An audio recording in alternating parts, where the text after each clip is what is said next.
Let Yourself Heal Once Again, a Breath Without Life novel, Book 4, an inspirational romance story, written by Janith Hooper, narrated by Dannul Dailey. Prologue. December 1961. Fort Collins, Colorado. This was not a typical day in the life of Hunter Cooper. His usual focus had long since gone brittle. The tension headache hammered his skull as sweat gathered on his forehead. One drop slithered down to hit his eye. He winced at the sting, but didn't have a free hand to wipe it away. In over 4 years of veterinary schooling, he'd yet to doubt his abilities. Until now. "Hold her still," he ordered. "Have you ever tried holding a half-ton animal still? This is her 20th shot. She knows what's coming. Just do it. Hurry up or she's going to explode on us." "This is Pen G, Dennis. Once that needle's in there, I have to aspirate. If she's not still, I might inject it into a vessel. You know what happens then." "Why do you think we saved you for the last treatment of the last day?" His partner's laugh sounded a bit hysterical. "It's fine. The clinicians exaggerate everything. Hurry up." The rest of his rotation mates stood silently outside the stall. No one else offered an opinion. He was head of the class. He knew the material backwards and forwards, and generally got the hang of the technical skills the first time through. He came from a life with his head in a textbook and a childhood on a Wyoming ranch. But today it felt different. Instead of his classmates watching him with that perverse mix of sour admiration, they watched him with a vacant expression of bystanders watching a slow-motion accident. Heat flared in his chest and spread, right along with a deep foreboding. He shoved the feeling away. This is ridiculous. Dennis is right. The docs always gave worst-case scenarios. Sick as the mare was, the others in the group had already managed to give this animal 19 injections, and they weren't anywhere near as sure-handed as he was. The mare had already acted out, badly, but had survived it. Just do it. Dennis's words loitered. Yeah, this horse needed the medication for her pneumonia. It was working. She'd started eating hay again, even if her lungs still rattled. She'd be fine. The longer he waited, the more chance she'd begin to swivel and kick. With one hand on her rump and the other holding the 60cc syringe, he plunged the needle into the muscle. The mare swiveled away, nearly pulling the syringe out of Hunter's hand. Wait her out. Aspirate. The thought was so powerful he hesitated. Too briefly. Her next move would clobber him. He panicked and pushed the plunger. Sealed his fate. 2 long days passed. Hunter found himself in a folding chair too small for his frame, in the impersonal room where the Board of Student Conduct met. The dean of the vet school fixed his gaze on Hunter, lips parted to let in a whisper of a breath. The man's furrowed brow, the faint crinkle in his nose made Hunter want to disappear through the floor. This was a look of dumbfounded disappointment. One look, and all the expectations his father and his teachers had of him came crashing down around him. Was he destined to disappoint? The dean set the tip of his pen on the paper in front of him, lightly, like a surgeon positioning a scalpel in just the right spot to make the first cut. And then what happened? Hunter flashed on the memory of the horse trembling, sweating, falling, thrashing, of him dodging flying hooves while yelling for a jugular catheter and 5 liters of saline. But then the horse went still. Queenie went still. The name said it all. Not a ranch pony kind of name, or a pedigree racehorse kind of name. Queenie, the perfect name of a treasured pet. And the silence swelling against him as he backed away out of the stall. His heartbeat a dull and soundless thump. He stared at the dead horse alongside his classmates, crushed by horror, until Queenie's owner, who had picked then to visit, stepped in front of him to enter the stall. He was late to react. From a soupy haze, he saw her jolt upright, heard her quick intake of breath, and saw her fall to her knees near the mare's neck. Her keening cry of the mare's name reverberated between his ears, down his throat and into his heart, and he hadn't had a moment's silence since. Miss Agatha Rogers wanted to bury her beloved horse on her own property, but state laws and frozen ground had kept it from happening. The sheriff got involved. It was a genuine mess. In the end, the school performed the necropsy to prove cause of death and dispose of the mare's body, the usual way. It had only added to the poor woman's grief. As Hunter slogged through the explanation of his actions to the dean, conviction grew inside him. No matter what discipline the vet school handed down, he was done. He'd slink back to his rented room, haul out a map of America, pick a random spot, and drive until he got there. Later that afternoon, a call from Colt at their family's ranch in Wyoming stopped him. Clay had been injured badly and needed a ride through heavy snow to Missoula's trauma care hospital, 4 hours away. Colt had planned to head there in the morning. Heartbroken over his failure as a vet, but even more dismayed over his brother's injury, Hunter offered to go in his stead. Even if he didn't finish school, he'd been trained in medicine and figured he could help. He certainly could drive. Then he'd plan what to do with the rest of his life. Chapter 1. May 1962. Fort Collins, Colorado. Deputy Sheriff Jacquelyn Lewis, Jack as she called herself, couldn't wait to quit the day before Sheriff Green could call her into his office. It was clear the man didn't like that women were creeping into law enforcement, as he put it, and she was worn out from the steady stream of cases designed to trip her up and get her ousted. "Deputy Lewis!" The sheriff's voice rang out from his office just seconds before she made her escape. Her heart tripped, then sank. "Be right there, sir." "No!" "Sure, why not?" Another chewing out before the end of the day sounded about right. She'd only been on the job for 4 months, and was proud she'd held her own, though barely. Each time he read one of her incident reports as an example of how not to do your job in front of the whole department, she raised her chin and stared him straight in the eye. She did everything by the book, and he knew it, but even that response was growing thin. Detouring from the front door, she scuttled into his office and started to close the door. "Leave it open. This won't take long." She actually felt her last nerve fray with a pop and a sting, or maybe that was just her own nails scratching at her throat. He shook the papers in his hands. "What is this about you arresting a young veterinary student?" She put a hand to the back of the chair in front of his desk. "Shall I sit, sir?" "No." A flush rose up her neck and flooded her cheeks. Fine, she'd stand.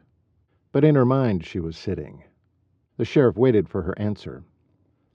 "I arrested the young man for stealing syringes, to set up a dealer operation for himself and his addict friends, I assume." "You assume?" Oh, shoot. Why had she used that word? He constantly glommed onto words or phrases to ramp up the anxiety. Just tell the truth. "Yes. It wasn't just a handful, sir. He had arranged to intercept the vet school's entire resupply of TB syringes. 60 100-count cases." "I see. Do you know whose son he is?" Why should that matter? Yet in this good old boy's world, it always mattered. She wanted to say that, but didn't dare. "No, sir. I got a lead and caught him red-handed just as he finished loading them into the back end of his buddy's pickup truck." The sheriff eyed her with such disdain, she had to remind herself for the 100th time why she'd wanted to be a deputy sheriff. For injustice. For Audrey.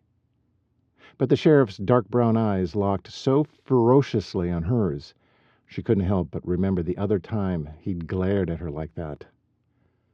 The man threatening his wife in the parking lot of the Piggly Wiggly had obviously been beating her long before, according to the yellow and green bruises on her left cheekbone and split lower lip.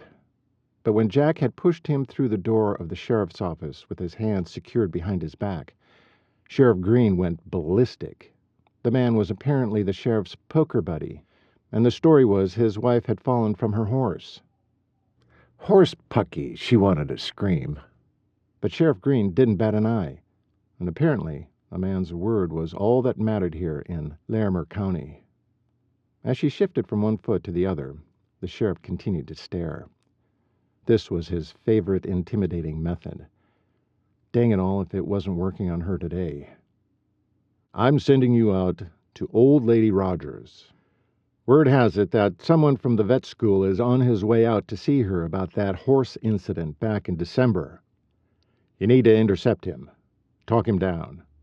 As you well know, Agatha will not receive him well." "You want me to go now?" "You got a hearing problem, Deputy?" "No, sir. I'm on my way." Jack twirled on her toes and headed out the sheriff's door, and didn't stop until she was in the only squad car her boss let her use. The one missing important parts, like the rotating beacon light on the roof, and a windshield wiper on the driver's side, and a small thing called a siren. Every time she got in this dang piece of junk, she remembered just how low she was on the totem pole. She scoffed. As a woman, she wasn't even on the totem pole. Bouncing up the dirt road toward Agatha's house, the old squad car squeaking and grinding like it was unbolting itself, Jack grumbled aloud. When would this nation understand that women were just as capable as men? Maybe more so. As she drew closer, she noticed an aqua and white Suburban parked in front of the big red barn. A quick glance showed her a tall, lean man with noticeably wide shoulders, his back to her, standing on the edge of the weed-infested lawn facing the house. Another once-over of the man and she logged in a bit more information. A dark brown cowboy hat, green doctor's scrubs, and denim Wranglers with boots. His hands were splayed out at his side in a silent appeal. Another quick glance toward the house told her Agatha was standing on the porch with a shotgun aimed straight at the man's heart. Her own heart took a leap, right along with her rattle-trap of a squad car, when she stomped on the gas pedal. She sped the remaining 100 feet, jamming on the brakes at the last possible moment. She hoped the cloud of dust and scree would draw the attention of the two that were in a face-off. It didn't. Neither seemed to notice they had company. "What is wrong with men?" Jack muttered to herself. Why did they always think they could handle any woman with only charm or good looks? She hadn't seen this new face yet, but by the looks of that physique, he was likely one of those, the ones who think they are God's gift to women. Jack jumped out of the junker and slammed the door hard, another attempt at drawing their attention. Nope, not happening. Without pulling her own weapon, Jack shouted, "Put that shotgun down, Mrs. Rogers! Agatha, this is Deputy Jack Lewis. Do it now!" That's when the man directed a glimpse at her over his shoulder. Her gaze caught on his profile. Time seemed to slow. The hair under his hat brushed against his collar, and the face she could only see half of would remain engraved on her eyelids. Striking was all she could think. She stared until he turned back to Agatha, leaving her stunned and a little breathless. Odd for her. Very odd. "I'm going to shoot him. He deserves it. You'll agree," Agatha shouted back without taking her eyes off the man. "Mrs. Rogers?" The man's deep voice resonated up to the porch. "I had to go out of town for a while because my brother was in a coma. But I've come to explain what happened to Queenie and to apologize. Again." Dread seeped into Jack's powers of deduction. Sheriff Green was right.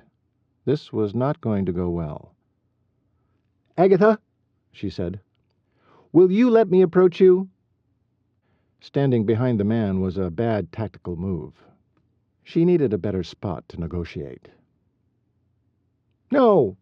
Get out of here, deputy! You can't help this none!" Jack turned her attention to the man. "Sir, please tell me your name." The man was smart enough not to move his hands or his stance. She was surprised when he only turned his head slightly and answered her in a soft voice. "Name's Cooper. Hunter Cooper." "Mr. Cooper, stay where you are and don't move." She said this for his ears only. At his nearly imperceptible nod, she knew he'd heard. "Agatha, I'm coming toward you," she warned. "You need to put that shotgun down. Immediately." She took 2 steps forward, but stopped when Agatha racked the slide. Jack took in the woman's index finger, hovering dangerously over the trigger. "I ain't gonna do that, missy. Or scat, or I'll shoot you too." Jack's own pistol should be out and pointed, but this was a distraught little old lady. Word was the vet school had killed her mare while treating her. Was Mr. Cooper the school's representative? Without taking her eyes off Agatha, Jack spoke out at the side of her mouth. "Why are you here, Mr. Cooper? I assume you're from the college. Does she know that?" He shook his head. "I'd like to explain myself." His voice was a low rumble. "Explain yourself?" She knew about the mare, but had he been the one? If so, Jack needed to take extra care in handling this. "She's a little hard of hearing, so explain to me in a quiet voice what you are trying to accomplish here." Her eyes remained straight ahead. "It was me.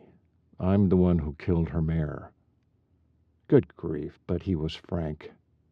Saying it like that to Agatha would be a big mistake. "Now, listen to me, Mr. Cooper. If you're here to gain some kind of redemption, you're at the wrong house.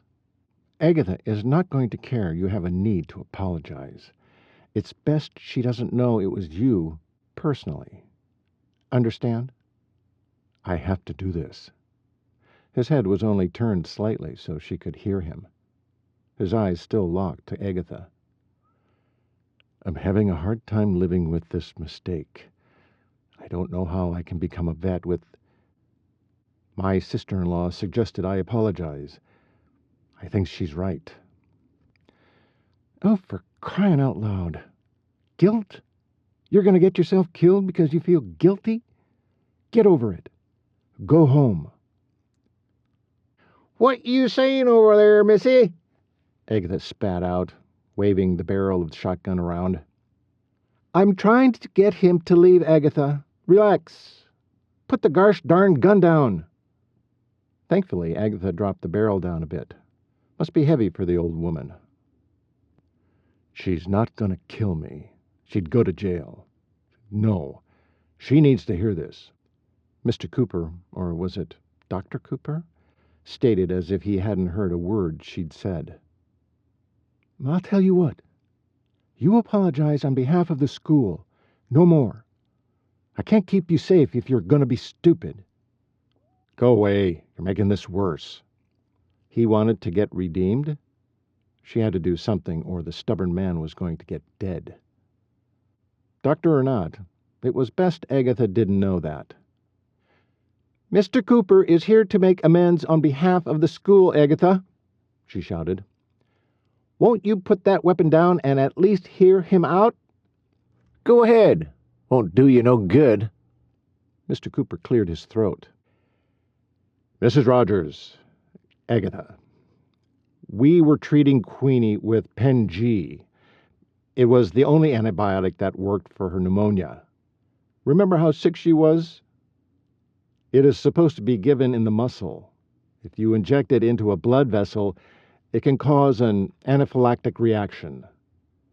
Your mare wasn't keen on getting poked that day. Before she could buck and kick, I pushed the plunger in, and that's exactly what happened. I know Queenie was cherished. I'm stricken with grief over what I did." Jack cursed in her head. Why can't men listen? "You did it?" Agatha squeaked before he finished. "You the one killed my Queenie? You?" She screamed as she moved down the steps toward him. Thankfully, she stopped to readjust the shotgun. "I told you not to confess, you stupid, stupid man." Jack glanced up at the tumultuous clouds overhead, looked to be gearing up for one of those quick thunderstorms Colorado was known for. Maybe she could hope for the wrath in the sky to wash away the one on the ground. Dropping her gaze back to the current fury, Jack softened her voice. "Now, Agatha, sounds to me like he was trying to help and was part of a very sad outcome, is all. He's sorry. The school is sorry. You're a good Christian woman. Aren't we taught to forgive?" Agatha took a hearty breath in and blew out. That was a good sign. She was contemplating the wisdom of Jack's words. They all stood frozen, waiting. Then Agatha lowered the barrel of her weapon to point at the ground. "Thank you, God." Jack breathed a sigh of relief. "Time to wrap this up." "That's better. I'm glad you agree a man's life is certainly worth more—" Shoot. She'd been about to suggest a stranger's life was worth more than her precious pet. How foolish would that blunder have been? But Agatha was too smart. Her eyes flared. A red haze seemed to boil out from within. Crap. Since when have you been so careless? Up came the barrel, only this time it was aimed at her. Agatha's finger moved to the trigger. Jack cursed in her head and yanked the pistol from its holster. Flipping the safety off, she raised the barrel enough to graze the woman's arm if need be, praying she'd have time enough to get the gun up in front of her to sight in. Just then, something huge plowed into her from the right. Her weapon discharged at the same time the boom of Agatha's shotgun reverberated in her ear. A loud grunt came from the over 200-pound body that had just flattened her to the ground. Still braced for danger, Jack elbowed the man, trying to wrestle him off. She scanned the porch for Agatha, found her flat on her back on the porch boards. The immediate threat eliminated, Jack clicked off her next tasks in her head. Check him. Check Agatha. Take her shotgun away. "Are you all right?" she shouted into a chest that threatened to suffocate her. He's even bigger than he looks. His weight seemed to multiply as she struggled against him. "Mr. Cooper! Hunter! Talk to me!" Heavy curses came from a muffled voice. "Well, you shot me, you crazy woman!" She shifted her head back, her face rubbing hard against his shirt. Finally, she got a view of the underside of the man's chin. His face was planted in the dirt above her head. "You need to get off me," she grunted back, suddenly miffed he would reprimand her when she'd been trying to save his life. "You're the one who tackled me." No answer. "Mr. Cooper!" A moist warmth began to seep into her uniform on her right side. "That's blood. Move it, Jack." With all her strength, she shoved hard against his chest and rolled him off her to his back. Then she saw it. Bright red blood welled along the left side of his scrub top.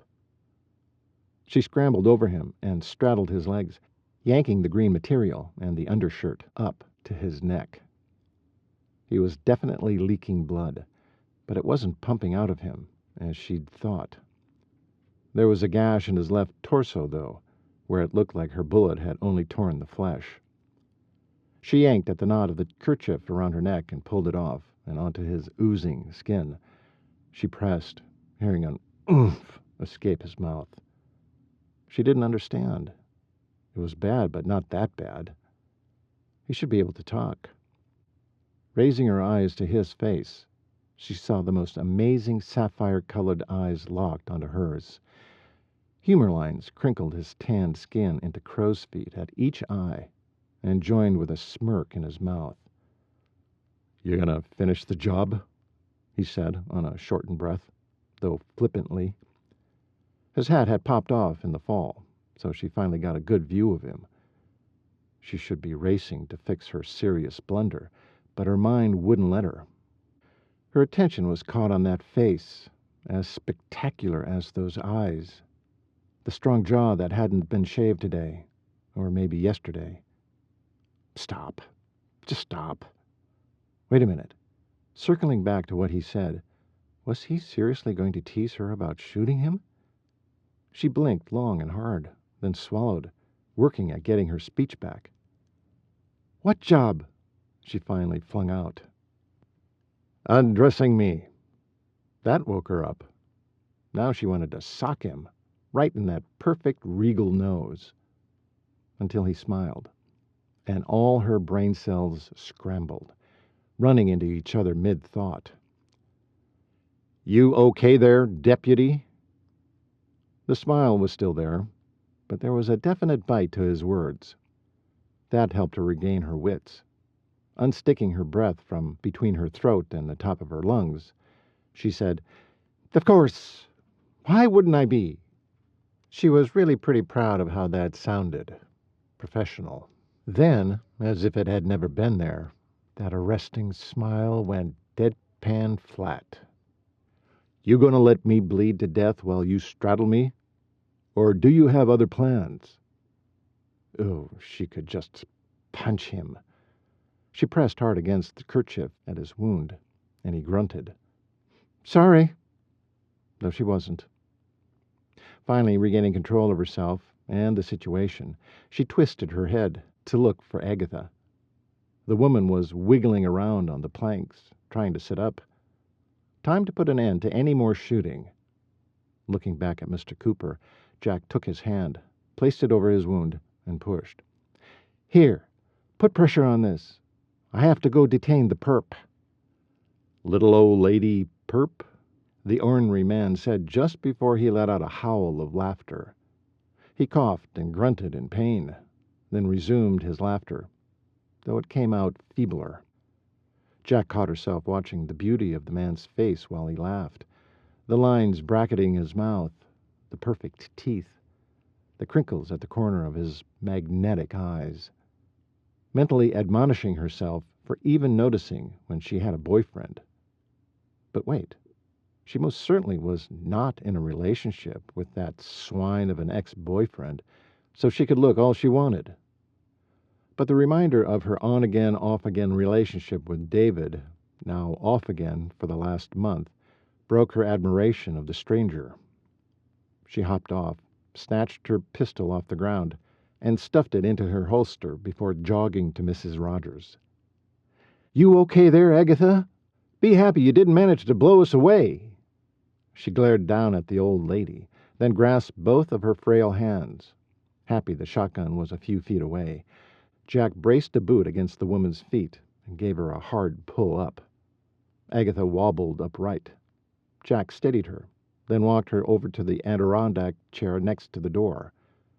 Once she guided her back into the chair, Jack retrieved her shotgun. Agatha reached out for it, but Jack held it away from her. "You're not going to get this back. You tried to shoot a man and an officer of the law. What were you thinking?" "I was thinking the man killed my girl. It's self-defense." Jack heard a short laugh from the ground behind her. She had to agree. Self-defense? Well, that would mean he tried to kill you, Agatha. Which he most certainly did not. What's more, he didn't try to kill your mayor either. It was an accident. You took her to the school knowing they were all learning there. There was a calculated risk. "Hey!" The indignant word came from behind her. Mr. Cooper. "Take it easy on her. She loved that mare." His weak voice made Jack realize he was much worse off than she'd originally thought. She needed to get him to the hospital. "Come on," she said to Agatha. "I need to take you in, right after I take your victim to the hospital." "My victim? I didn't shoot him, Missy. You did! A flush of heat rose into Jack's face. Yeah, she did shoot him. Her chest constricted. What would Sheriff Green have to say about that? She had 2 witnesses. But in this case, the witnesses were not in her favor. Her outlook dimmed considerably. Chapter 2. Sundance, Wyoming. Jack could have killed Hunter Cooper. Between getting fired, packing up her things, and closing up her apartment over 3 weeks ago, the scene had played out in her head every single day since she'd shot the man. Even though Hunter had recovered quickly, how could she get past the worst thing she'd ever done in her life? On the way home from Colorado, her dad had tried his best to reassure her, but it hadn't helped that his long career as a sheriff, he'd never shot anyone himself. Did she want to continue as a deputy sheriff? Without her dad, the decision would have already been made for her. Jacquelyn! She jerked her head up to see her sister, Sherilyn, bouncing on her toes in front of her. By her aggravated tone, Cher had been trying to get her attention for a while. Yes? I said, don't you love your room? She squealed and twirled in the middle of the room, this time making sure Jack noticed her. Their mother would be horrified by her 13-year-old sister's display of unleashed enthusiasm. Their matriarch had toiled long and hard to create flawless catches for her 4 daughters, each destined to be plucked and married by the perfect, otherwise known as wealthy, man. Giddiness wasn't tolerable in this family. Jack sighed. Settle down, Cher, or you'll be in trouble. I see it. Is there any room for me in here? She laughed, trying to lighten up. She glanced around the room, past her suitcases stacked in the corner, to the white lace curtains and reams of white eyelet material ruffled around the canopy of a too-soft bed. The comforter matched the canopy's adornment, with a peach-colored skirt beneath and a gazillion peach throw pillows. Her treasured hardwood floors had been covered with several thick shag rugs her mother had boasted about bringing in from Turkey when they'd first moved here. A luxury her dad could little afford. A standing mirror, 2 end tables, and dresser made up the rest, all with their own gobs of knickknacks collecting dust. So not her, but so vital to their mother. Oh, come now, Jacquelyn.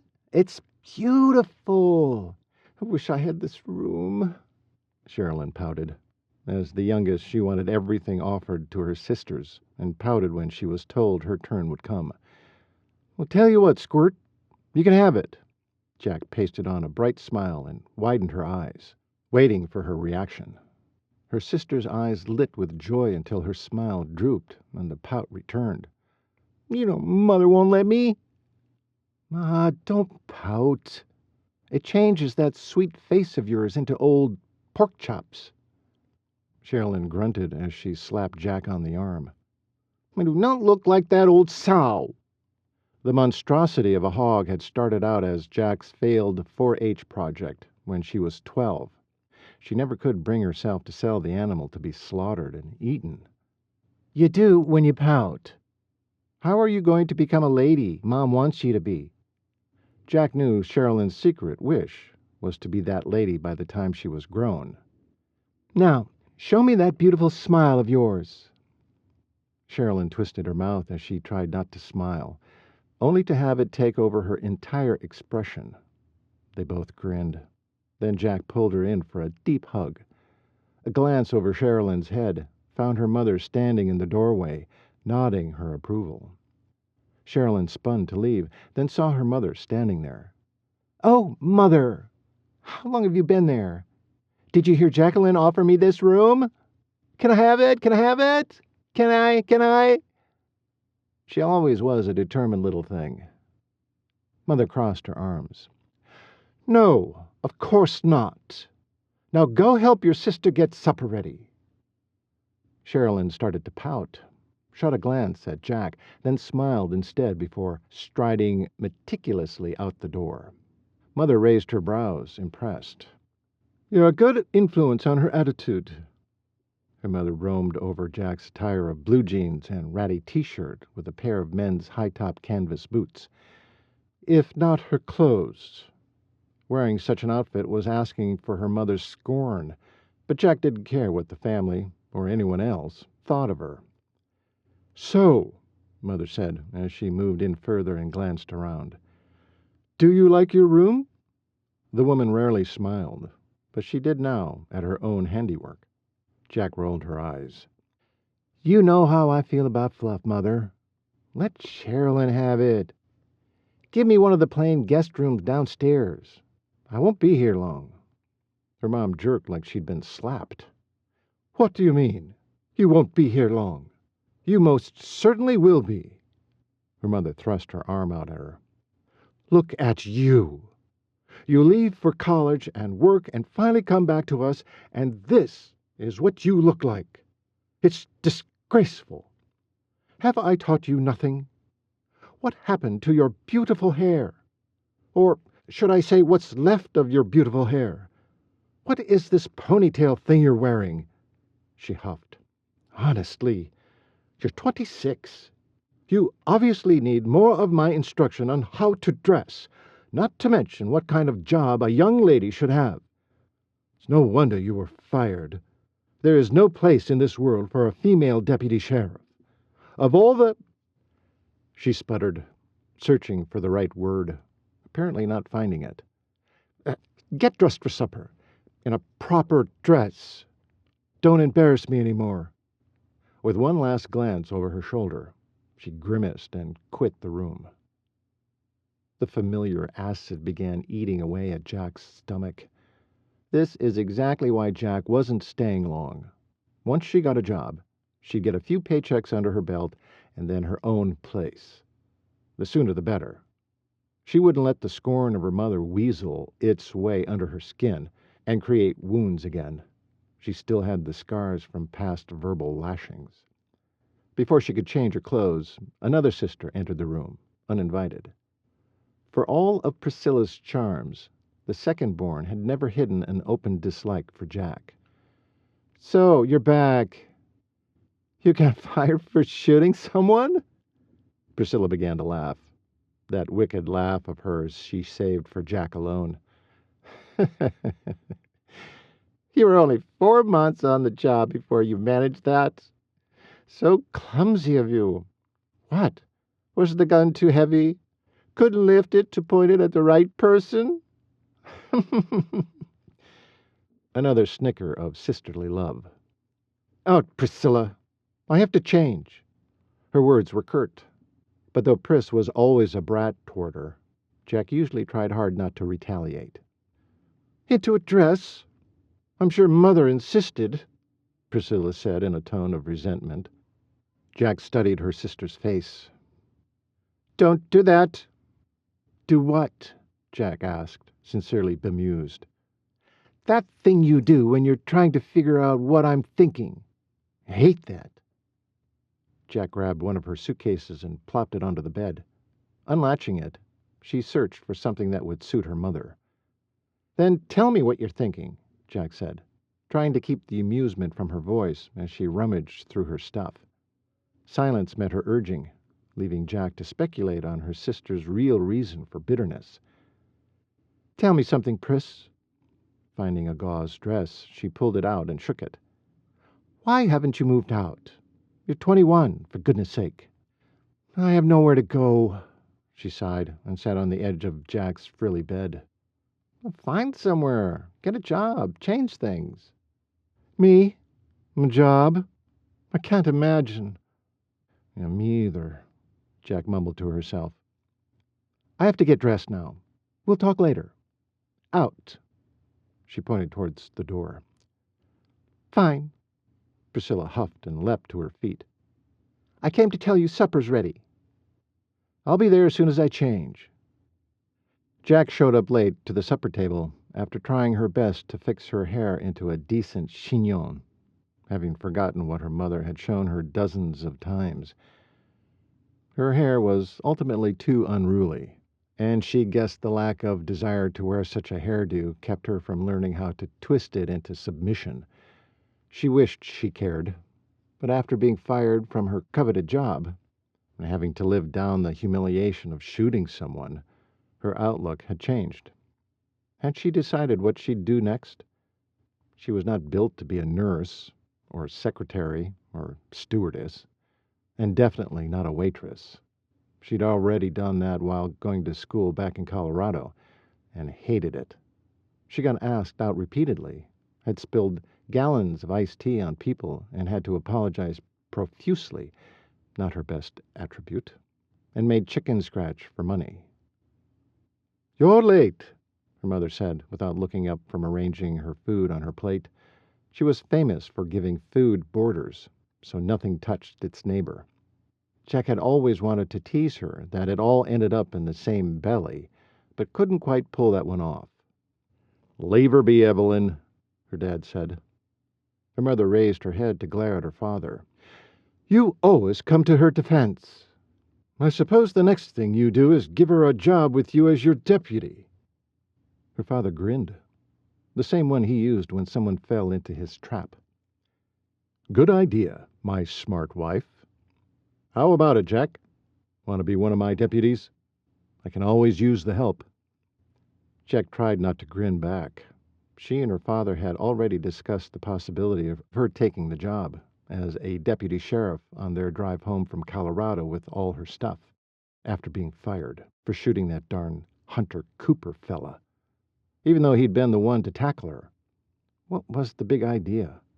She frowned. It was a big idea. She could have killed him, even if he was the one to put himself in front of her bullet. Still, the sheriff at Larimer County jumped at the opportunity to get rid of his only female deputy sheriff, in spite of her good record. It hadn't mattered to him she would agree to retraining, that she'd abide by every jot and tittle of the law as always, and work twice as hard as the men to recreate her good standing. He hadn't cared. He'd fire her outright. The end. Pack it up. Her mom crooked an eyebrow sternly. "Take that terrible grimace off your face, Jacquelyn, and tell your father no, that you're done attempting a man's job." Attempting? Well, that's the last thing her mother should have said. It was time she realized Jack was a tomboy through and through. She grinned at her dad then. "Sure, Dad. Sounds perfect." Two of her sisters gasped, but Priscilla piped up as usual. "You're such a ruffian, Jack." She looked at their mother when she used the nickname Jack preferred, as if to rub it in. "May as well get used to it, Mother dearest. Jacquelyn will always disappoint you." "Enough of that," their father barked, and everyone quieted. No one ever went against Dad when he raised his voice. Thank goodness. Peace and quiet. Several minutes went by as everyone ate without saying a word. Finally, Dad said, "You can start Monday, Jack." Mom looked grim, but she didn't say anything. "You'll have to start at the gun range, requalify, get certified. Then I'll give you your badge and gun, and you can begin. We've been short-handed for 3 weeks now. I'm glad to have you." Kathleen, her 17-year-old sister, bit her lip, an impish glint in her eye. "Tell us how you shot that guy." She rarely spoke, but when she did, it was always a doozy. Mom's mouth gaped. Priscilla laughed, and Dad tried not to. Jack's heart sped, and her mouth went dry. Little did her family know that shooting another human being had affected her in ways she had yet to address. She doubted she could pull her gun, let alone shoot it again. How would she do her job as a deputy sheriff if she wasn't capable of doing her job? What she truly needed was time to heal, wrap her mind around what she'd done, and figure out how to prevent it the next time. But time wasn't on her side. She either had to take this job with her dad or never work in law enforcement again. which meant she'd be stuck in her parents' home forever. And there was only one thing worse than shooting somebody: living under the same roof with a mother hell-bent on making her a lady. Chapter 3. Monday morning came and went while Jack spent her time getting set up as Crook County's new deputy sheriff. She received her gun and the uniform her dad had ordered before leaving Colorado, as well as poring over and completing the pertinent paperwork. As the day progressed, she found herself scratching at her neck and hoping her dry-band antiperspirant was still working, dreading the one last thing she had to do before calling it a day. Unable to put off any longer what she had to do, Jack unlocked her desk drawer and retrieved her pistol. Her palm began to sweat around the cold metal, and threads of tremors shook her arm. A vision of the blood dripping off Hunter Cooper's torso flashed in her mind. She dropped the weapon on the desk with a loud clunk. She glanced around for who might have seen. Thankfully, the other deputy, Eugene Bartlett, was out on call, and her dad's door was closed. Taking a fortifying breath, she took the gun in hand again. This time, she stuffed it into her holster, picked up her purse, and hustled out the door.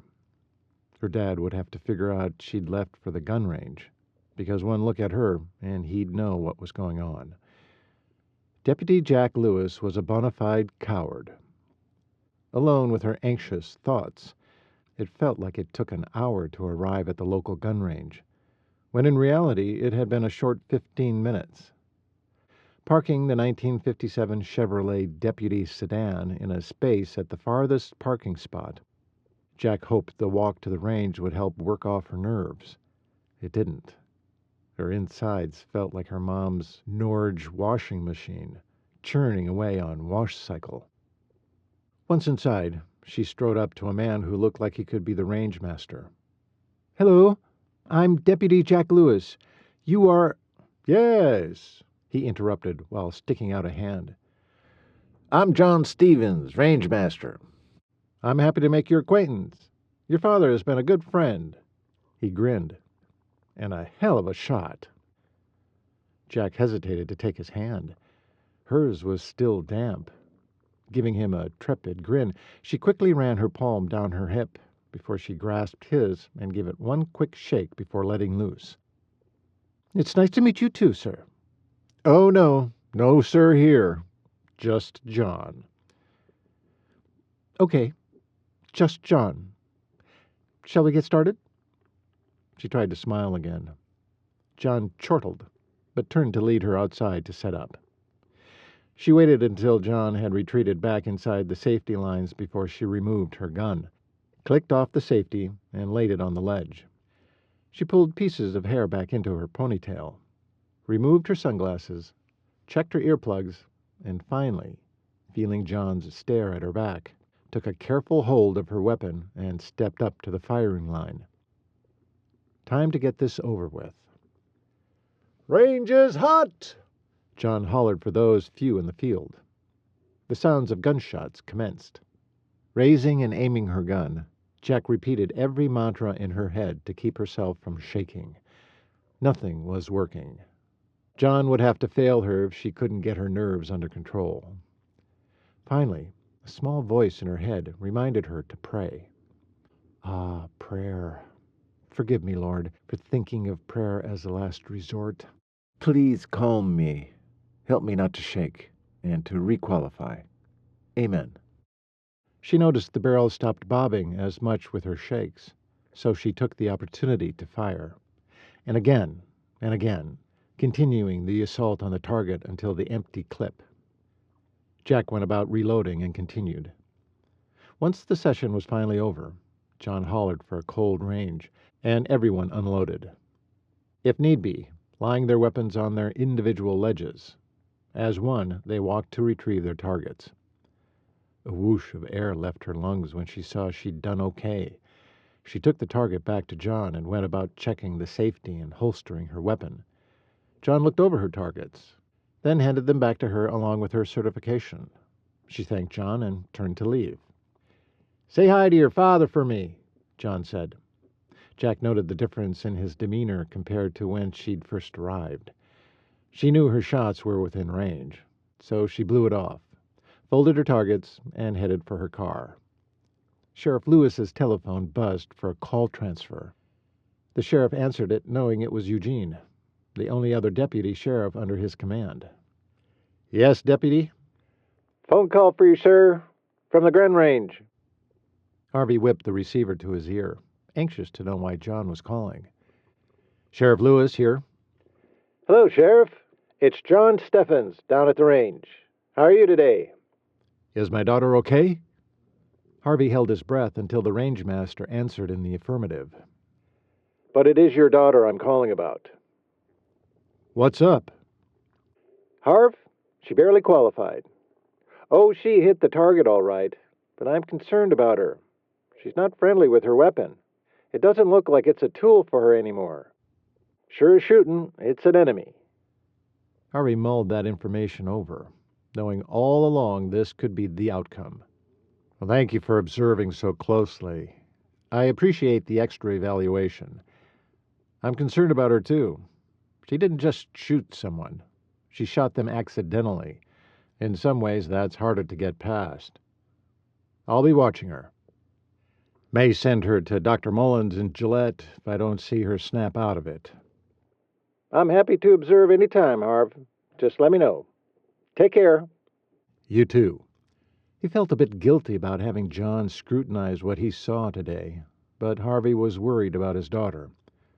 There was nothing worse than sending a deputy into a possibly dangerous situation, only to find them freeze and take a shot themselves. For now, he wouldn't comfort her. He'd put her to work, then wait to see how she fared. Harvey stood when he heard the front door open and close. Opening his office door, he stuck his head out. "In here," he said to Jack.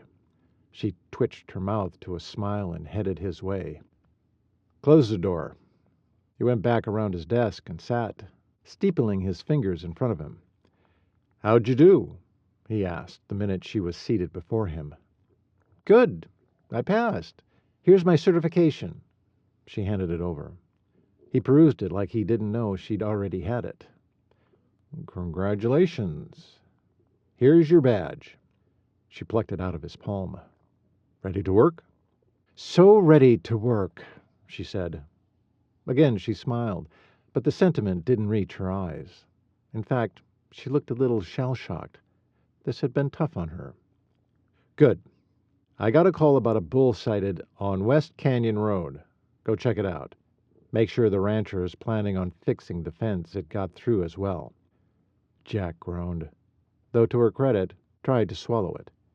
For the time being, Sheriff Lewis would send her daughter out on menial jobs, whether she liked it or not, until he was satisfied she had her head on straight and was out of harm's way.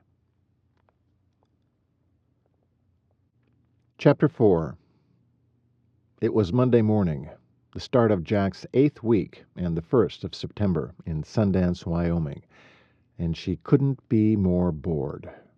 Her dad had sent her on every puny assignment that came into the sheriff's office. Eugene, lucky stiff, got all the tough assignments, or at least they were tougher than hers.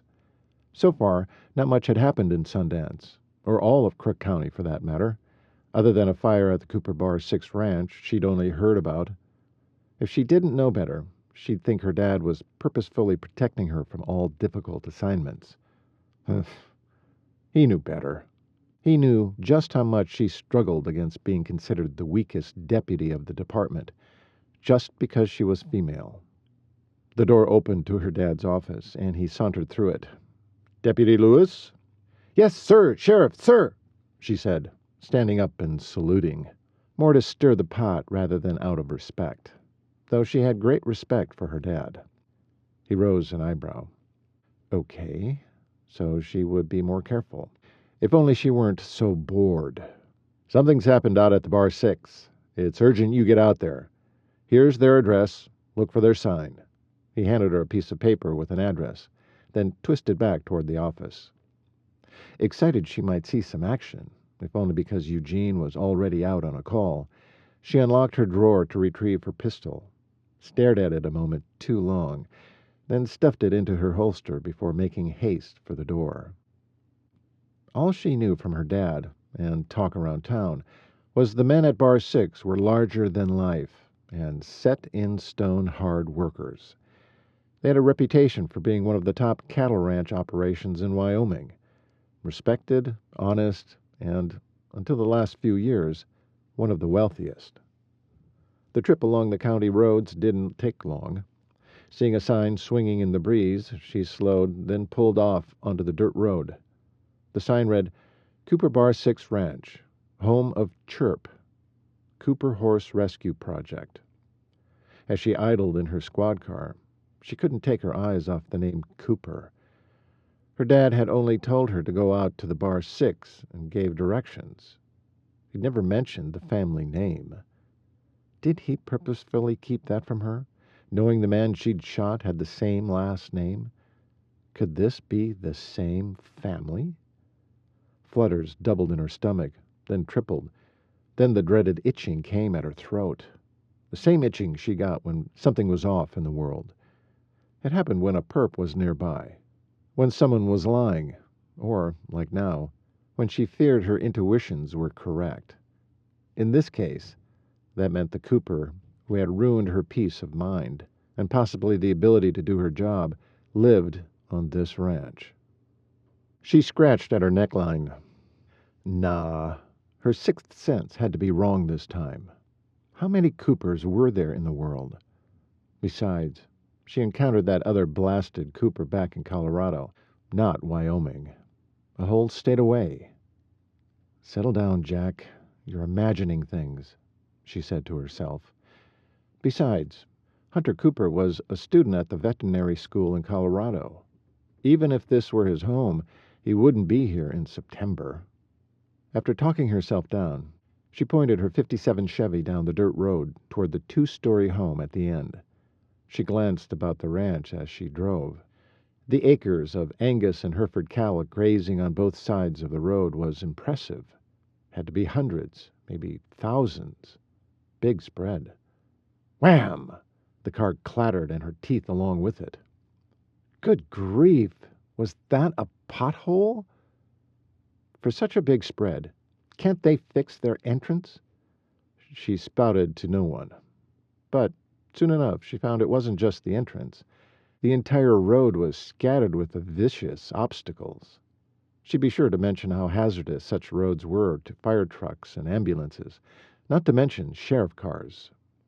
Once she carefully negotiated the rest of the way, her gaze was drawn to the immaculate home ahead.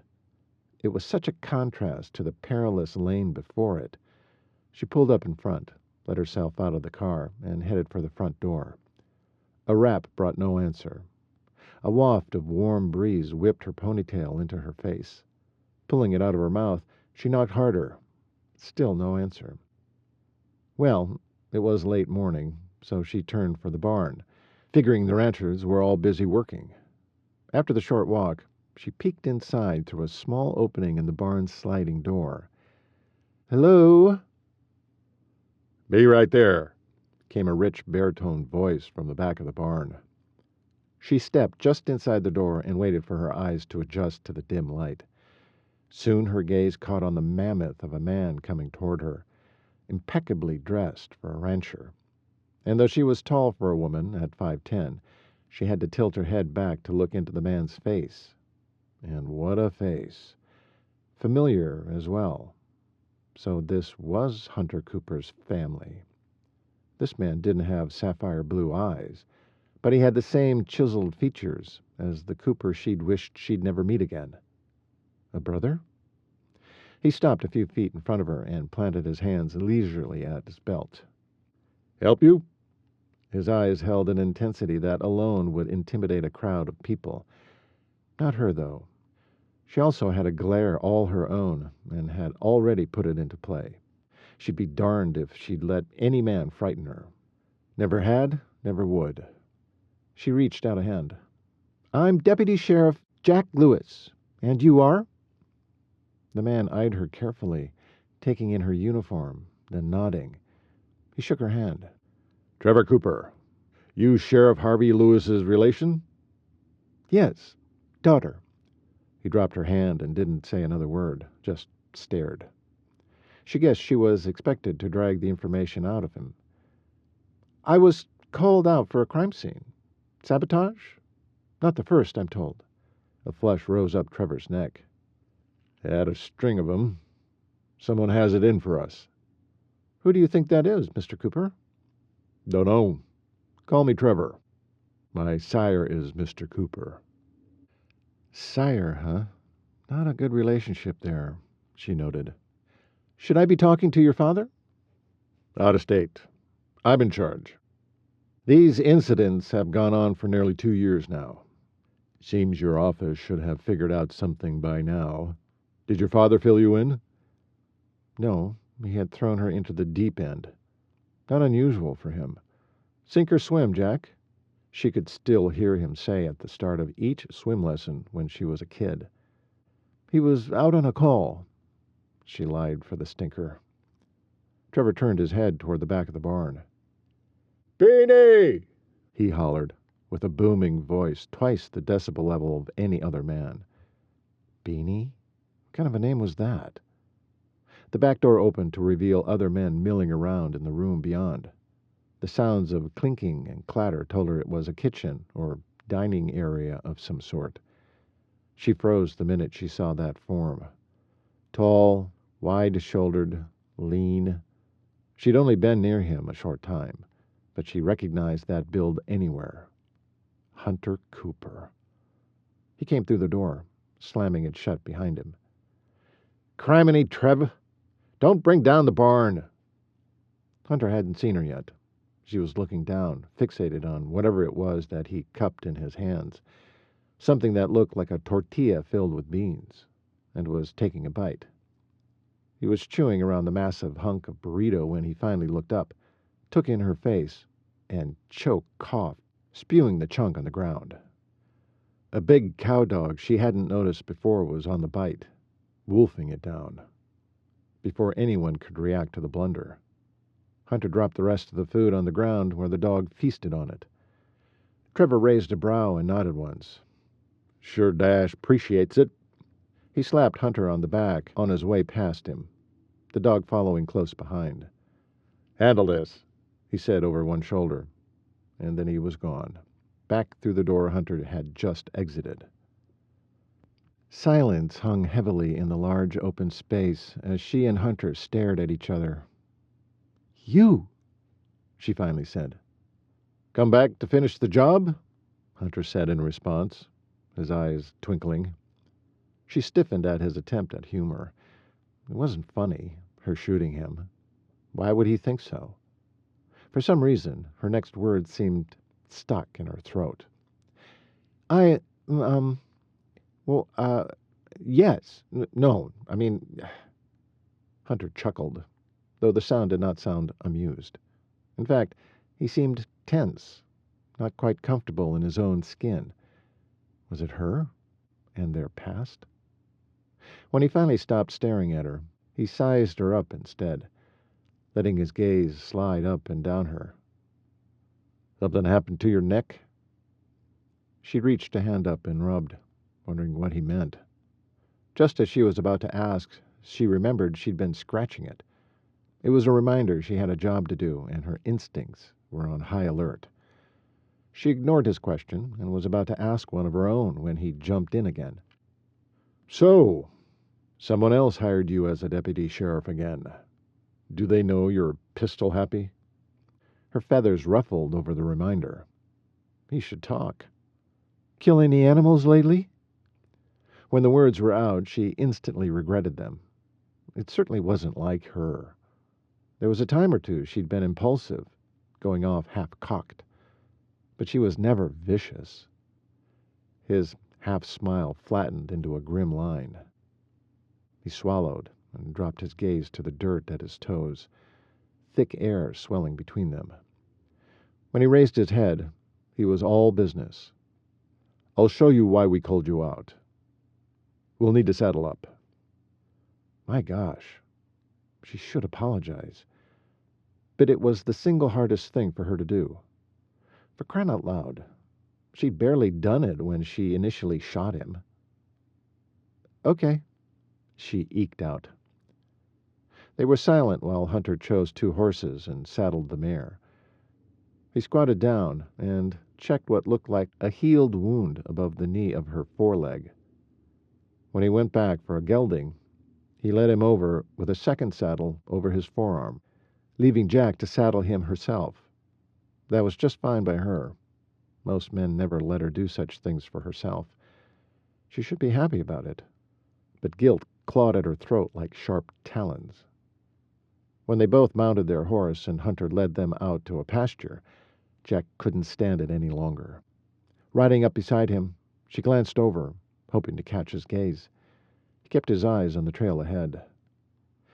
God, please help me do this right. I'm sorry, Hunter. My comment was cruel and uncalled for. Forgive me? He tilted his head to look at her, really look at her, for the first time since her comment. Was he surprised she apologized? He did seem confused. He was silent, examining her as if to read the truth in her eyes. Please, say something. Now she sounded like a forward teenage girl who'd just blurted out that she liked him, and she was waiting for him to say it in return. You don't seem the type to apologize. She wasn't, she wanted to say, but she just had, so...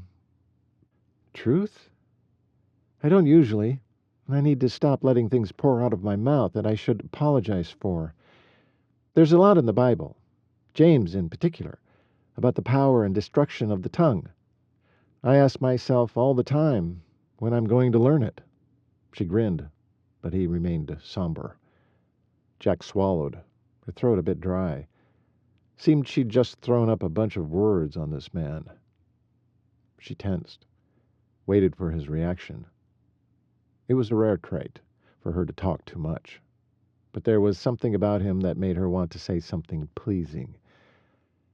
I suppose I should forgive you, Jackie, he finally said. Her stomach thudded like a giant rock had just landed in it. Then he grinned. If you promise not to shoot me again. With that, he chuckled, then kneed his mare and took off like a shot. Stunned over the whole exchange, she sat immobilized until the gelding took off after the mare. As she rode behind him, his words sank in. She kicked her gelding in the flank until she was adjacent to him. You are such a stinker, Hunter Cooper. Do you always tease about such morbid things? Hunter maneuvered his horse around an outcropping of rocks, following a path of sorts. When the ground widened again, he turned his head toward her. Morbid? Don't see it that way, Deputy. You shot me. It was an accident. End of story. How open-minded of you. Wish my boss had seen it that way. His smile fell off. Oh, that's right. You got fired over it. Sorry for that. She studied his expression. Did he mean it? Yes, he did. Thank you. That helps. Up ahead, she saw the scene Hunter was taking her to. 3 calves lie on the ground, the metallic smell of blood on the breeze. The mothers hovered over them. Even from a distance, it looked gruesome. Helps what? Hunter asked. Preoccupied with the upcoming scene, she spoke without thought. My heart. Your heart? His words pulled her attention from the calves and onto Hunter as the horses took them closer. His eyes were full of concern, his brows furrowed. What should she say now? She didn't want to seem weak, but he seemed legitimately vexed. The only thing she could think to say came out on its own. It hurts to shoot a human being. His brows shot up and his mouth dropped open. Had she shocked him? A look became a stare, and finally he shook his head. His smile seemed weak but supportive. I can only imagine. But I'm fine, killer. Time to move on. Killer, huh? She hoped that didn't stick, but she knew better than to forbid him to say it. She didn't have brothers, but she had plenty of male classmates and male clients at the restaurant to know how men thought. They loved to do just the opposite of what a woman told them to do. One reason she'd never make a candidate for marriage. Yeah, move on. That's what I keep telling myself, she mumbled under her breath. But he'd heard. The look on his face was one of dismay, like it had been his fault she'd shot him. And in a way, it was. But if she were honest with herself, it was all on her. She was the professional. He was just trying to save her from Agatha. She should never have been so careless. If only her finger had been along the barrel rather than on the trigger, it would never have happened the way it had. Culpability seemed to swim around her daily. She tried prayer, but so far God had not decided to free her from the weight of it. Yet, she had to admit, as the victim, Hunter's reaction had put a hole in the pool of guilt, draining it a bit. How he could feel the way he did was a surprise and a relief. And against her better judgment, he was gaining more of her notice, mostly out of confusion. How could someone forgive a person so readily? Jack was a Christian and loved the Lord, went to church and all that. Still, she didn't think she could be so magnanimous. We will address this later, he said, pulling her from her reverie. He moved ahead a few yards and leapt off his horse. Ground tie the gelding and come on over here. He led the way to the 3 slaughtered calves. Jack took in the scene and wanted to cry for the mothers and for the Coopers. Why would anyone do this? Hunter's glare turned on her. She knew he was mad at the assailant, not her. But those blue eyes looked like lacerating ice just now, sharp enough to slice through saddle leather. And not just any calves, Jackie. These are bull calves from our breeding program. They weren't going for beef. They were our future. That's why we know this is a saboteur, not just random vandalism. Not vandalism, she agreed. Murder. These calves were murdered. Premeditated murder, to be exact. These hadn't been cult killings. Too precise, too targeted for such a thing. This was planned. An assault on the Coopers in particular. Jack's blood started a slow boil. She hated crimes that involved living, breathing creatures, especially innocent babes, even if they were animals and not people. When she looked up from the calf in front of her, she found Hunter studying her. He had to know anyone in law enforcement despised murderers. She frowned. What? That's exactly how I saw it. Young bull calves, victims of a gruesome murderer. Their throats were slit, all 3 of them, left to die while their mothers bellowed over them. She squatted down to check the necks, but mostly because her knees gave out. When he put it that way, she wanted to bellow right along with the mamas. With a delicate movement, she lifted the calf's head and saw the clean cut from ear to ear. No difference than what a serial killer would do to a human being. Her stomach roiled. With a light touch, she stroked the calf from his ears down his nose. Tears welled up at the pain and loss. Poor little thing. When her legs could support her again, she stood, cleared her throat, and turned in time to catch Hunter staring again, this time with a deep look of admiration on his face. She scratched at her throat. Tell me about this saboteur you're so sure did this. While Hunter talked, Jack moved around the scene, checked for footprints, which were too numerous to be helpful, searched for a sign of anything left behind, a button, a cigarette butt, a flashlight, a glove, anything. Then she moved from calf to calf. All had the same precise throat lacerations. All were stiff with rigor mortis. Hunter continued to talk of the many incidents of sabotage his brothers had relayed to him. from hay burnings to dead animals in the well, and then on to the accidents that seemed unrelated.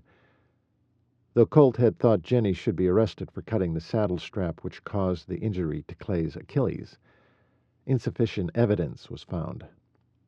Then there was Bobby's arrest for putting a hole in the main water tank. The more she listened, the more she was convinced they were part of a bigger picture. Someone, or someones, had a vendetta against the Coopers. She made a decision. She was going to own this case and this responsibility, and bring down whoever was behind it. Hopefully, before any more innocents were slain. Chapter 5. Jack spent the next morning perusing the Cooper case file. Each report was different from the last, but each had a ring of sabotage to it. Hunter and his brothers were right, and yes, it was about time someone did something about it. So far, no evidence could be scraped up on who had done damage, other than Bobby's personal sabotage of the Bar 6's water tank. That's where she'd start, with Bobby. As Jack rose and fetched the key to the jail, the two-stall facility located a dozen yards off the sheriff's back door. Her dad came through the front. "There's my girl. How was your trip to the Bar 6? Her dad looked happy, probably grateful he finally had extra help, and double happy it was his daughter. She didn't know how he'd taken care of the entire county with only one helper for the last 4 months, not even a receptionist to answer phones. It was awful, Dad. Gruesome. Her dad took a right into his office and waved her in. She came to her feet and followed. Have a seat and fill me in. Coopers have it tough these past few years. They're convinced it's sabotage," he said. She shut the door behind her and sat in the wooden chair in front of his desk. He took the cushy one behind it. The leather creaked as he leaned back. And you're not? Well, sure, some of it. Some is iffy. The rest, probably bad luck. Dad, there's no such thing as bad luck, and you know it. Luck assumes there isn't a higher power. He waved her off. Yeah. Let's not get started on that topic. Keep it real. Jack rolled her eyes. God was about as real as it got. But, okay, she'd let it go at work. I've been studying these past cases.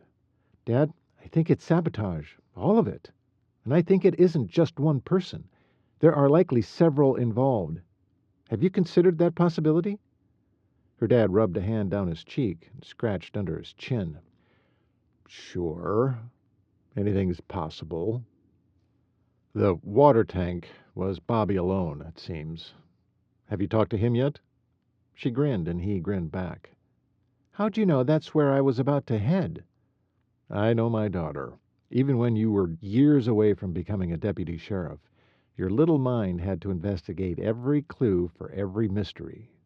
Do you remember harassing the neighbors in order to figure out where your cat had gone off to? You were only 7 at the time, and relentless. We finally had to tell you she'd gone off for her long sleep. Try explaining that to a 7-year-old without traumatizing her.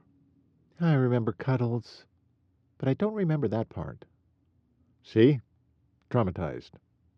Anyway, you had a piece of paper with very pointed questions written down. With your dad's help, of course, so you could get to the bottom of it. I knew then you'd be a detective of some kind. You've always been good at deducing. I'm convinced you'll figure out the Cooper situation. 2 questions, Dad. First one, why haven't you done more for the Coopers? They are losing money every time it happens. From what I've heard through the grapevine, they used to be one of the wealthiest ranch families in Wyoming. Now they're barely eking by. Have you seen the potholes in their driveway? About destroyed the Chevy trying to make it to the house. Her dad chuckled, then sobered. Yeah, I'm sorry about the Coopers. I haven't had enough time and help.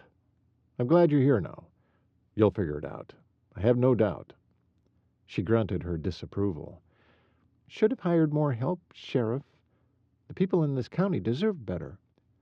He stiffened and drew his brows together. She'd long since crossed the line drawn for employees, and now she'd likely crossed over the dotted line. But what good were they if they couldn't help the folks in their territory? Oh, feisty are we? Getting mouthy with the boss? On a roll. She wouldn't stop now. Second question. Did you know the man I shot is Hunter Cooper? Of the Coopers? As in, that's who I had to deal with today? Her voice raised in pitch at the end, her annoyance obvious. Her dad should have had her back after all. His expression softened. Easy now, sweetheart. Don't call me sweetheart at work. Stiffening, he leaned forward in the chair to study her, then sighed. You're right. Deputy. I thought it best not to tell you ahead of time. You don't get to choose who you want to visit and who you don't on this job.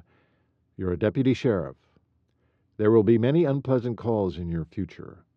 Dangerous ones, too, so keep your head up, your eyes alert.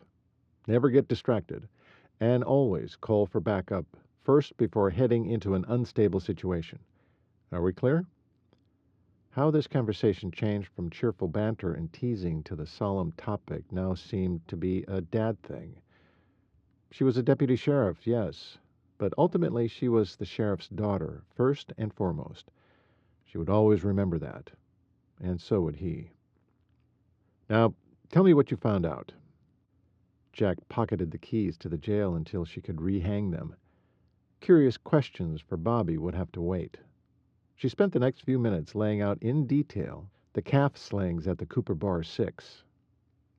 As she spoke, the scene of the dead calves shot through her mind, like the lingering image of shapes when a flashbulb blinded a person. She felt sick, just sick, inside and out.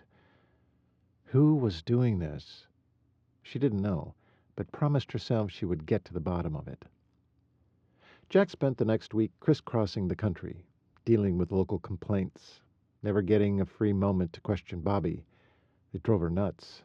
She wanted to find the very real criminals who were dismantling the Cooper's ranch, not waste her days on menial mishaps. Did everyone in Crook County do stupid things? Small towns were ridiculous. Hardly anything happened, and when there was any sort of conflict, it was so minor, no officer of the law should have to waste time on it. As much as she wanted to work near larger cities, she had to bide her time and get a year or two under her belt. But it was more than boredom with small-town grief that was wearing her out. She was spending her evenings poring over Cooper files and trying to string together possibilities. The radio scratched. Altercation at Ralph's Grocery. Jack groaned. Another battle between two locals. A psychiatrist is what this county needed, not a law officer. Retrieving the mic, she said, "Copy that."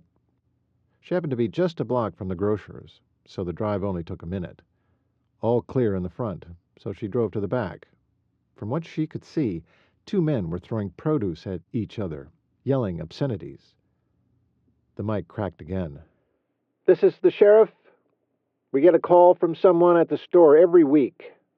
Her dad didn't need to introduce himself, but she appreciated his professionalism.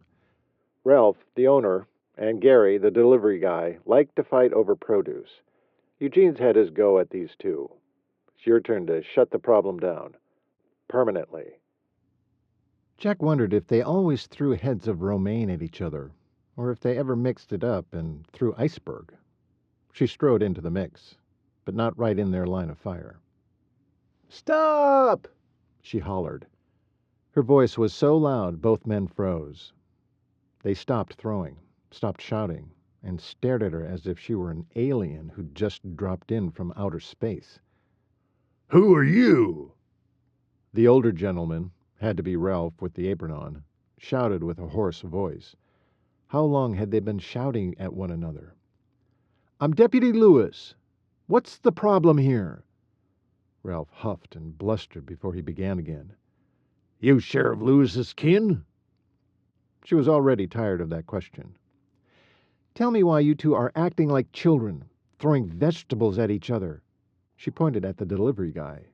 "You first." Wait a minute. Jack stopped the store owner with a halting palm without looking at the man. "I didn't give you permission to speak." Focusing on the younger man, she said, "Gary, is it?" The man nodded. "Go ahead, Gary. Tell me what's going on." "Well, you see, Deputy, every week I bring Ralph here his produce, and every diddly dang week he throws a tantrum." I do not throw a tantrum. Jack turned her head to scowl at Ralph. "Stop! I'll get to you next." Looking back at Gary, she signaled for him to continue. "Well, Deputy, ma'am, just Deputy. Well, just Deputy," he said. She really wanted to roll her eyes, but controlled the urge and didn't stop him a second time. "He don't like my produce. Says it's always limp." He stopped his whining long enough to really look at her. "Say, ain't you the one who shot one of Cord Cooper's sons? Seen a picture in our paper." Jack closed her eyes and sucked in a breath, held it for 5 seconds, then opened her eyes. Ignoring his query, she asked, "Is it?" "Is it what?" he asked. This time she did roll her eyes. "Is it limp?" Gary stomped his foot, anger lining his face. "It can't be helped if a ride from Gillette to here makes him wilt. Not my fault." Jack looked to Ralph. "What's Gillette? About an hour from here?" Ralph nodded. "Don't you have any places more local to find your produce?"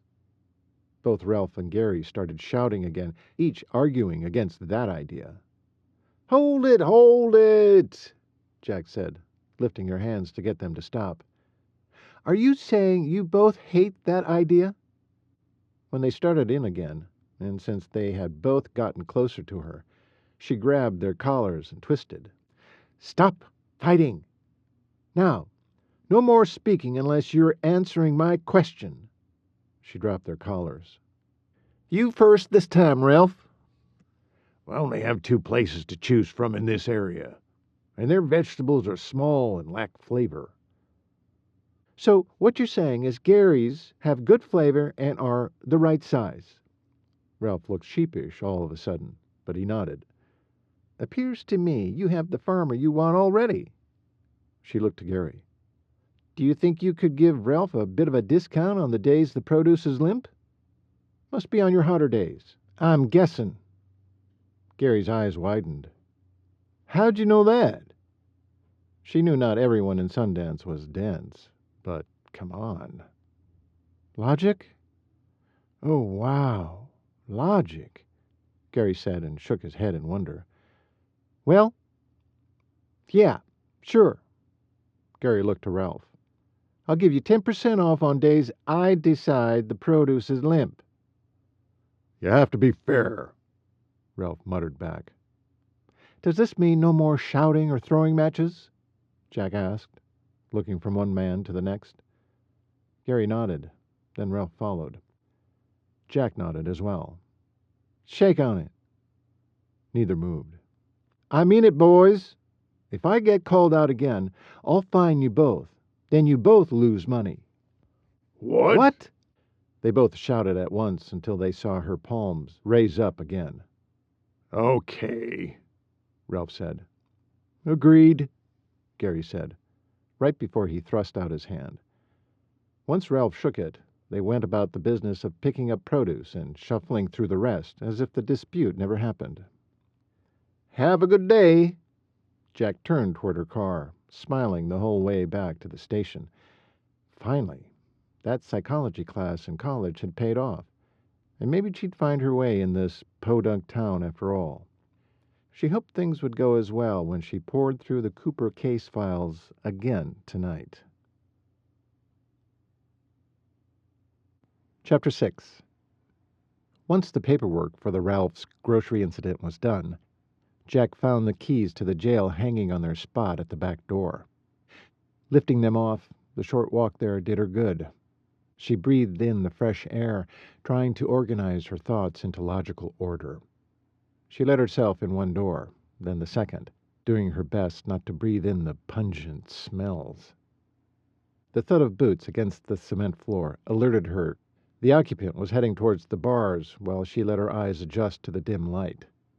She approached the short, sturdy man standing before her.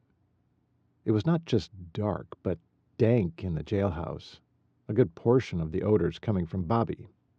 He looked less than pleased with the circumstances. "Deputy Bartlett giving you enough food and water?" Jack didn't always start with kindness, but she wanted his cooperation. He harumphed. "Who are you? What do you care?" "Deputy Sheriff Jack Lewis. You're Bobby Marino?"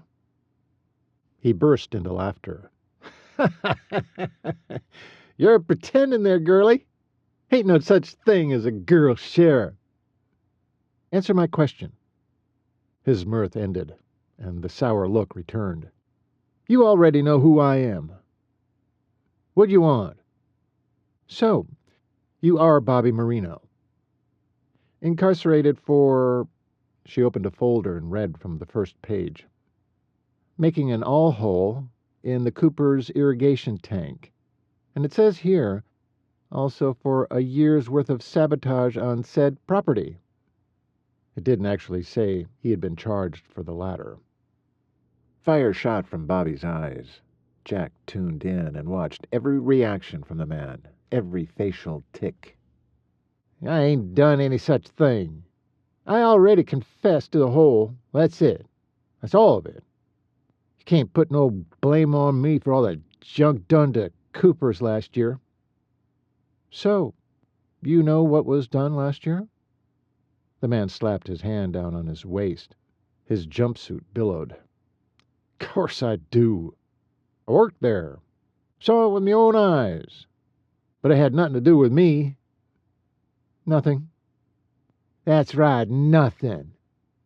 Why did you put a hole in the irrigation tank, Mr. Marino?" Bobby slammed his palms against the bars. Jack jumped. "I already told the sheriff everything. Just look at your dang paperwork.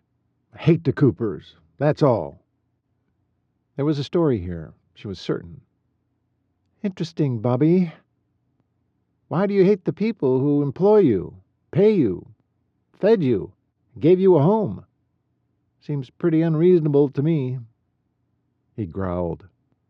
"Okay. Don't hate them all. Just Colt Cooper." Jack had read Bobby's whole file backwards and forward.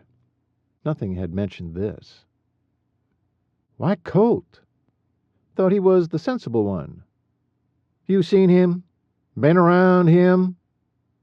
"Actually, haven't met the man yet." Bobby snorted. "He steals women. Stole every woman from me for the last 3 years. I had enough." Well, if Colt looked anything like Hunter and his older brother, Trevor, she could see the problem for Bobby. Still, though Bobby didn't have the Cooper height, if she saw him cleaned up and out in public, she might have called him good-looking. But to do damage to property because of the competition? Not likely. There was something more going on here. "So, Bobby," she tapped her upper lip with an index finger, "let's say you just entered a bar, and you see a woman you're interested in, you're getting to know. Colt comes in the door behind you and starts heading toward the girl. What happens?" Bobby hung his head, looking down at the toe of his boot as he tapped it against one of the bars. Thinking? Ashamed? She couldn't quite read the body language. "Well, you see, he's never that obvious. Devious is what I'd call him." Bobby didn't look back up, just scuffed his boot along the cement under the bars. "Explain." "He'd sit in the far corner, like he wasn't interested, you know. I always went up to the girl, introduced myself, bought her a drink, spent all kinds of time talking to her. But pretty soon I'd see her looking over my shoulder again and again at him, until sometime during the night the girl would just up and leave me and go to him. Never failed. Bobby looked up, and the fury was back. And whenever Colt was in the room, anywhere, it was him every girl wanted. Let's back up. The girls seek out Colt. Then what? Well, then he acts like he's not interested. That's what's getting him every diddly dang time. He acts all gentlemanly like and pulls out a chair for them to join him, even though he looks like he'd rather do anything but. Devious, I tell you. Well, now, Bobby, wouldn't you call that all's fair in love and war? I thought we was talking about girls here, not war. Oh, for crying out loud. How did you convince men like this that women just weren't interested? You do know Colt is engaged now, don't you? She read that in their file. No more competition for you. A stunned expression stiffened his face. You telling me I'm rotting in here and Colt is off the market? That's what I'm saying. Bobby cursed. Then he cursed again. Get me out of here! No can do, Mr. Marino. You committed a crime against the Coopers. Though Bobby had been scheduled to be transported to the Wyoming State Penitentiary in Rawlins by now, her father had officially asked to keep him longer due to information he wanted to extricate from the prisoner, and Jack was determined to be the one to do it. He drew closer, stuck his face against 2 bars, and hung on to the other 2. With 2 fingers on his right hand, he coaxed her forward. Jack stayed put. There's no one else in the jail. You can speak freely. Still he whispered. What if? He stopped, looked around, then began again. What if I can give you names? You know, people who want to hurt these rich bastards. Jack sighed. Interesting phraseology, considering you want to suddenly help them. Don't want to help them. Want to help me. How do you know this? Information about these people. Well, just do. She eyed him for a couple of seconds, looking for deception. Didn't see any there. Depends on what you can tell me. All I can do is take the information to the sheriff and see if he can help you. He wagged a finger. Oh, no, you don't. You think I'm dumb. Yeah, she considered it. I don't tell unless you set me free. Doubt that will happen, Mr. Marino. But maybe the sheriff can lessen your time in jail, or possibly give you some benefits. She didn't disclose the fact he'd probably be moved to the prison in Rawlins soon after his confession. Ha! Like what? What would I want instead of less time if I can't have no time? Jack twisted her mouth and pulled her brows together in fake concentration. Well, I don't know. Possibly a comfy bed, or maybe a television? That straightened Bobby's spine. His eyes widened. The television? You sure? How about a colored television set? I don't know yet. Tell me what you know. Bobby's gaze left her and wandered off, thinking carefully about his options, she guessed. Finally, he huffed a breath and looked back at her. I tell you what. Bring the sheriff in here. Don't want to talk to you no more. With that, he turned and wandered back to the cot, planted his behind, and looked away, dismissing her.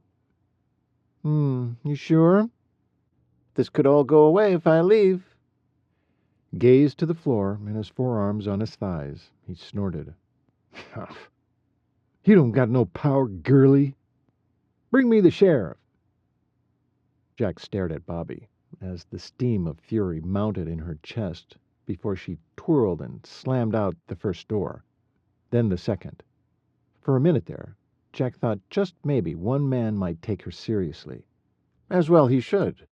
Girl or not, she had earned her uniform. Her mind was racing with disappointment, but also possibilities as she locked up the jail. She wasn't going to do the Coopers much good if no one saw her as an authority figure. She either needed to act tougher, or she'd be forced to try out feminine charms. Her? Feminine? And charming? She instantly dismissed that idea. Seeing her dad was in his office, she beelined it in there and shut the door behind her. Her dad signed the last page of a report, then glanced up and smiled. He dropped his pen and gestured for her to sit. "Afternoon, Deputy." "Been at the jail?" "Yes, talking with Bobby Marino. Not that it did me any good." "Didn't find out anything interesting then?" "Actually, yes. He shared something that wasn't in the original report." Her dad's eyes widened in surprise. "Do tell." Bobby was exceedingly jealous of Colt Cooper. He says that's why he messed with the irrigation tank. But, and here's the interesting part, he wants out bad, now that he knows Colt is engaged. So, he's willing to share something, only with you, about others who might be sabotaging the Cooper Ranch in exchange for something in return. Her dad scoffed. "Yeah, I told him he wouldn't be released, but maybe something else." "So you were right. There's a group, and Bobby's just dumb enough to let the cat out of the bag." "Which makes me think he's telling the truth, that he isn't part of it, just knew about it. He's only interested in himself, but he's willing to negotiate with you for the information he has." "What's he want?" He cocked his head. "That's reasonable." "Well, he didn't know what to ask for beyond being freed. But I gave him ideas. A nicer bed, colored television set. The last one caught his interest. Do you think we could get him a television, Dad? If the county's budget can't afford a colored one, since they just recently came out, maybe he will settle for a black and white TV." Her dad grinned slyly. "We could bring a colored one in. Let him watch it until he's picked up by the transport for the penitentiary." "He's bored. He'll take the deal. Doesn't seem the least bit repentant that he'd be ratting on this group." "When will you do it? I'd like to get what he knows soon. The Coopers deserve that." "I'll look into it today. In the meantime, I'm sending you to Wilson's again." Jack groaned, remembering that her first assignment here had been a dispute between Mr. Wilson and his wife. "Really, Dad? Can't we do something about their fighting? One's bound to kill the other at this rate.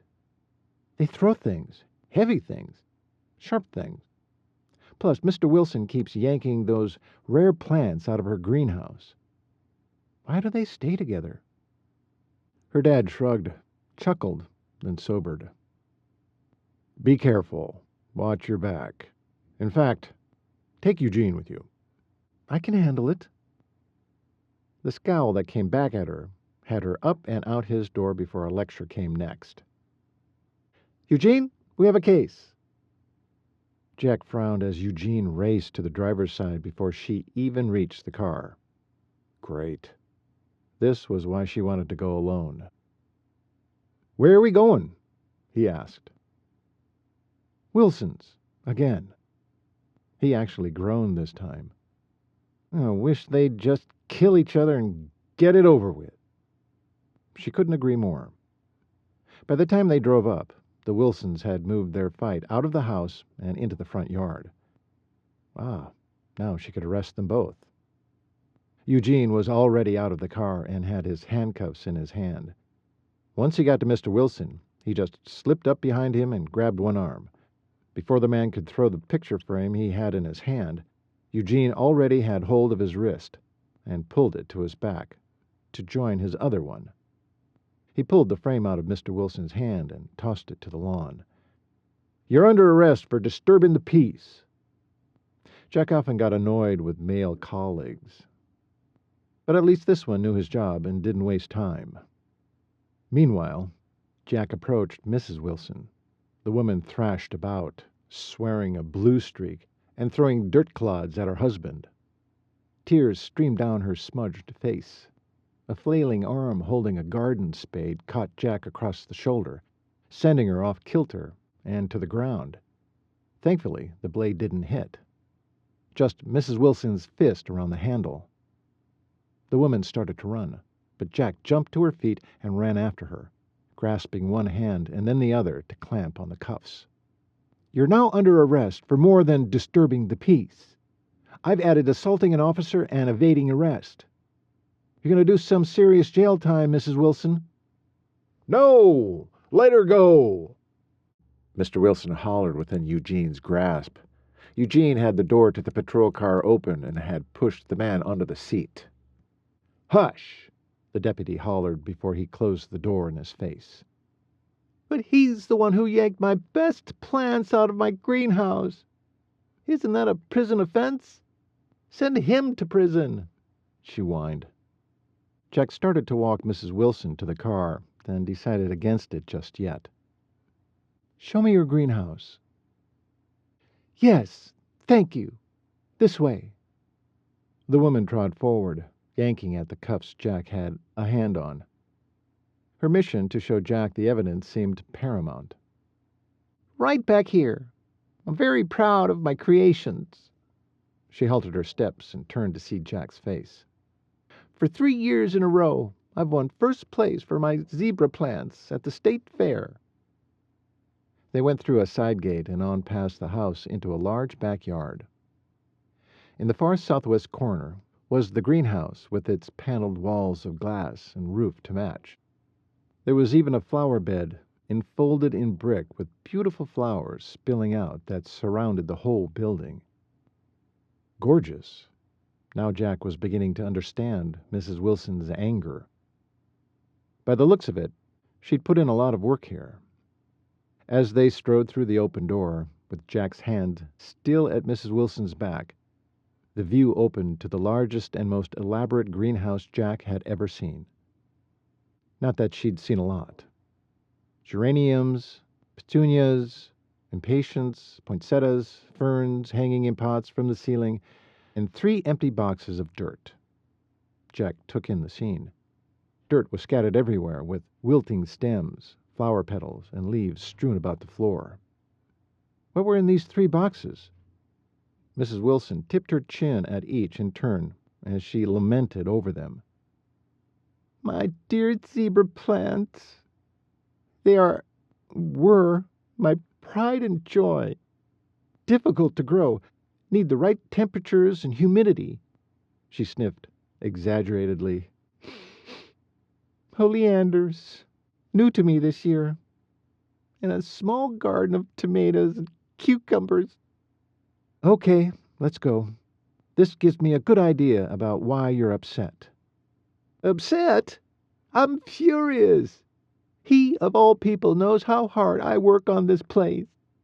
Jack walked Mrs. Wilson out of the door and back to the squad car, putting her in the other side to join her husband on the seat.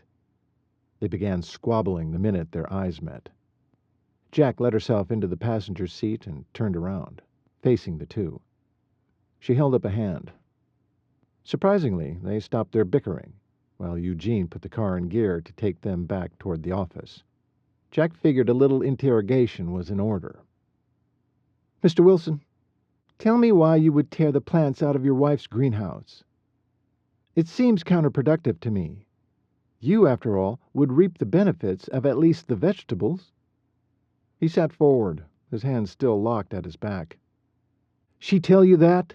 he barked. "I didn't do a dang thing, and she knows it." Another argument ensued. Jack listened for a while. Mrs. Wilson accused. Mr. Wilson denied. Interesting. "Okay, settle down now. So, what you're saying is you didn't tear her plants out." "That's right. Why would I do that?" Good question. "Well, I didn't. Never have. Though she continues to blame me. You're jealous I get attention at the state fair every year, and you've always hated it when I work out there instead of taking care of you. Who else would it be?" And there was the question of the day. Eugene parked the vehicle next to the sheriff's, then gave Jack a weary look before opening his door. Jack rolled her eyes and took a breath. Was this all she had to look forward to? Domestic disputes of ruined greenhouse plants, produce-throwing grocery store clerks, and endless paperwork? Where had she gone wrong, and how was she going to make a difference in this county? Lord, please show me the way. Chapter 7. After a few more days of agonizingly wearisome calls for disgruntled citizens, Jack arrived at work thankful it was Friday. The minute the door closed, her father gestured for her to join him in his office. She hoped it wasn't another assignment to split up a stupid argument. She was ready to have a weekend doing what she thought was worthy, delving deeper into the files for the Coopers. She planned to attend church on Sunday, then relax a bit before her next tedious week began. Once she closed the door behind her, her dad dug in. No good morning or have a seat or any of his usual greetings. Her stomach clenched. There's been another crime committed out at the Coopers. She stiffened, a pain slicing through her head and her heart. These poor ranchers. They'd have to sell the ranch if this kept up. The thought made her wonder, who would benefit most from this outcome? What happened? Not sure. Has to do with animals again. I'm sending you out. Now, since the danger has passed, I don't think you'll need Eugene. I have something else for him to do. She wanted to ask if it was for this investigation, but her curiosity would have to be curbed for now. This is what she wanted, a chance to help the Coopers.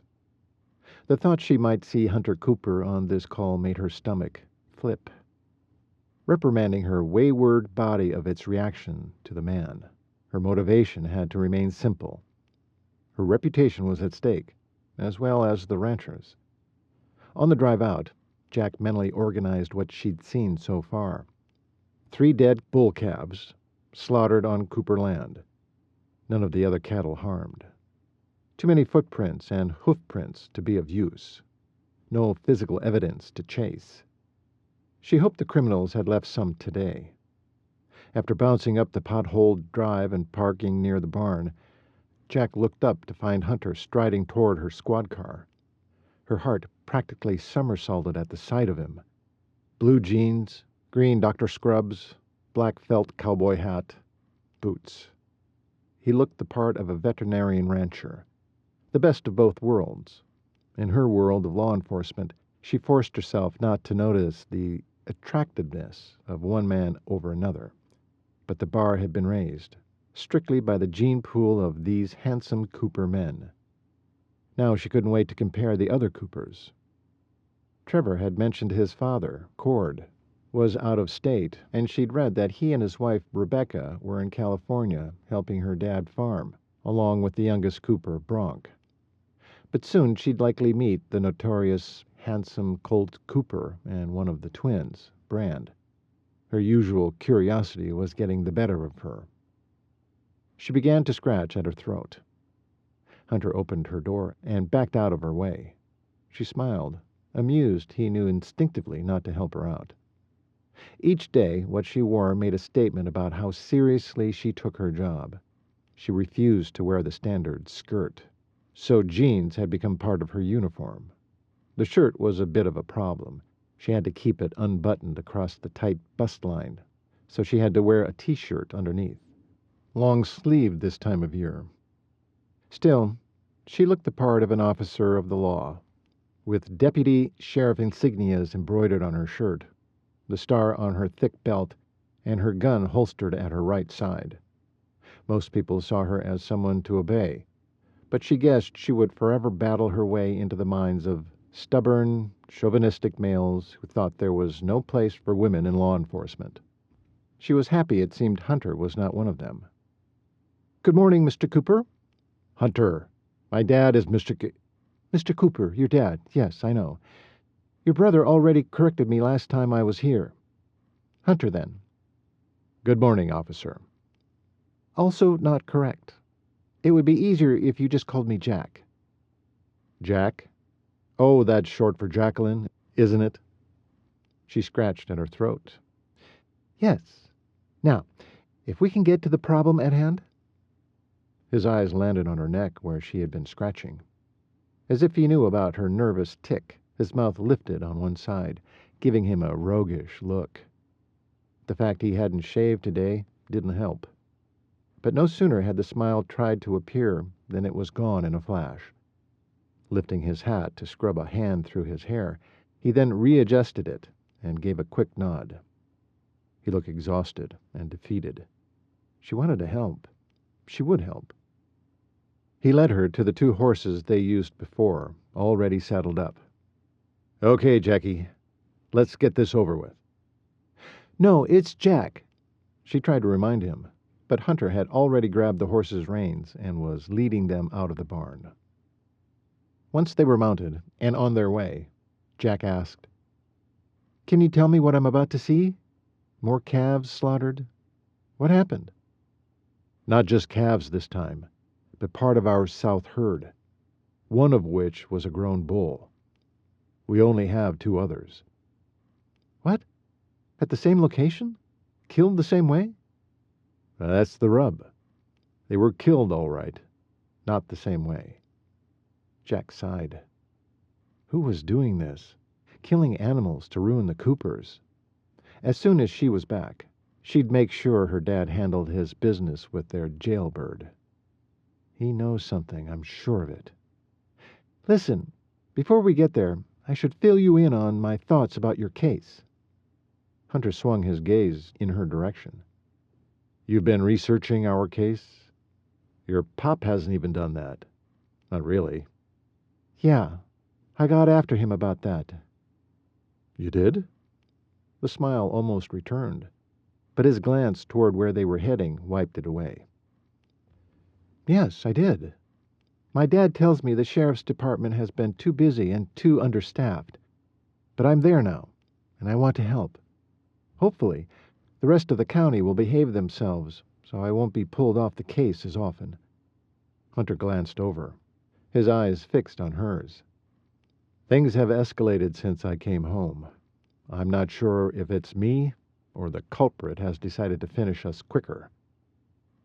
Jack saw the hard set of his jaw before he turned back, his eyes burning. His anger was palpable and ran deeper than the crime itself.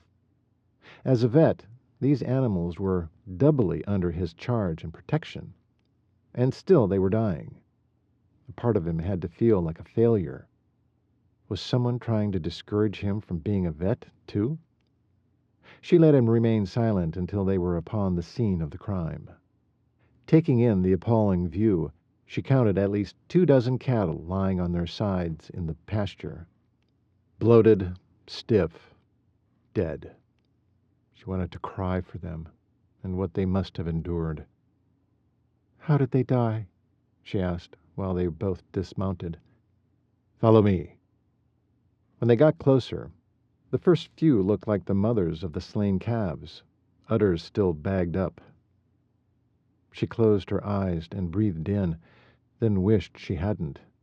Though they weren't decayed yet, there was death in the air. How long ago? Look here, Hunter said, apparently not hearing her. He pointed to the alfalfa hay that had been spread around the area. You see that? Jack squatted down next to him and sifted through the hay like he did. She saw long, slender green leaves sprinkled amongst the greenish-yellow hay. What is that? Some other kind of plant? It doesn't belong there, I take it. Hunter picked through the dried alfalfa for the foreign leaves. He laid them on his palm and brought them closer for her inspection. Is that? She plucked a leaf from his palm, turning it over and over again. Oleander, he said. A bush that only thrives in warm weather, not found in Sundance, or anywhere up north. Deadly when ingested. Hunter, she looked up and focused on his eyes full of fury and grief. I just saw these leaves a few days ago. A stunned expression widened his eyes and raised his brows. "Do you happen to know the Wilsons on High Street?" she went on. Hunter cocked his head, a question in his eyes. She was stricken once again by their gem-like clarity and color. "Jackie, you with me?" She started at his deep voice. What were we talking about again? There she is, Hunter said with a chuckle. "Yep, I know the Wilsons. Dwayne owns the dry cleaners downtown. Why?" "I was just at their house yesterday. Can't really say why, but what I will tell you is Mrs. Wilson has a greenhouse in the backyard." "So I've heard." "It's amazing, really. Have you been in it?" He grinned, flashing a knock-your-socks-off smile that crinkled at the corners of those remarkable eyes. "No." He stretched out the word with humor in his voice. "Is there a point in there somewhere?" Oh, yes, of course. My point is," she cleared her throat, still reeling from the smile he'd flashed, hating that her professional self could be so flustered by it. 3 of the planter boxes had been emptied, and the person took the plants. One was all vegetables. One was zebra plant, and the last was oleanders. Oleanders, Hunter." She grasped his forearm in emphasis, dropping it when she saw he'd gotten the gist. "You saying someone purposefully stole those plants to kill our cattle?" She nodded. "That's exactly what I'm saying. The leaves give them instant cardiac arrest. They die soon after they eat them." Her mouth dropped open as she sucked in a whoosh of air. "How could someone do something like this?" "They're heartless bastards, that's how." Hunter rose and dusted his hands of the deadly plant. "Don't get your hands near your face. Come on over here."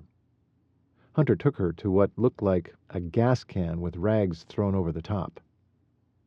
He poured a little on the rag and handed it to her. "What? You want me to rub gasoline into my hands?" "Best way to clean up anything. It'll remove the poison." She did what she was told, but took her time rubbing it off. The sound of a diesel engine brought their attention to a side road along the fence line. "The men are bringing up the backhoe to bury these guys. Can't risk harvesting the meat. The hands will get rid of the hay and oleander leaves." "Have you seen enough?" Jack looked around one last time and nodded. What more was there to check? "I take it there are too many footprints, hoofprints, and tire tracks to do us any good?" "Brand was out here last evening, hauling and spreading the hay after we disposed of the calves. He saw nothing out of the ordinary. So whoever did this had to come on the ranch twice. Once to kill the calves, and then late last night to spread the oleander leaves, after Brand had spread the hay. Seems a pretty calculated sabotage to me." "Hunter." She waited until he looked her in the eyes. "I've never had any doubt that that's what this is. From the moment I started reading your file. In fact, I don't think it's just one man. I think it's a group." Hunter stiffened, his mouth a grim line. "Now, I know Bobby was a separate case, but you actually think there is a group that's banded together to ruin us?" "Looks like it to me. I'm going to run today's incident past my dad, see if he agrees with me. In the meantime, you might want to put a few of your men on night patrol. I'm assuming you have a lot more pastures filled with Cooper cattle." Hunter nodded, but didn't find any words to say. The ride back to the main camp was silent. Jack needed to look into who would benefit from the Coopers going under, or uncover a past vendetta. Her work was cut out for her, assuming the sheriff would allow her to concentrate on only this. Once they returned to the barn, they were greeted by a long-legged man with wide shoulders and hazel eyes, the color of Trevor's. Looked like Jack was about to meet another Cooper male. She dismounted and handed the reins to the man's outstretched hand. He took the leathern hand and tipped his hat and smiled. Yep, another bone-melting grin. Definitely a Cooper. "Howdy, ma'am. Name's Brand." He reached out a hand to shake hers. She kept her hand from him, putting them both behind her back. "Have gas on my hands." He grinned again. Another melty grin. "It's kind of a staple around here." He stretched his hand out further, not at all bothered by what might be on hers. This time she clasped his. "Deputy Jack Lewis." She smiled at the young man whose looks resembled a mix of both of the brothers she'd met so far. Now, she was very much interested in meeting all the rest. Could they all be this striking? "Thank you for taking care of my horse," Jack said. "My pleasure, Deputy." Then his face fell. "Bad sight out there, isn't it? Do you think you can find out who did it?" "That's my job. For your sakes, I hope I can do it well." Hunter handed his reins to Brand. "Come on, Jackie. We need to wash up." Excellent idea. She followed Hunter to another outbuilding beside the barn. Two older gentlemen were sitting on a bench butted up next to the building.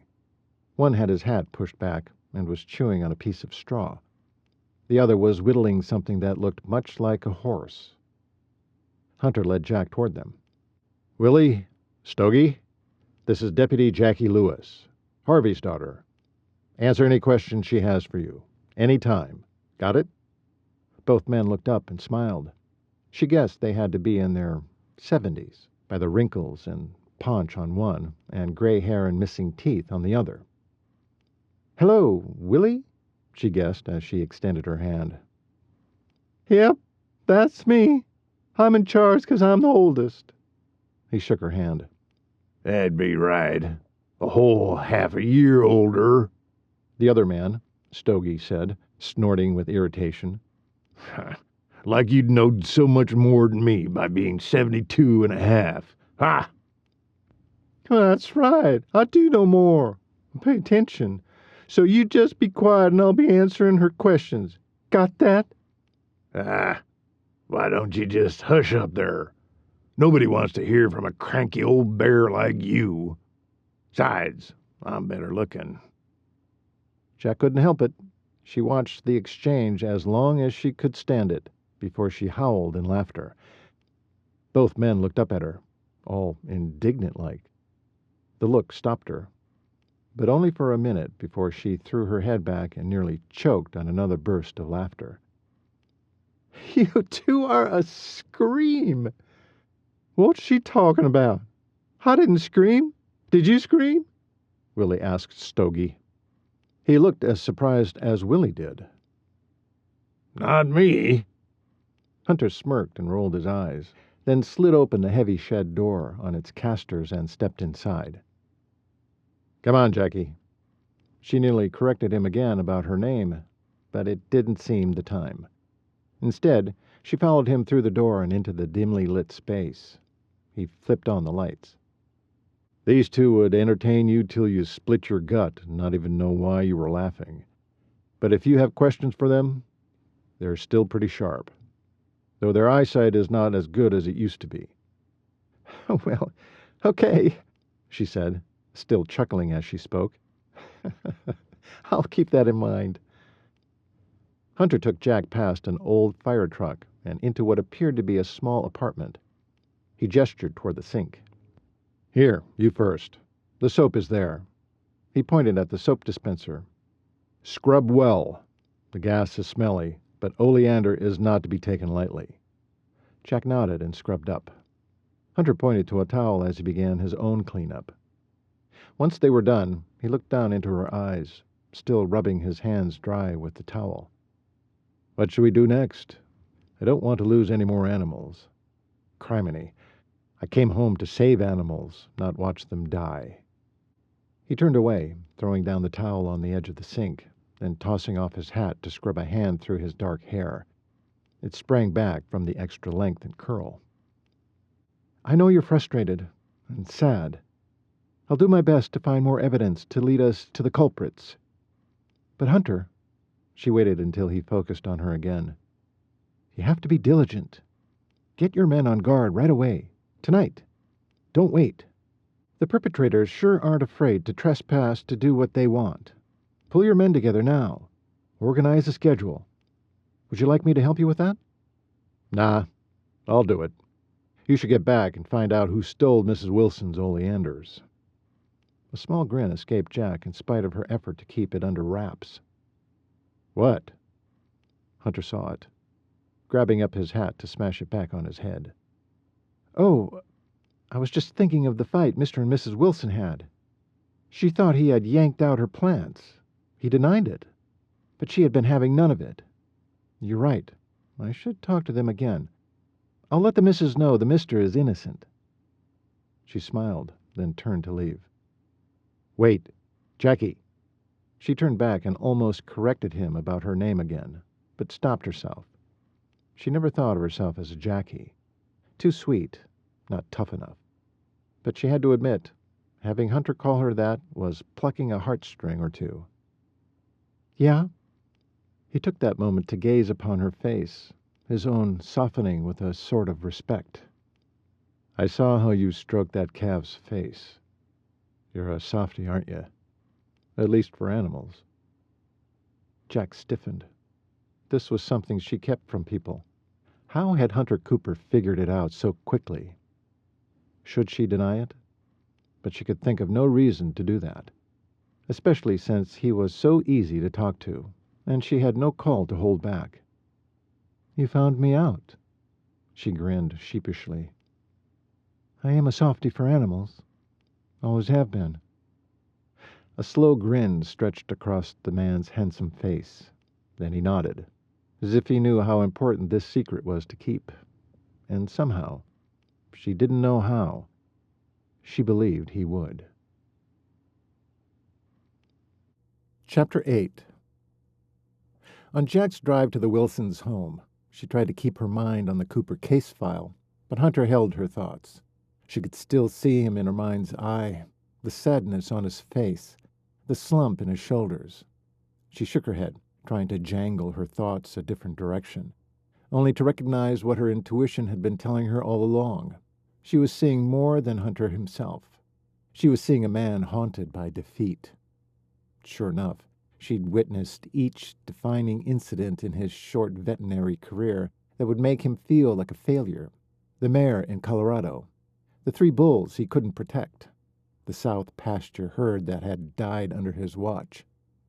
Beautiful as his smile was, it was always guarded, and now she understood why. Jack turned onto High Street and parked in front of the Wilsons' home. Much to Jack's annoyance, her dad had opted not to press charges on either Wilson if husband and wife refused to press charges themselves. Neither of them wanted the other to do jail time. So there they were, back in their home sweet home.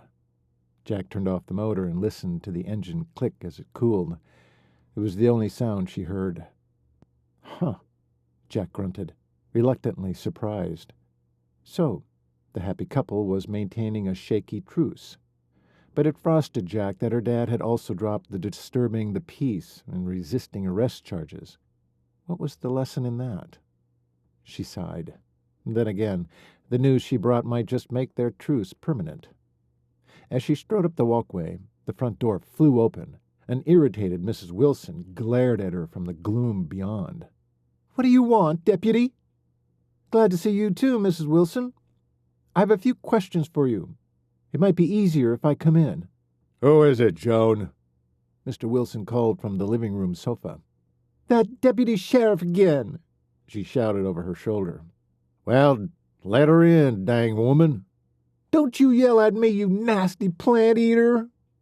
Jack scooted inside and tugged the door from Mrs. Wilson's hands. She closed it and strode into the living room. Mrs. Wilson followed at a grudging shuffle. Sit down, sit down. Mr. Wilson was standing now and gestured to a stuffed chair that had seen better days. Jack sat. The other two did the same, both on the sofa, but not close enough to touch. Pressing her lips into a fixed smile, Jack said, "First of all, I want to clear up an area of contention between the two of you." The man and wife shared a confused look. Jack fixed her eyes on Mrs. Wilson. "I believe your plants were stolen." The shock on Mrs. Wilson's face was the perfect counterpoint to her husband's smug smile. Told you, Joan. She scowled. Hush up and listen. Another crime was committed with the oleander plants. Which brings me to my first question. Why do you grow oleander, Mrs. Wilson?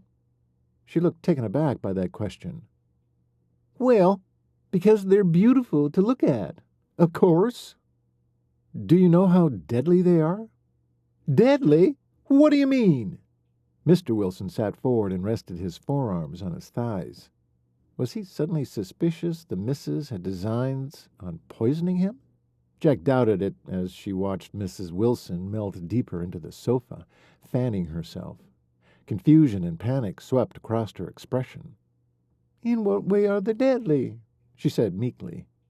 I mean, I know better than to eat 'em, but I wouldn't eat any plant I grow, except the vegetables, of course. Jack nodded noncommittally. When ingested, any part of the plant can cause cardiac arrest. What?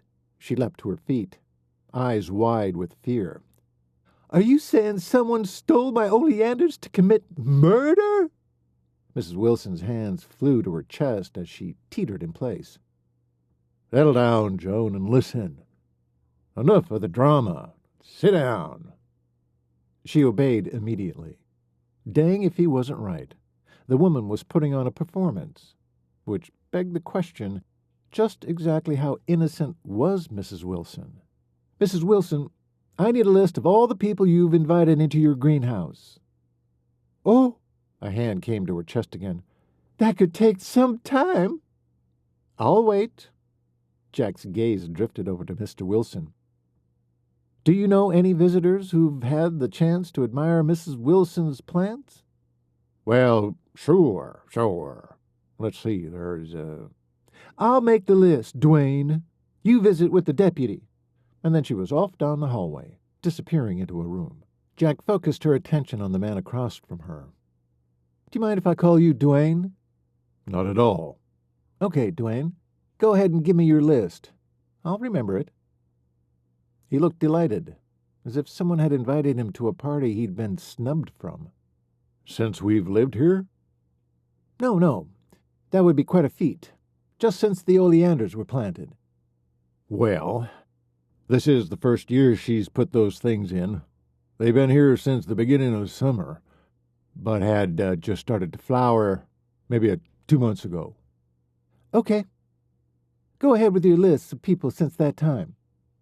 He rubbed his chin, gazed off to the right at nothing in particular. Well, now, there's several women from the church. Only know a few of their names. My employee, Millicent. There's our neighbor to the south, Rudy Chavez. He cocked his head to the side and hiked an eyebrow. He's a bachelor. When Jack didn't react, he shrugged and continued.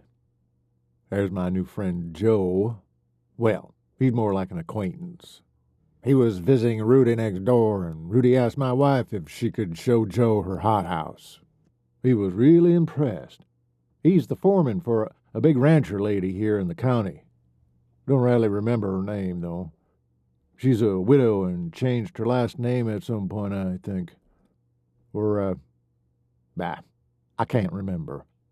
I guess my wife will have them all on her list. That's all I can think of right now. That's fine. If you think of more, give me a call at the sheriff's station. Joan trotted down the hallway with a paper in one hand. Okay, this should be it. I didn't know how far back you wanted me to go. I only jotted down current visitors. Since when exactly? She waved her hand airily. Oh, last 6 months, I suppose. She giggled. Jack just stared, her neckline itching. Mrs. Wilson cleared her throat and bit her lip, quivering ever so slightly under Jack's scrutiny. That's good. Thank you.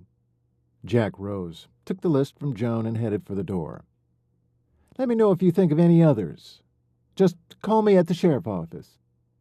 Joe nodded and let Jack out. Jack hung by the closed door a few seconds, waiting to see if the two would argue. After 10 seconds of silence, Jack strode to the squad car, cranked the engine on, and scanned the list. Just as she suspected, no neighbor next door. No Joe the foreman of a widow rancher. Mr. Wilson had specifically mentioned Rudy Chavez and his friend Joe, wanting to see the greenhouse. Now her suspicions had been confirmed. Of course, there was a small chance the delicately dramatic Joan had forgotten that little fact. Jack scratched at her neck. It was all the confirmation she needed. She drove to the office. A little too quickly, she chided herself. Slowed down to make the last turn and stuffed the sedan into its parking space. Anxious to lay out this new development for her father, she grabbed the list from the passenger seat and hurried to the door. But the minute she cracked it open, she heard her mother yelling at her father in his office. Funny, she'd been so involved with the list she hadn't noticed her mother's car. Domestic squabbles were the worst, all the more when it was your own family in the crosshairs. She tiptoed back a step and tried to click the door shut again, but her dad's booming voice stopped her cold. "Deputy, come in here, please." Jack winced and let herself into the building, but couldn't help the fact that she halted just inside the door. He crooked one finger at her, gesturing for her to come, and come now. Heat rushed to her face, treating her as if she were 12. Honestly, she straightened her back and strode with purpose into his personal office. "Close the door." She did as she was told and came to stand as far from her mother as the room allowed. The woman was obviously livid. What have I done now? "Jack, were you supposed to meet your mother for lunch today?" This was why she was upset? No, not until Oh, shoot! This is Friday. Turning to face her mother, she said, "Sorry, Mom. You know I prefer to be called Mother." "Sorry, Mother." Sarcasm dripped from the word. "Jacquelyn," her dad barked. "Fine. I'm sorry, Mother. I forgot. I've been busy with a case, and I was out at—" Her mother's perfect complexion was a perfect mess of blotchy red and white. "This was the only time Pearl had available to alter your dress for Sunday service. Did you forget your sister's Sunday school class is putting on a play? Did you? Do you care at all?" "Okay, Evelyn." Her dad's voice carried the special tone of calm reserved for dealing with these outbursts. "That's enough." Her mother shut her mouth. How had the man gained such power over her mother? She'd never seen anyone else exert that control, not ever. Having been away so long, she'd forgotten this family dynamic. Certainly hadn't missed it. "Hunter, you in here?" Trevor's voice rang out, bouncing off the high timber beams of the enclosure. Hunter rubbed at his jaw with a shoulder, trying to catch the sweat tickling him as it trailed down his cheek from his temple. For late September, it sure was hot and stuffy in this old barn. "Back here," Hunter said with caramel smoothness. It wasn't for Trev's sake he'd modulated his voice that way. It was to keep this stallion from spooking and tearing up another leg on the hay rack. He'd spent the last hour getting the fellow to calm down and stand still. Hunter paused for a 2 count. The fetlock pinched between his knees, waiting to see if the horse would react. The stallion merely shook his neck and twitched to fly off his withers. Letting out a slow breath, Hunter finished wrapping the laceration he'd just cleaned. No one knew what set the stallion off this time. Regardless, their stalls needed to be safer.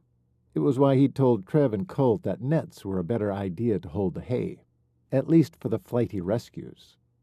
Trev's torso came into view outside the stall.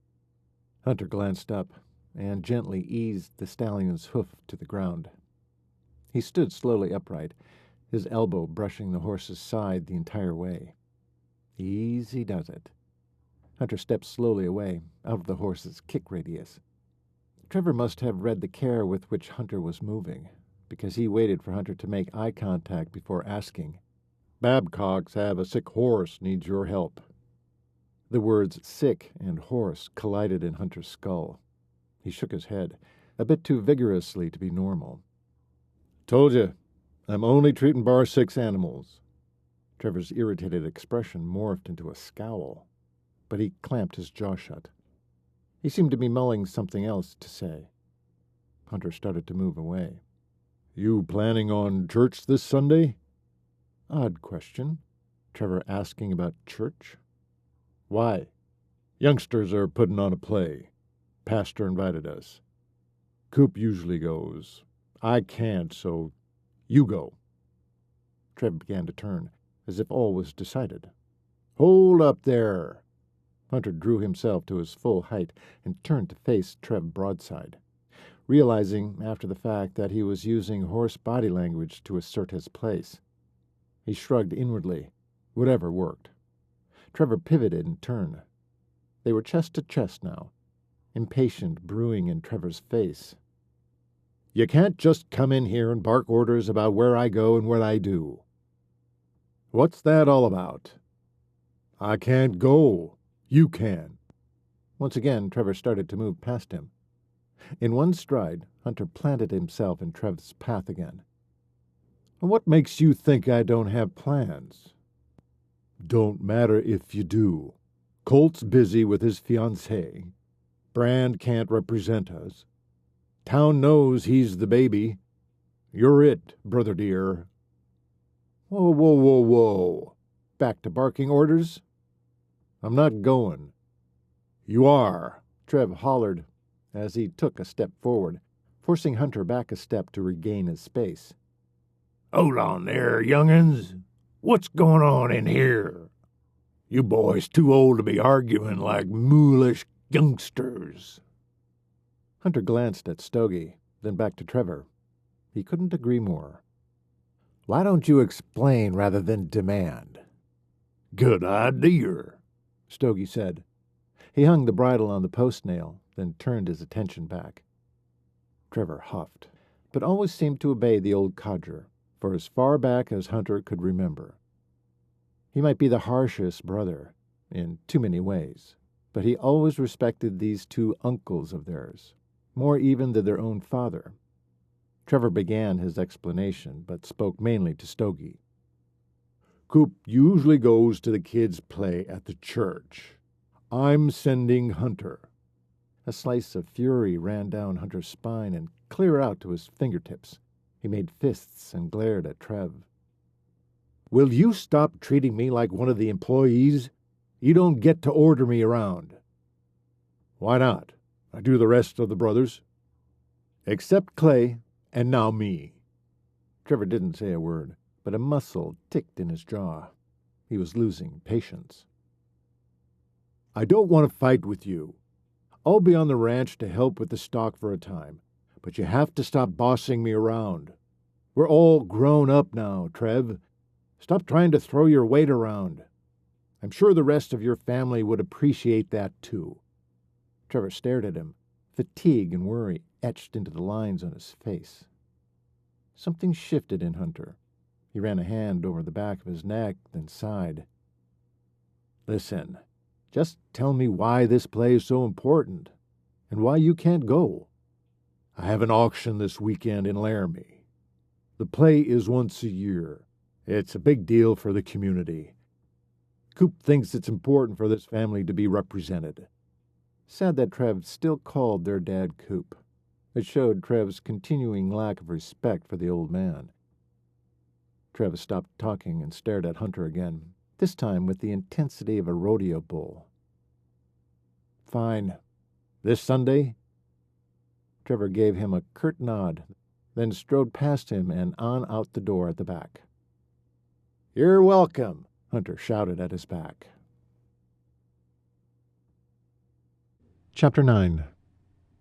Sitting alone in a pew at the back of the church, Hunter yanked at the stiff collar buttoned at his neck, then readjusted his tie. Gad, he hated dress clothes. He would live in scrubs and jeans if only life would let him. Theoretically, the Coopers were accounted for. He'd already shaken the pastor's hand as he came through the door, so he could leave any time without being missed. Did he really need to stay and watch a play put on by children of local families? He wasn't a father.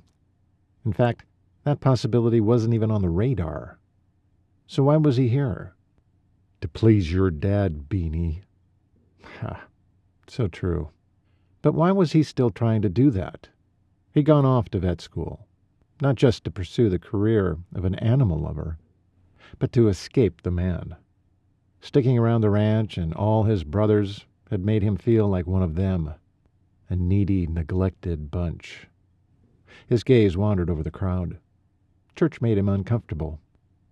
He believed in God, sure, for the big things, but he hadn't interacted much with the Almighty. Hadn't asked much. Hadn't expected much. Hadn't seen much. After living without a mother for so many years and getting nothing to speak of from his father, believing that God would heal him of the hurts of his past was a lot to ask, so he didn't ask. As he searched for the pastor within a group standing at the door, planning his escape, the family the pastor was greeting caught his eye. First to break free of the group and walk toward a pew was an attractive middle-aged woman, dressed in a shockingly out-of-place high-fashion dress. Next, 2 teenage girls followed, and then a rare beauty seemed to float in. Hunter's eyebrows shot up. Was that? Couldn't be. But once Hunter saw the father bring up the rear, there could be no doubt. Sheriff Harvey Lewis. The rare beauty was Jackie, Deputy Jackie Lewis. And wow. Just wow. He tried to force more thought, but none came. His hands shook, his mouth dried up. He couldn't seem to stop staring and blinking. Couldn't seem to breathe right. At last, his brain started to split and sputter back to life. Knockout. Stunning. Sure, he'd noticed clear back in Colorado that Jackie was nice looking, but tomboys had never drawn his interest. Femininity, charm, beauty. That's what he was drawn to. Yet he had to admit, there was another trait he admired more now, intelligence. And Deputy Jacquelyn Lewis had that in spades. Hunter cleared his throat, tried to swallow. He swung his gaze to the pulpit.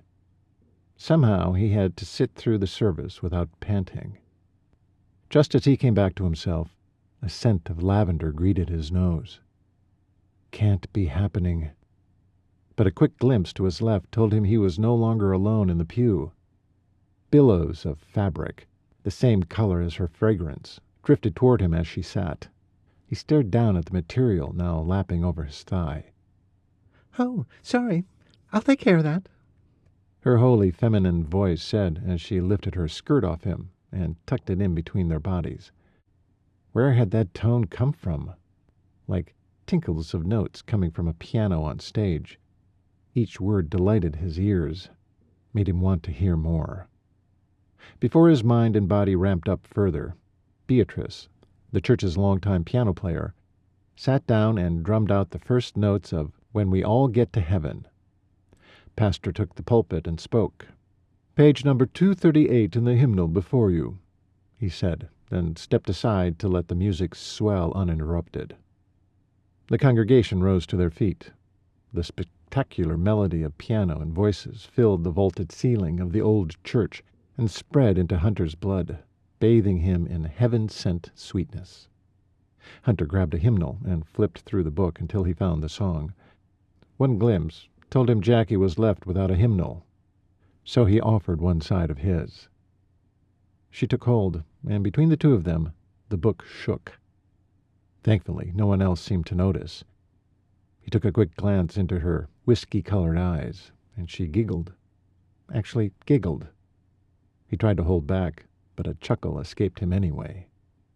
Jackie couldn't rip her eyes away from Hunter, though she did her best to control the joyful hilarity that seemed to bubble up and want to escape. Maybe it was the smell of him, musk and man and a hint of hay. Maybe it was how he towered over her. Or, and she really thought this was it was how he looked at her the moment she stepped inside the church.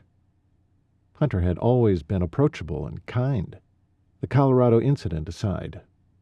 But he'd never looked her way as a man noticing a woman before.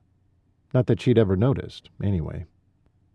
For the first time in her life, She was glad for her mother's nagging about dresses and hairstyles and manicures and good manners. Jack forced herself to stop thinking and enjoy the deep timbre of the man's voice as they sang. A vision of future times in this church, with 2 boys and a girl sitting next to them, flashed through her mind. The book slid from her fingers and nearly dropped. Hunter's quick reflexes caught it as he glanced at her in concern. What had possessed her to go there? Hunter closed the hymnal as he sang the last of the refrain and returned it to its slot. He used the same hand to rest lightly on her shoulder. "You okay?" he whispered. "Sure, yes, of course," she murmured back. His warm hand lingered on her until the congregation sat. They followed suit and fixed their attention on the front of the church. The lights dimmed, and children started to file onto the platform. For the next 45 minutes, the kids performed the cutest play Jack had ever seen. Or maybe her jolly welled up from something else entirely. The man next to her seemed totally engaged, smiling at the cute scenes and laughing at the funny ones. A quick glance told her his eyes even glistened when the moment turned melancholy. It had been a while since Jack's heart had crept toward anyone. She thought it had with David, but now she wasn't so sure. It was a painfully sweet sensation, and her heart burned with the possibilities, until she reminded herself Hunter wasn't just any man. He was a Cooper. He and his family were under siege, and it was her job to solve the case. Period. The play ended. The congregation rose for a standing ovation. Then the churchgoers milled into the aisles and began to file out.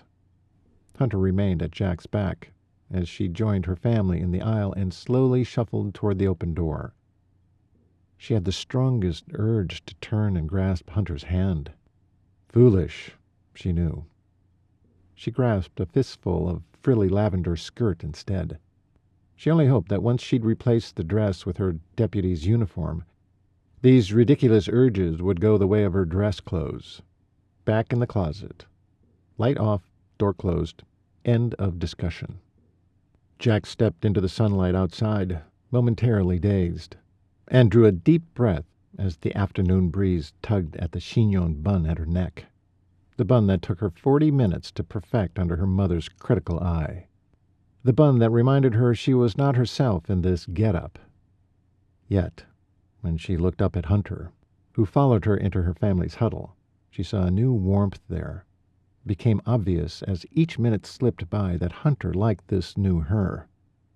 He'd been attentive and gentlemanly for the last 2 hours, not just kind and approachable, as he'd been on her previous visit to Cooper Ranch. Irritation began to creep into her core. Hunter needed to understand the real her was the deputy, not the socialite.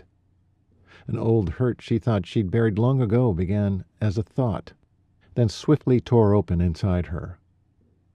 As Hunter lingered and smiled, making small talk with her family about the play, her wound opened wider still, and before long it gave way to irritation, then resentment, then it swelled into a growing fury.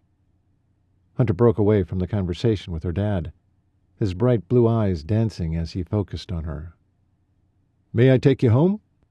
His voice was cheery and gentlemanly, and not his usual tone. The moment he zeroed in on her face, his happy expression dimmed. He tried hard not to grimace or scowl, but she knew her face couldn't lie. "What's wrong?" The words were curt, cool. He was a smart man. He knew something was bothering her. Should she use her deputy sheriff voice and cut him down to size? Remind him that she wasn't the cute little bit of fluff he was seeing today? The painful memory she kept stuffed tightly away let loose just then and filled her mind. David, the man she'd been dating off and on for over a year back in Colorado, the one who'd finally left her without a word over a month before she'd left the state. It pained her every time she remembered their last conversation. "You're really going to be a deputy sheriff?" David said around a scowl. "What do you think I was doing all this time? Training to be a waitress?" She swept her hand down her uniform. This is what I will wear for work. It's a man's job, Jacquelyn. Just like you look now. Like a man. Hunter cleared his throat. Have I told you how lovely you look today? She winced, then frowned. Was he just like David? Judging her based on what she did for a living? How she dressed? He backed a step. You okay, pretty filly? Ugh. She barely kept the word from falling out of her mouth. Pretty filly? He'd meant that as a compliment? Well, it wasn't. A weak, spindly-legged female, like a brand-new filly. A fragile someone a man had to take care of, protect, spoil. That wasn't her. And she would never again choose a man who expected her to be that. Hurt and annoyance fought for their place on her face, and she couldn't seem to erase them. I'm fine. I'll just catch a ride with my folks. Thank you anyway. She tried to keep the snark out of her voice, but it was there nonetheless. Oh, you'll do no such thing, her mother said, scooting up next to Hunter and looping an arm through his. Jack hated when she did that. She'd done the same thing with David when she'd first met him, as if the two of them were best of friends, conspiratorially managing Jack's love life for her. This young man has asked you to take you home. You will go with him. Your dad, Kathleen, Priscilla, and I are taking Sherilyn to the ice cream parlor to treat her for the job well done. You go on. Enjoy each other. Tell Sherilyn for me, Mrs. Lewis, that I enjoyed her play. Then Hunter took Jack by the elbow and walked her toward his Suburban, the words, "Wait, I want to celebrate too," still hanging on Jack's tongue. After Hunter helped her in, he placed his sport coat on the back seat and let himself in the driver's side. He turned to her. What's got you so surly all of a sudden? Her head was down as she watched her fingers lace and unlace into each other. Oh, for crying out loud. That was such a girly thing to do. Yanking her hands apart, she flattened her palms on the vinyl seat with a loud smack, then turned to face Hunter. How dare he look so good in his Sunday best, with that starched button-down shirt, the black and white houndstooth tie, creased black slacks, and dressed cowboy boots. Hunter always looked put together, no matter what he wore, but right now he had an edge. Maybe it was his extreme height, or lean build, or those Cooper good looks. Whatever it was, he may look fine, but she wasn't happy with who he was today. Why, Hunter? She asked, then stopped herself. She tried to think through what she could even say to him without sounding petty or girly. She wanted to ask, why do you prefer the way I look today, Hunter? Why don't you see me when I'm wearing beige and a star? Why what? He asked in a voice used for soothing a crazed animal. Jack stilled, just breathing in and out and in through her nose until control came back to her. Why was she so mad at him? He was a man, after all. Didn't they all like their women to look like, well, women? Maybe it was her that needed some drastic changes. Was she interested in Hunter? Did she want his attention? Maybe she did. But at what cost? She hadn't figured out much yet, but one thing she did know. She didn't debate with him the way she was treating her now versus when she was in her uniform. So she asked the next best thing. Why do you want to drive me home? A sunshine-worthy smile lit up the man's face. Is that what got you all riled up? I'm not all riled. She clamped her mouth shut. Didn't she just promise herself not to argue? A bad habit she needed to curb. Never mind. This will give me a chance to catch you up on your case.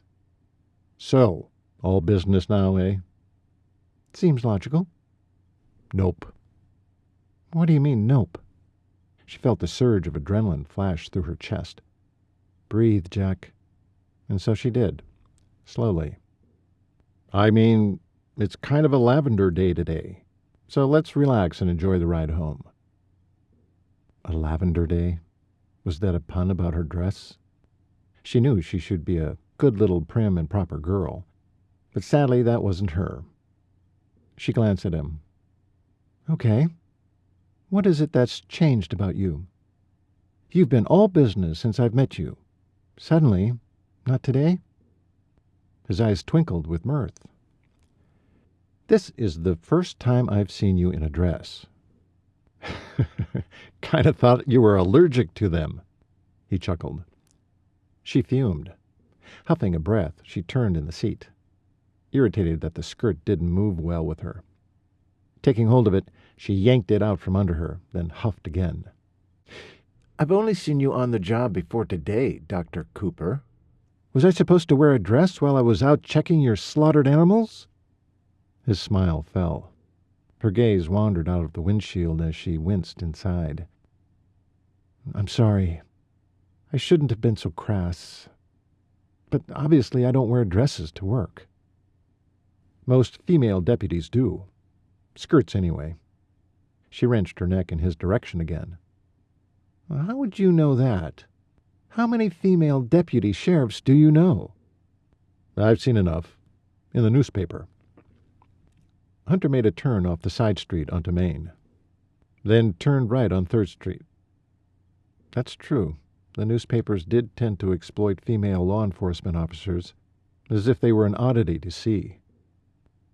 Wait a minute. Where are we going? Coffee shop. Hungry? She sputtered. He was taking her to eat? A warmth filled her face at the thought. She rarely went on dates. Men tended to be intimidated by women in uniform. Oh, sure. I could eat? She rolled her eyes at herself. That wasn't very feminine, Jack. Hunter laughed. Sounds like something I would say. Next, a groan wanted out of her mouth, but she managed to stifle it in time.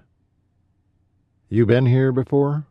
Hunter asked as he parked in front of the hometown restaurant. No. It must be good if you like it. Well, that sounded too interested. What I mean is, if you think the food is good, it must be... Shoot. Not much better. That is... Yep, I get it. It is that good, pretty filly. Now she wanted to growl.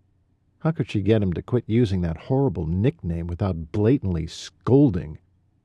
Right now, all she wanted to do was run home and change her clothes. Here we go. Jack started to let herself out the door when Hunter reached over and placed a hand on the inside of her elbow. She stiffened. Don't you do it.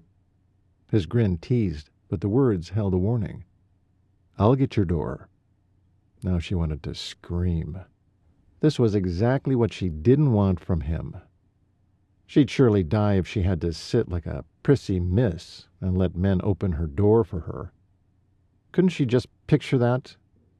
Her sheriff dad or her co-workers saying, Oh, now just sit there, Jacquelyn, while I run around and open your door and help you out.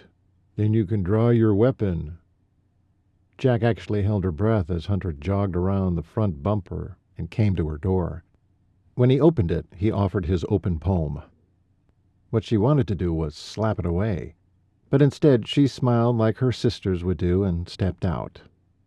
Thankfully, he immediately dropped her hand and jogged ahead to reach the door to the eatery. He opened that door and grinned back at her. This time, it was his sunshine smile showing, and her knees maddeningly wobbled with each step. When they were finally seated inside, Hunter handed her one of the menus. My favorite thing here is chicken fried steak and eggs. He glanced up. But I'm sure you'll want something lighter. Disappointment swamped her as it became obvious he wanted something typical. A woman who ate like a bird, wore pretty dresses, and was demure and submissive. Someone not her. The waitress took that moment to drag herself into view. Young, a teenager, Jack suspected. The girl straightened her shoulders the moment she took a close look at Hunter.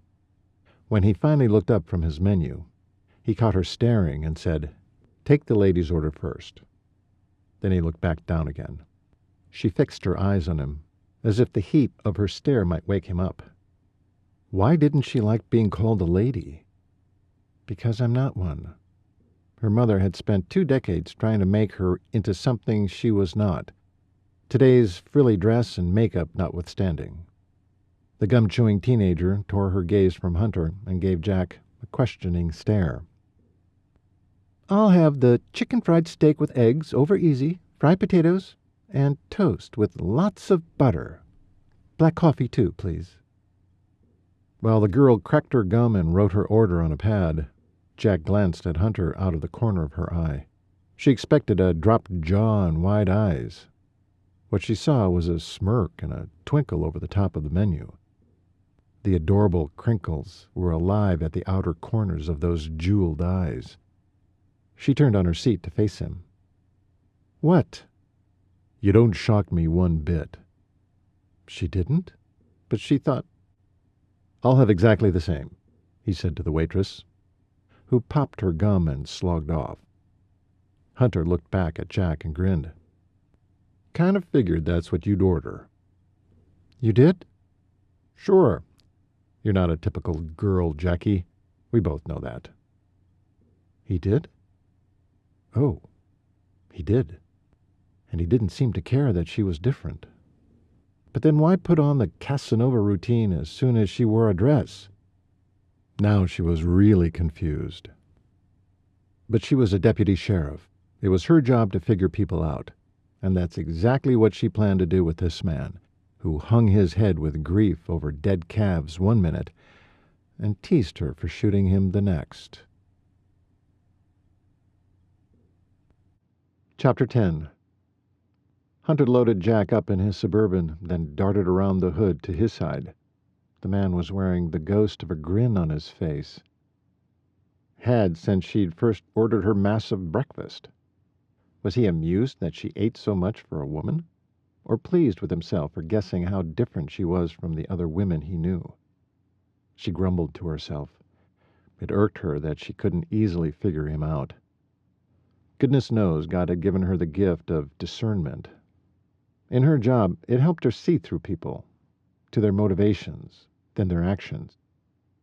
So why couldn't she pin him down? Was that a groan I heard over there? Hunter flashed a grin at her before he backed out of the parking space.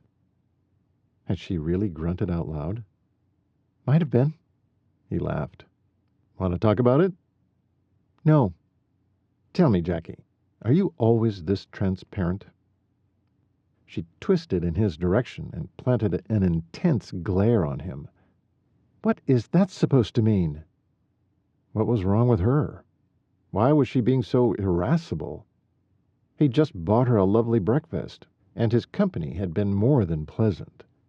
It hadn't hurt that she'd had the chance to study the planes of his stunning face for those hard angles and sharp blue eyes all through breakfast.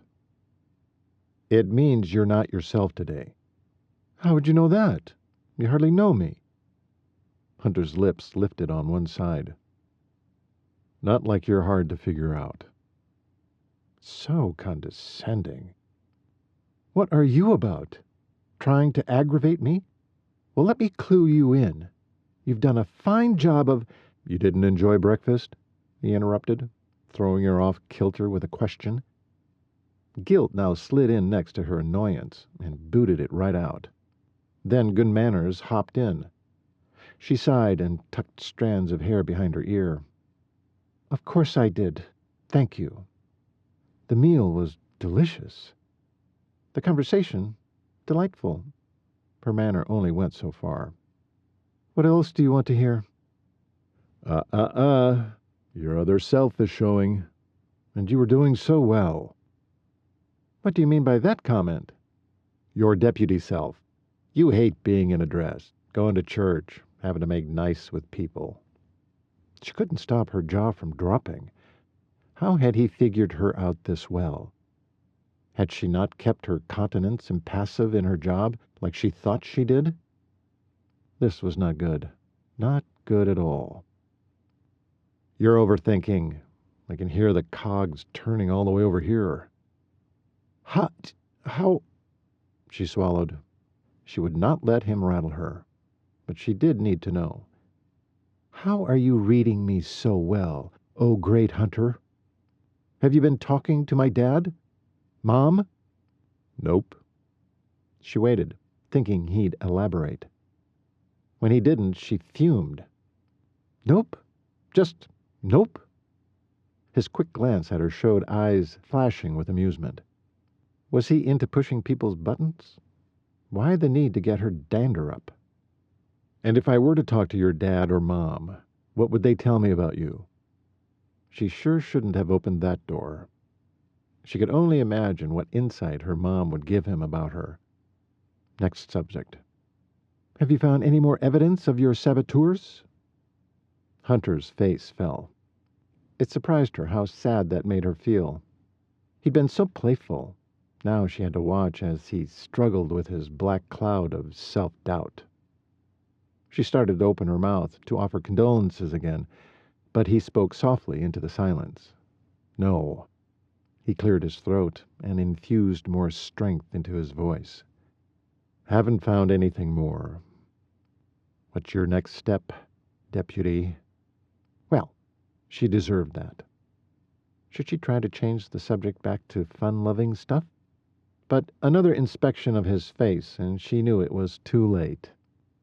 Just as she decided to continue with the discussion of the case, a beater of a truck raced past them, then careened back into Hunter's lane and screeched to a stop. Hunter slammed on the brakes, white-knuckling the steering wheel as the Suburban skidded sideways to a dust-choked stop on the shoulder of the road. Hunter cursed at the stocky man who leapt out of the driver's side and ran toward them. Hunter cranked the window down. Are you crazy, Gil? Trying to get yourself killed? And us? It was all Jack could do not to bolt out of her side and ticket the man on the spot, but the stress on his face stopped her. They had to at least hear him out. Come to the hospital, Dr. Hunter. Dr. Willows needs you. Whoa, slow down. I'm off the road, but you need to move your car, Gil, before you get hit from behind. He caught Jack's gaze for a moment, then shrugged. Hang on. While Gil obeyed, Hunter jumped out to meet him on the shoulder. Jack debated getting out and taking charge, but decided against it. This Gil person was clearly after Hunter for some kind of emergency. When Hunter made it back and climbed in behind the wheel, he shifted his attention to her. Warren's a friend and mentor. He's the reason I became a vet. I've got to go see him. Would you like me to take you home first? She shook her head, wanting to know what happened, but squelching the need to ask. It sounded urgent. I'll go with you. An appreciative smile showed up as Hunter made a U-turn and sped back through town. He parked across 2 parking spaces up front and jumped out. She joined him in a half-walk, half-jog toward the hospital's main door. You know, I could give you a ticket for that. A chuckle escaped him, but his focus stayed on the doors. As they both strode inside, Hunter's long-legged stride making her trot to keep up, they came upon a red-faced man shouting at the receptionist. Surprisingly, the petite woman wearing a teddy bear scrub top began shouting back. It looked as if Hunter was about to intervene, so Jack put a hand to his forearm. Let me handle this. Go find out where your friend is. She pointed to the next attendant over. Jack stepped up to the belligerent man. You need to calm down, sir.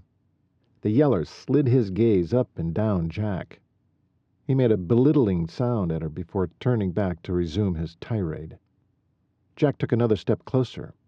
Stop! Now! Everyone in the hospital reception area froze. The man took in her dress at a glance again. Sorry, lady. No rainbow girls here. Mind your own dang business. Jack stepped between him and the counter.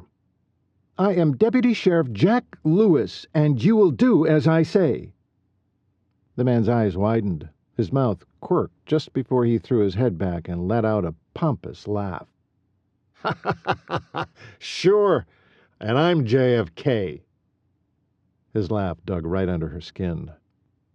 As Hunter waited for the nurse to find Dr. Willow's room number, he rested an elbow on the counter and watched. You need to quiet down, mister, or I'll give you a little help, Jack said. She glanced at Hunter and dipped her chin, thanking him silently for letting her handle this. The man had the gall to puff up and look like he was about to shove her aside. Hunter stiffened and took a step forward. Jack gave him a subtle shake of her head before refocusing on the man. "Go ahead. Take a swing. See what happens. Then I'll arrest you for assaulting an officer." The man's red face blanched as he stepped back. "Listen, I don't want no trouble, ma'am." "Good. Now back off." "What's the problem here anyway?" Jack asked the woman. "He doesn't want to pay his bill." Jack looked back at the man. He held up both palms in surrender. "Fine, I'll do it. But they didn't do half what they said they did." Jack actually believed the possibility, had been in a similar situation herself. She swung her gaze back. "Will you be willing to go over the man's bill with him and explain everything?" The woman pressed her lips together, working at stifling her frustration. "I'm sure you'd be happy to," Jack said. Though the woman glared at Jack's impassive expression, she finally said, "Of course." Jack faced the man again, didn't let her eyes stray from his. "Is that agreeable?" The man nodded. "Good. Now don't make me come back down here. If you don't understand something, have her explain it. If you don't agree, I'm sure they have a form you can fill out to protest." Jack looked back, and the woman huffed a sigh, then nodded. "Okay. So we're good here?" She waited until both parties nodded their agreement. "I'll be in room—" Jack looked to Hunter. 302. "Room 302, if you need me." With one last stare into each of their eyes, Jack excused herself and joined Hunter for the trek to Dr. Willow's room. "Impressive," Hunter said as she poked the button to the elevator for the 3rd floor. She gave him a woman-can-handle-stuff-too look, then let her cheeky expression melt into a smile. When the doors opened, Hunter placed a hand to the small of her back and guided her in. Warmth spread through her at his touch, then tingled. She camped there, drowning in the sensation of his proximity, until Hunter cocked his head and looked down at her. With a start, she realized the elevator doors had opened again at the 3rd floor. "Oh!" She gave Hunter a little grin and scampered out before he could touch her again and render her speechless next. She needed her deputy's uniform on. It instilled in her a sense of power and control, not this ditzy, simpering fool sort of mood.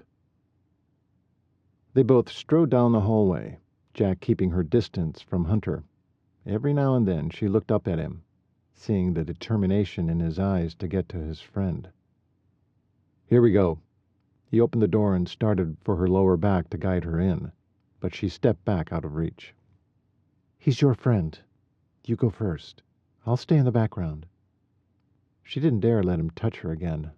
It had been too unsettling, too intimate somehow.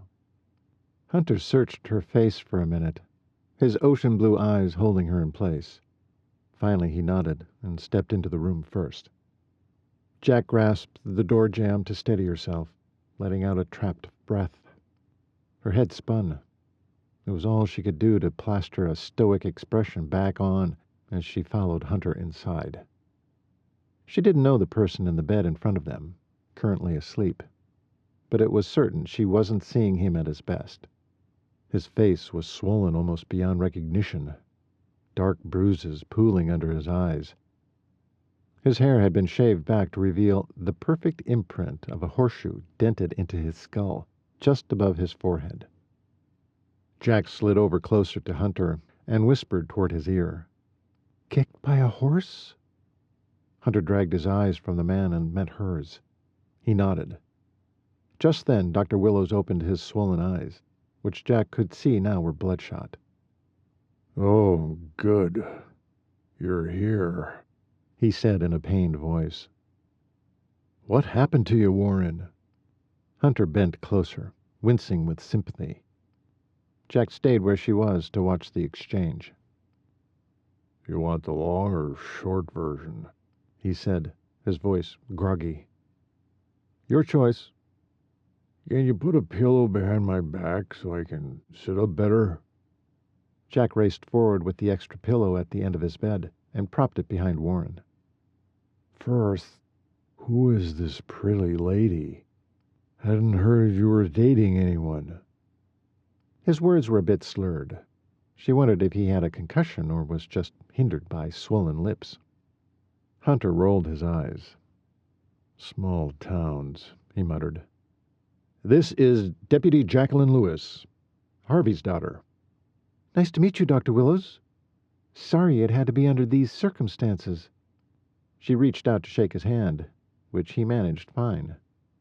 The doctor pointed to the chairs behind Hunter. Grab those chairs and join me. He tried to adjust, squinting his swollen eyes. Let me get the lights, Jackie said as she turned off the ones just over his head. There. Is that better? Warren tried to nod, but only winced. Hunter scooted the two chairs forward, a little close together, but all right. She'd deal. Now, if she could only concentrate on the doc's story. Charlie Wood brought in one of the stallions for chipped hooves. The dang guy had been riding him on rock and asphalt too often. I suggested a trim and shoes. Brought in Brown. He carefully turned his head to see Jack. He's the farrier in town. Good man. She nodded for him to go on, a habit in her work. The stallion got uppity, reared and pushed and nipping at Brown's shoulder. He gave the lip chain a few tugs. Warren's words were slurred, but she got the gist of the story. Still, she wasn't sure she heard him right. Lip chain? Jack asked. Hunter took over. It's to encourage good behavior. It's a stud chain that connects from one buckle of his halter across his upper gum, through the buckle on the other side of the halter, and then to the lead line in the farrier's hand. No pressure or pain against the gum when behaving, but plenty of pressure from a tug on the line when misbehaving. Ouch, Jack said. Hunter grimaced and nodded. Dr. Willows smiled, or tried to. Ouch is right.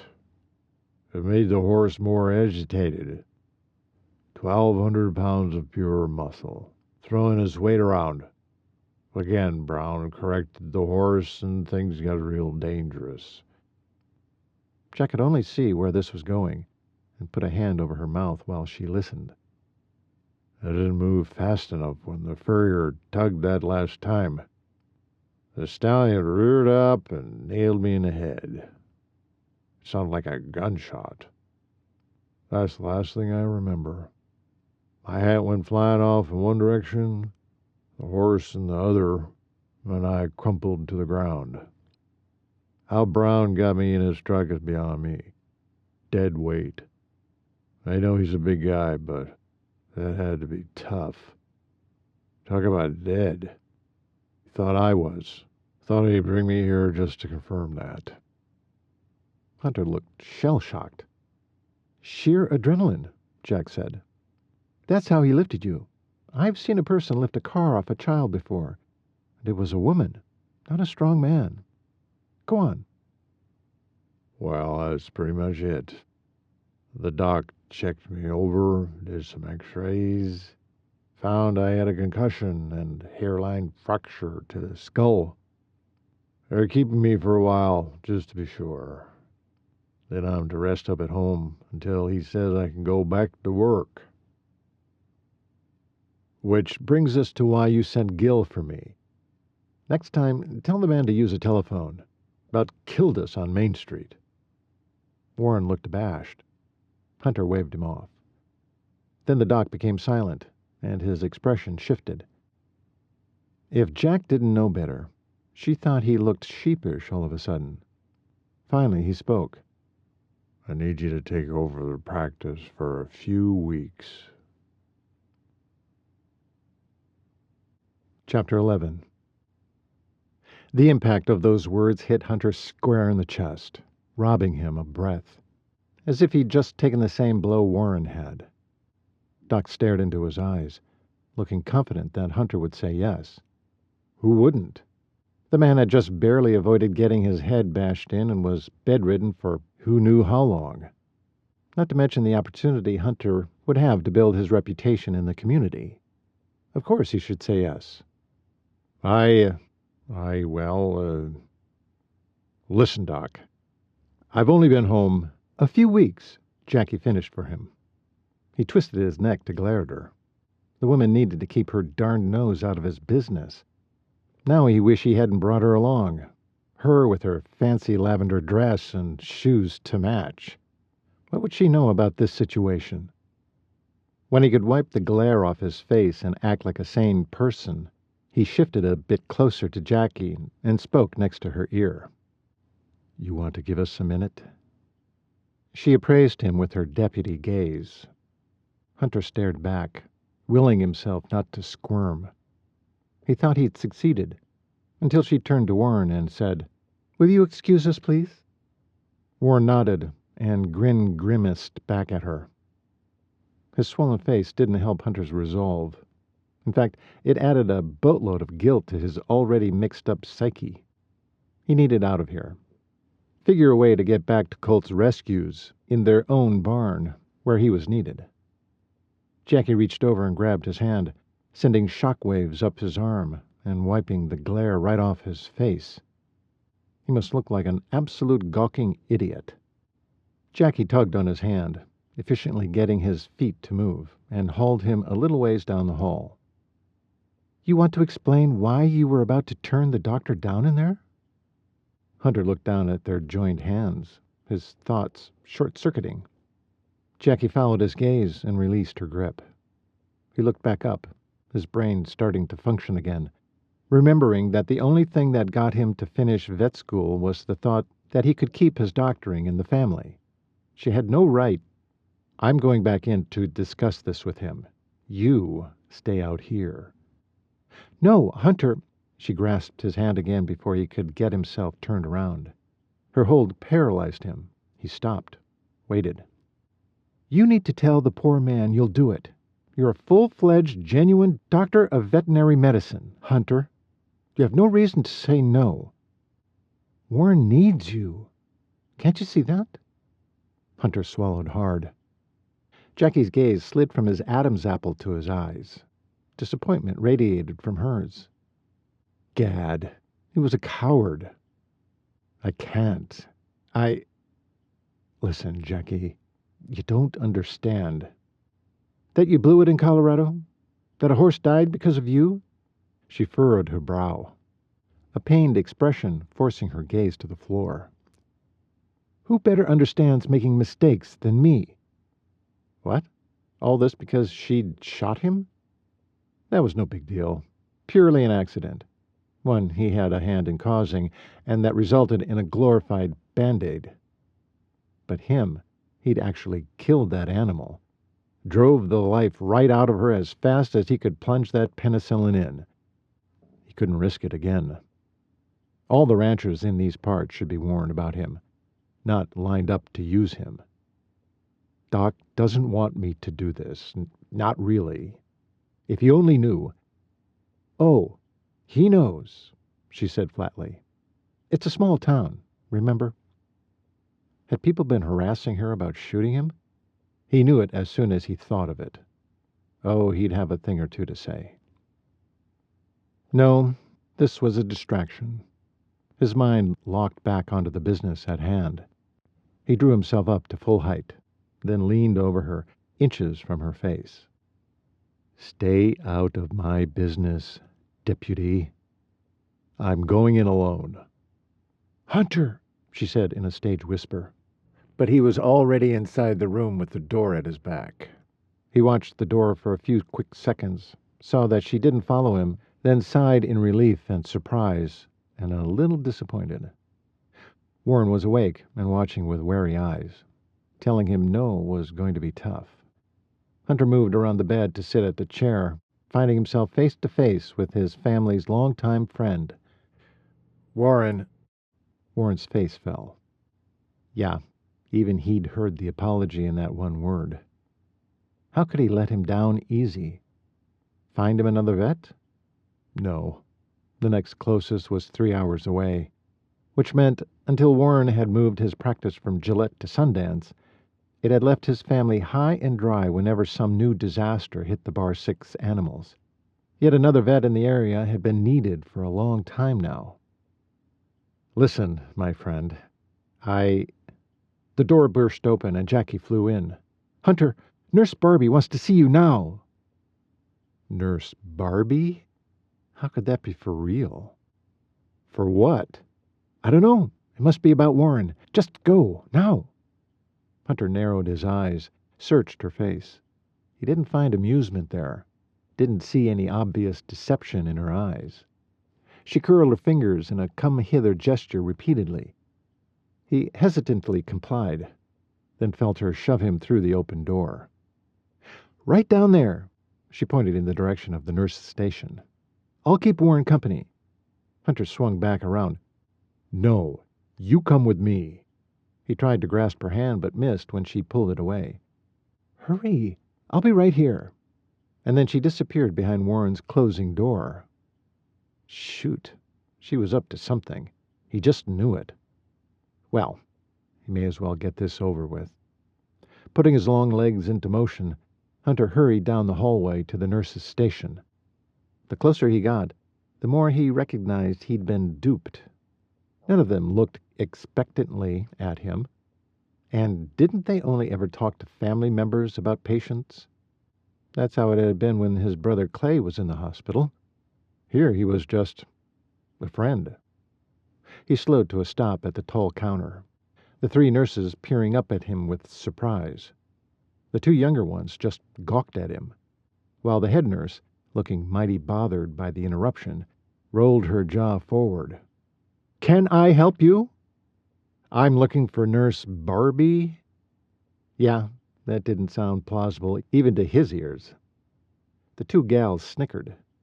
Hunter felt the flush of heat rise up his neck and flood his cheeks. I'm sorry, sir. We don't have a Barbie here, the head nurse said, deadpan.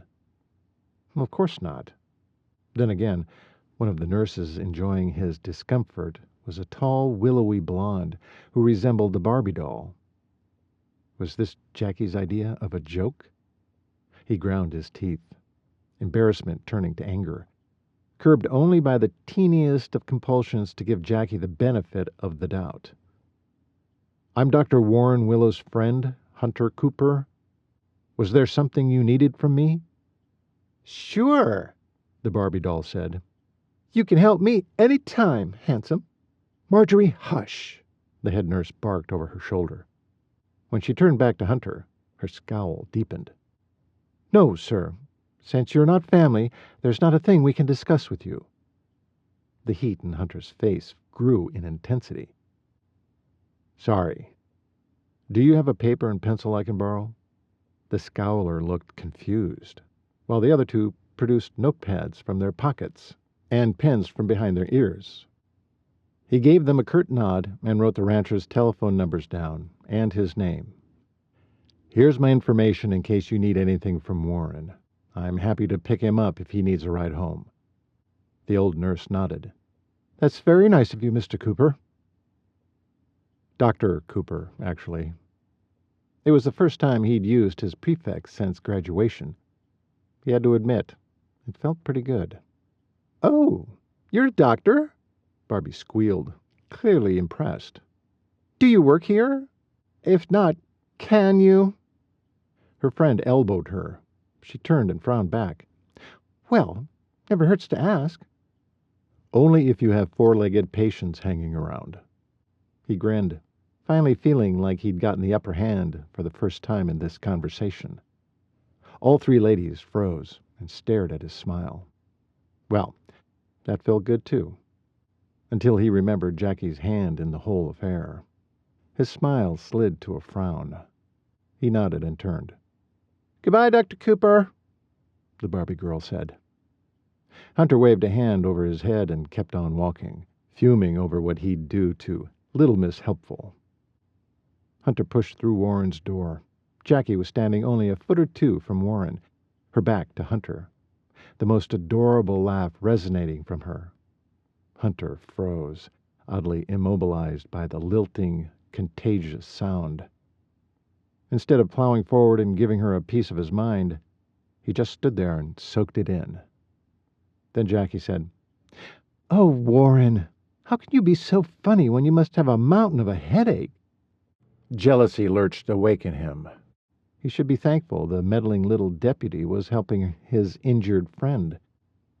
But unaccountably, the green-eyed monster he didn't know lived within had driven him to stand directly behind Jackie. He rested a hand on her shoulder. "Enjoying yourself?" Jackie grabbed his hand and twisted so fast, Hunter's head spun. She had turned and had his arm wrenched behind him before he could spout the profanity sitting on the end of his tongue. He heard a loud gasp, and his arm was instantly released. "Oh, Hunter, I'm so sorry." He turned to face her, shoulder throbbing, trying to figure out if he should compliment her reflexes or vent his anger. What he saw put a frown on his face before he could decide. She had tottered backwards into the hospital bed, and Warren had slung an arm around her waist to hold her steady. Jackie seemed to record Hunter's scowl. Before he had a moment to think through what he should do, she already moved from Warren's hold. She kept coming until she caught Hunter's strained arm and started rubbing it.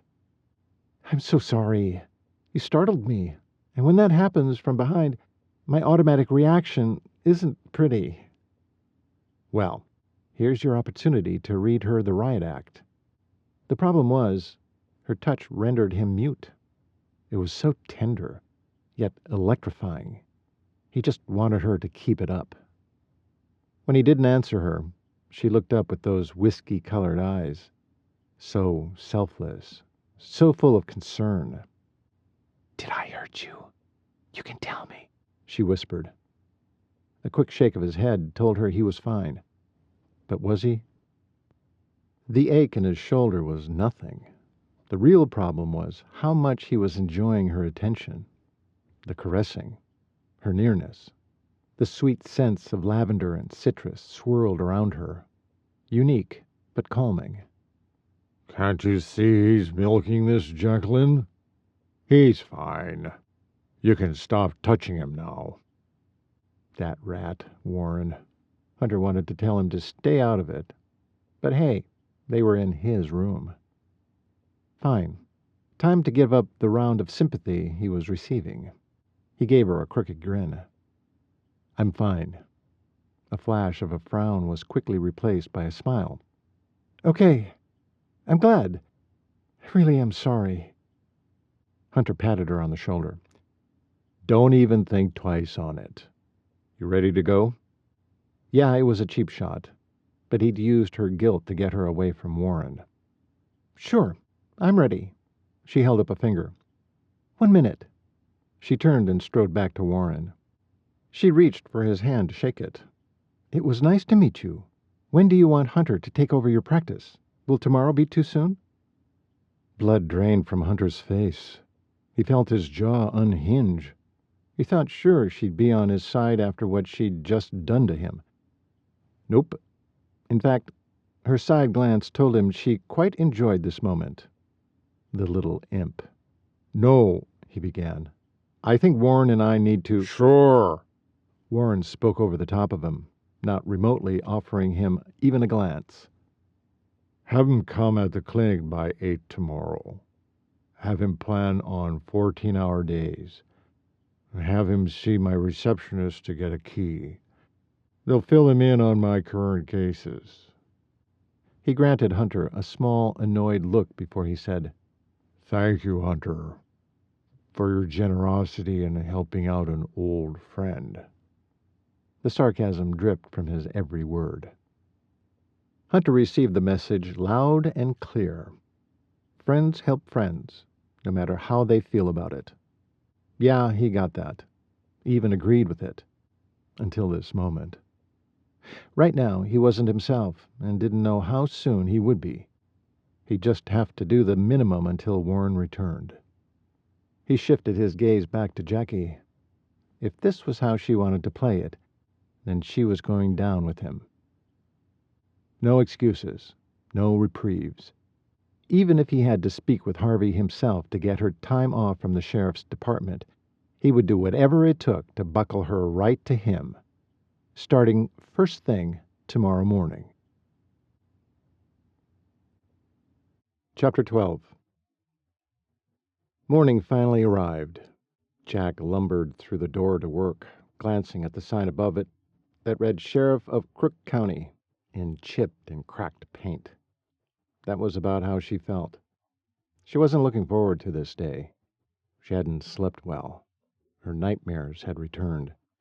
The ones where she pulled her gun and opened fire on an unassuming crowd of bystanders, until her eyes popped open and she jackknifed upright in bed. Between the sweat and the shaking, she couldn't get back to sleep. So she got uniformed up and took off for work early. Once she deposited her purse in her desk drawer and relocked it, she strode to the counter against the far wall and filled the coffee pot. Thank goodness the men around here appreciated how she made coffee, thick as motor oil. Once it brewed and she had her cup, looking through blurry eyes, she sat down at her desk to craft her schedule for the week. Hunter came to mind. She shook her head at his cowardice. He needed to put his past behind him and move forward. Criminy, how hard could it be? He had 4 years of training, after all. But rather than feeling superior in her own narrow point of view, God prodded her to swing into Hunter's shoes. If she were planning to make a career of healing animals, how well would she do having murdered one at the get-go? Accidental or not, Hunter saw it as murder, and him as the executioner. The more she considered his grief, the more she understood the depth of his self-doubt. Shooting Hunter had messed her up plenty, too. By day, she feared she'd freeze in a crisis and fail to draw her gun when she needed to. By night, she murdered dozens of people in unbridled shooting frenzies. How could she ever find the balance? The front door jingled with someone's keys, and soon her dad entered. His face lit up. "Good morning, Deputy." He bypassed her desk and went straight for the coffee pot. Steaming mug in hand, he stopped at her desk, took a small sip. Trucker's coffee. This should keep us both awake today, eh?" he said, then belly laughed, a hearty sound she always loved. "Yeah, no one at home seems to know what coffee is for. Waking up, getting energized." She grinned up at him. He smiled back and took another sip.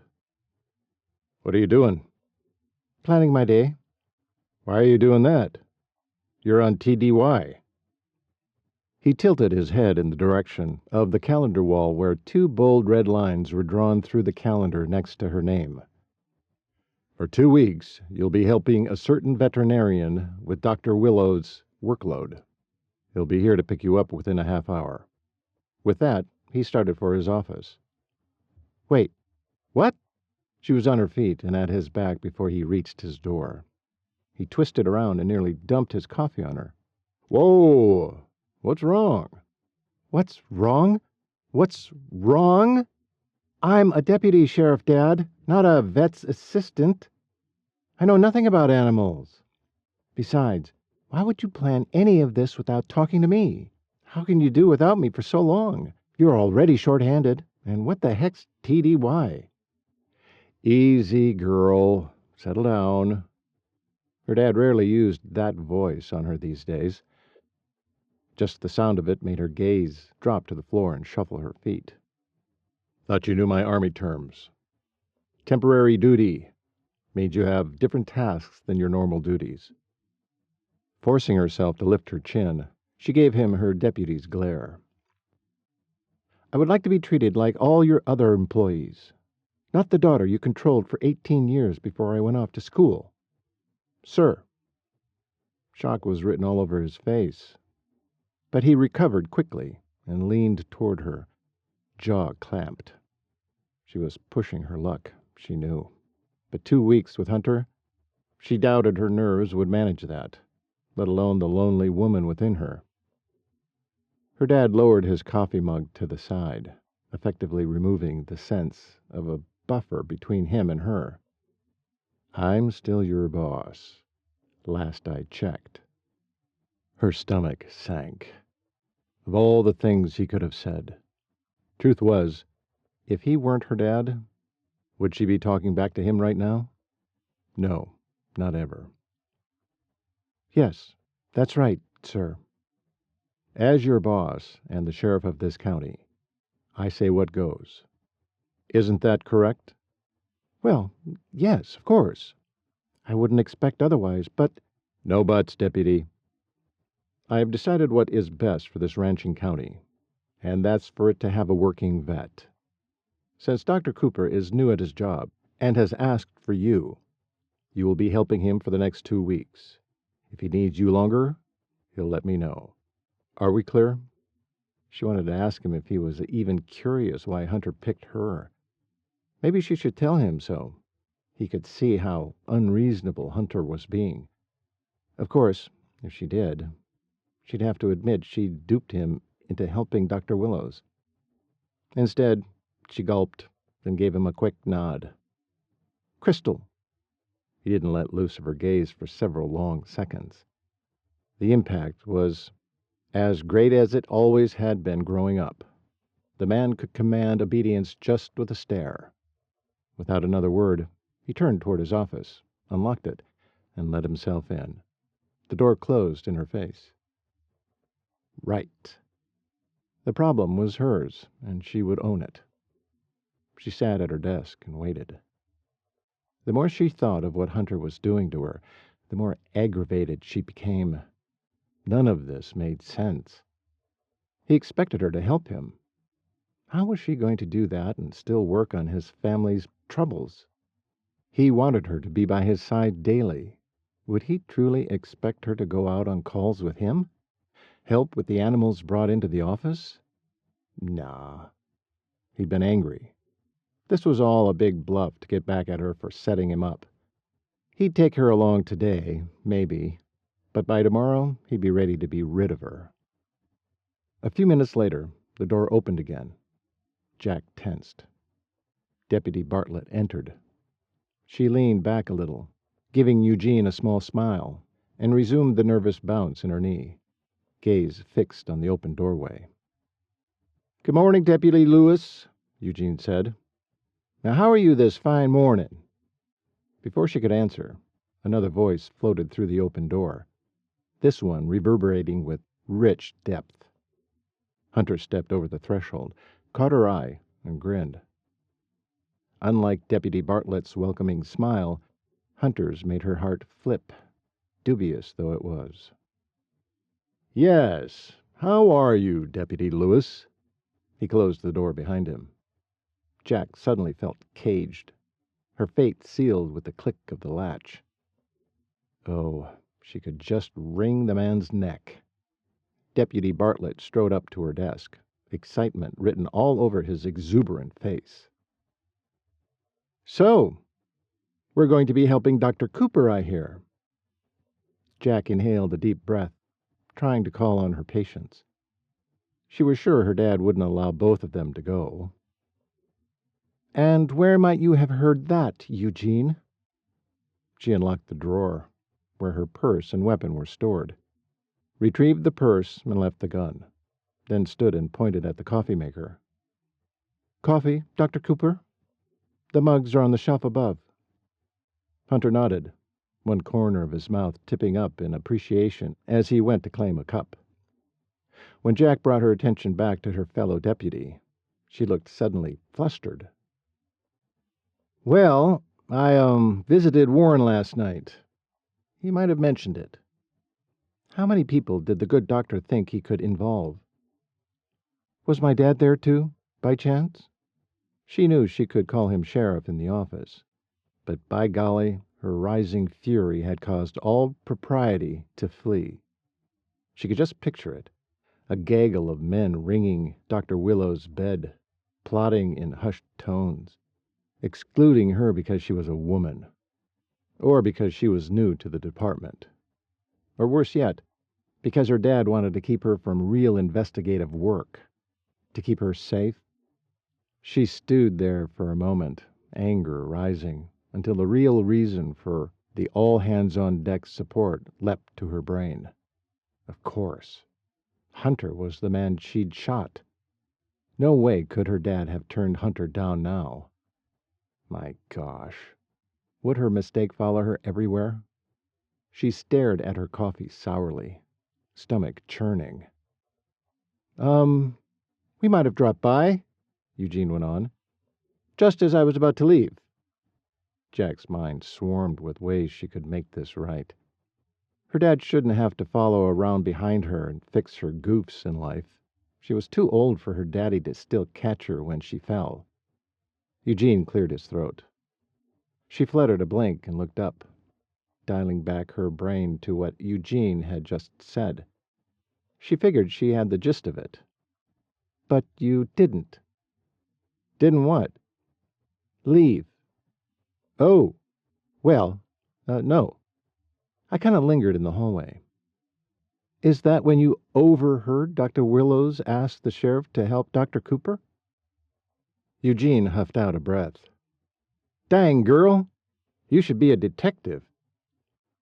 She ignored his statement and drilled forward. "Well, is it?" Feeling her inadequacies piling up right along with anger at herself, she knew she shouldn't take it out on poor Eugene. Using a damp palm, she pushed phantom strands of hair back into her ponytail. "What are you so miffed about?" "You're right. I overheard Dr. Willows asking for help. I assume we'd all be helping, so here I am. Early."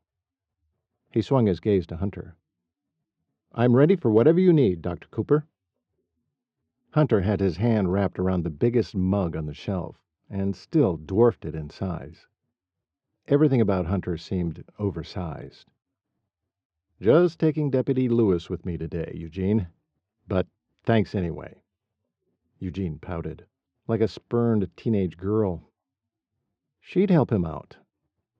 "Listen, Deputy Bartlett seems set on going with you, so I'll stay behind. You go ahead and take him right along." "I'll do the grunt work around here today, Eugene." And delve into Cooper's files, she thought, but didn't say. She tried to look put upon as she looked from Eugene to Hunter and back again. Then she smiled and turned back to her desk, hoping Hunter took the hint. "Gulp down the last of your coffee, Deputy. It's you I've chosen." "It's you I've chosen." The words found their way into her heart, which had begun a rapid tattoo. She glanced at him, startled, and immediately felt the fool. That swine had a hard glint in his eye. This was retaliation, pure and simple. "Ah, shucks. You sure?" Eugene asked the doctor. "Afraid so, buddy." Hunter strode over to the coffee pot and set his mug in the sink next to it. Jack had every intention of giving the good doctor more than he bargained for today, starting with a swift kick to that outstanding backside of his. But the reality of what lay ahead made her quail inside. It was hard enough being a female deputy. Now she'd have to be a female vet assistant, which she knew exactly zero about.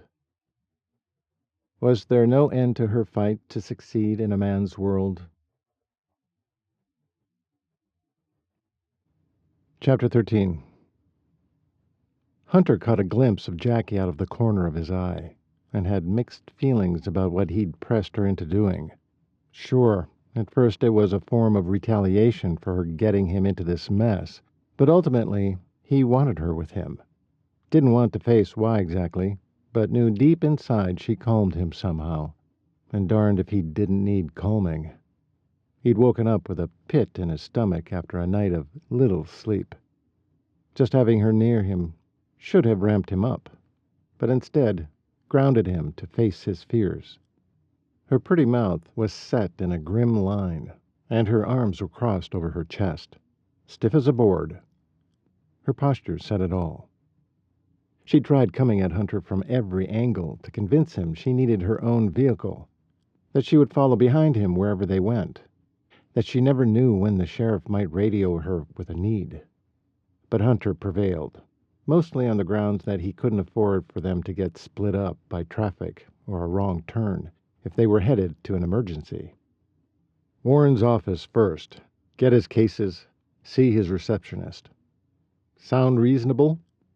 A slap on vinyl told him she'd uncrossed her arms and let them smack on the seat. Though his eyes remained on the road, he could feel her glare. "Why are you doing this, Dr. Cooper? Are you punishing me for making you help your fellow man?" "If I'm going to help my fellow man, I'm going to need an assistant. And you're perfect for the job." "Why? Did I embarrass you? Stretch you? Force you to get past your own insecurities?" His foot slipped off the gas a bit as he took the hit. Yes, that's exactly why he needed her. Now her lot had been tossed in with his, and she'd see how it felt to be forced into helping someone like he was having to do. It was about the only thing that gave him comfort while his stomach still stewed. Out of his periphery, he saw Jack swing her left knee up on the seat and lean over it toward him. "Shoot, Hunter. I'm sorry. That was hitting below the belt. Not fair. Not fair at all." Jack droned on and on, vomiting words of apology from a guilty conscience. He stopped listening. What would Warren's workload look like? Ranchers he could probably handle, but a horse that was the family's pet? His throat tightened. "Earth to Hunter." He tuned back in. "Truly, Hunter, I'm sorry for—" "Okay, pretty filly. Heard enough. We're nearly at the clinic." A quick glance showed he'd hit the mark. Her cute little nose wrinkled up, as always, from his favored nickname for her. They remained silent for the last 5 minutes, until he made the turn into the parking space in front of the small whitewashed building. Corrals sat on either side of the clinic. One housed 2 horses, the other several cattle. The sound of barking came from somewhere in the rear. Hunter's vision narrowed as he exited the vehicle and stared at the entrance, a knot forming in his stomach. Once Jackie was at his side, there was nothing more to do but go in, swallow hard, and pray. Yeah, that's it. He could pray. Jackie would probably suggest that. In fact, she was probably doing that right now. He hoped so. He doubted his prayers would do a dang thing. Still, "Lord, I'm not sure what to pray for except courage. Keep my mind sharp, too." "You okay?" Jackie said softly. He turned his head toward her, seeing the apology and concern in her eyes. He nodded, not able to put his thoughts into any words he'd want to share.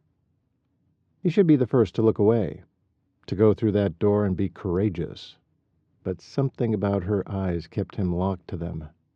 They calmed him, soothed the ache that came every time he thought about the mare he'd failed to save. He needed just a moment longer. "You ready?"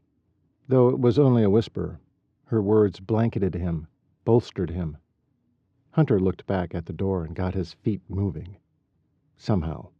He pushed the door open and held it for Jackie to slide through before him. It was a weak attempt at teasing her. She glared up at him. Spunky little thing. The twist of her lips said she'd tolerate the chivalry. This time. His lips tilted up at the edges. Hers tipped down. He couldn't help himself. He let out a chuckle before following her into the clinic, buoyed by her fighting spirit. Once inside, he hesitated for only a second, glancing at the empty waiting room. If he remembered Warren's hours correctly, today the clinic was closed to the public, so he could do farm calls. That was good. He strode toward the brunette behind the receptionist's window. Why hadn't he asked Warren what her name was? He felt so unprepared. He scrubbed his hand down his jeans, then reached it through the slider. "I'm Dr. Cooper, and you are—" She looked startled at first, then relaxed and smiled. Her smile warmed him. She was an attractive little thing. Funny how he'd never met her before. Then again, He'd been gone a long while from the town he grew up in. Sorry, you took me by surprise. I thought you were older. Nice to meet you, Dr. Cooper. I'm June. Great. She thought he was too young to handle Warren's work. Well, he thought he was too green. And gun-shy. He swallowed down his trepidations and went on. Warren, Dr. Willows, said you'd have his cases ready for me? Yes. Why don't you come around and we'll go over them? He strode around the counter and stood over June. Jackie widened her eyes and glanced at June, then back at him. Sorry. June, this is my assistant, Jacquelyn Lewis. Once again, June looked surprised.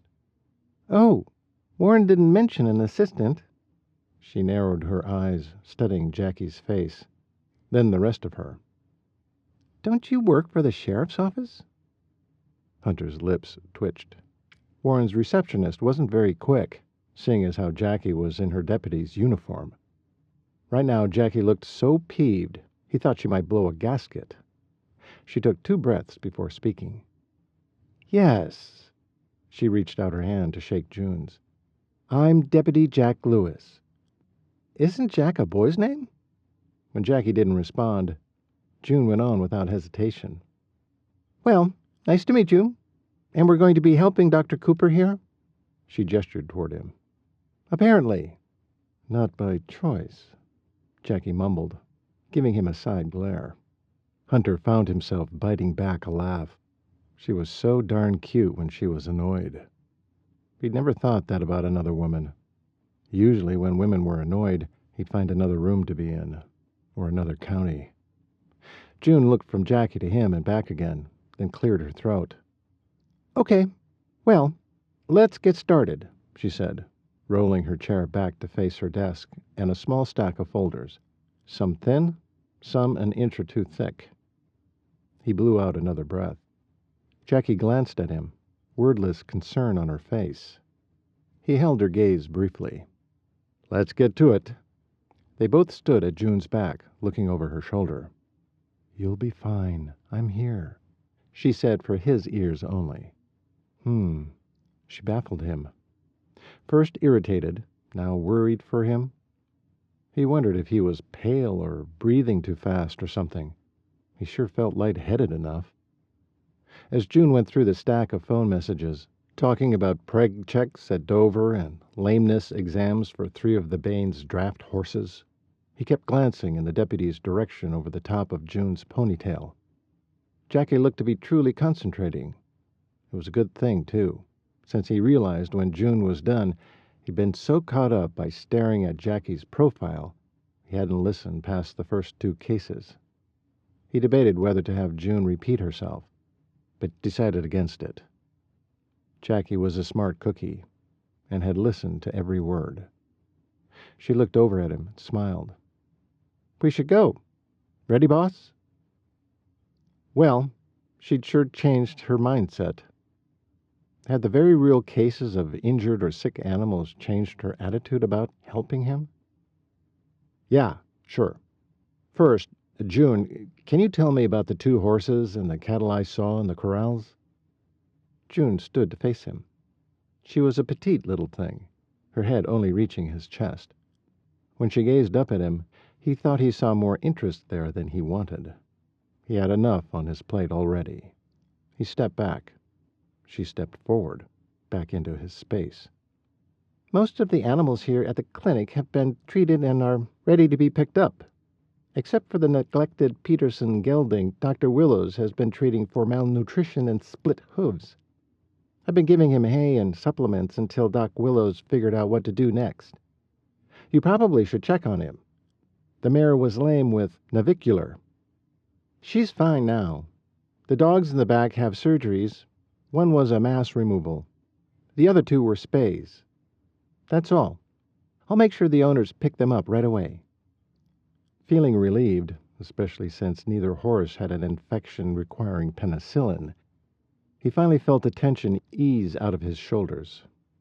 Still, he needed air. Even the thought of giving Pen G made him shaky still. Jackie took hold of his arm. Thanks, June. We've got to go. Here, let me take those folders. The pretty filly grabbed up the pile of appointment requests from startled June, snatched the black bag sitting on the floor by the door, handed it to Hunter, then pulled at his forearm until he moved. She whisked him out of the office and on out the door, so fast his lightheadedness swamped him again. Once outside, she turned back to him. "Are you all right? You're as white as a baby lamb." Hunter took in a breath of fresh air, then another. He gave her the most neutral look he could manage. Then, without a word, he took himself to the driver's side of the Suburban and got in. Jackie knocked on the window until he leaned over and unlocked her side. When she settled in, she turned to study him. "What is it? What is truly bothering you, Hunter?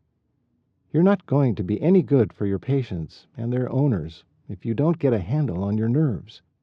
Are you really this nervous about taking over Warren's business?" He wished that was his only worry. She was right, though. He needed to pull himself together. "I'm fine. Sleep-deprived is all. Didn't sleep well last night." "Really? You didn't seem all that tired when you were harassing me about having to assist you this morning." He slung his left arm around the steering wheel to better turn toward her. "Harassing you? Ha! Funny. Well, you were." He'd had enough. If this was how she was going to be all day, back she'd go. He'd had his fun at her expense already anyway. "If that's what you think I did, you can quit right now. Better yet, I'll let you off the hook. I'll drop you off at the sheriff's office." Jackie narrowed her eyes as she inspected him. When the scrutiny got too uncomfortable, he turned away and started the engine. "Nope," Jackie said. "Don't think so. I'm here now. You take me back and let my dad think I'm a quitter? Not happening." "Suit yourself. Where's our first call?" Chapter 14. Jack watched Hunter as he drove. His dark brows and nearly black hair were stark against his too pale skin, and those sapphire eyes, usually sparkling with intent and mischief, had flattened to a dull blue hue. If his fingers clutched the steering wheel any tighter, he'd either break the wheel or a bone. What had she done? She thought forcing him into the job he was trained to do would give him the start he needed to succeed. But the bead of sweat on his brow told her something was seriously wrong. Something he didn't want to talk about. All this from the death of a mare? Sure, she got why that would be hard for a brand-new veterinarian. But it seemed something else was riding his soul, something bigger. For now, all she could do was watch and wait.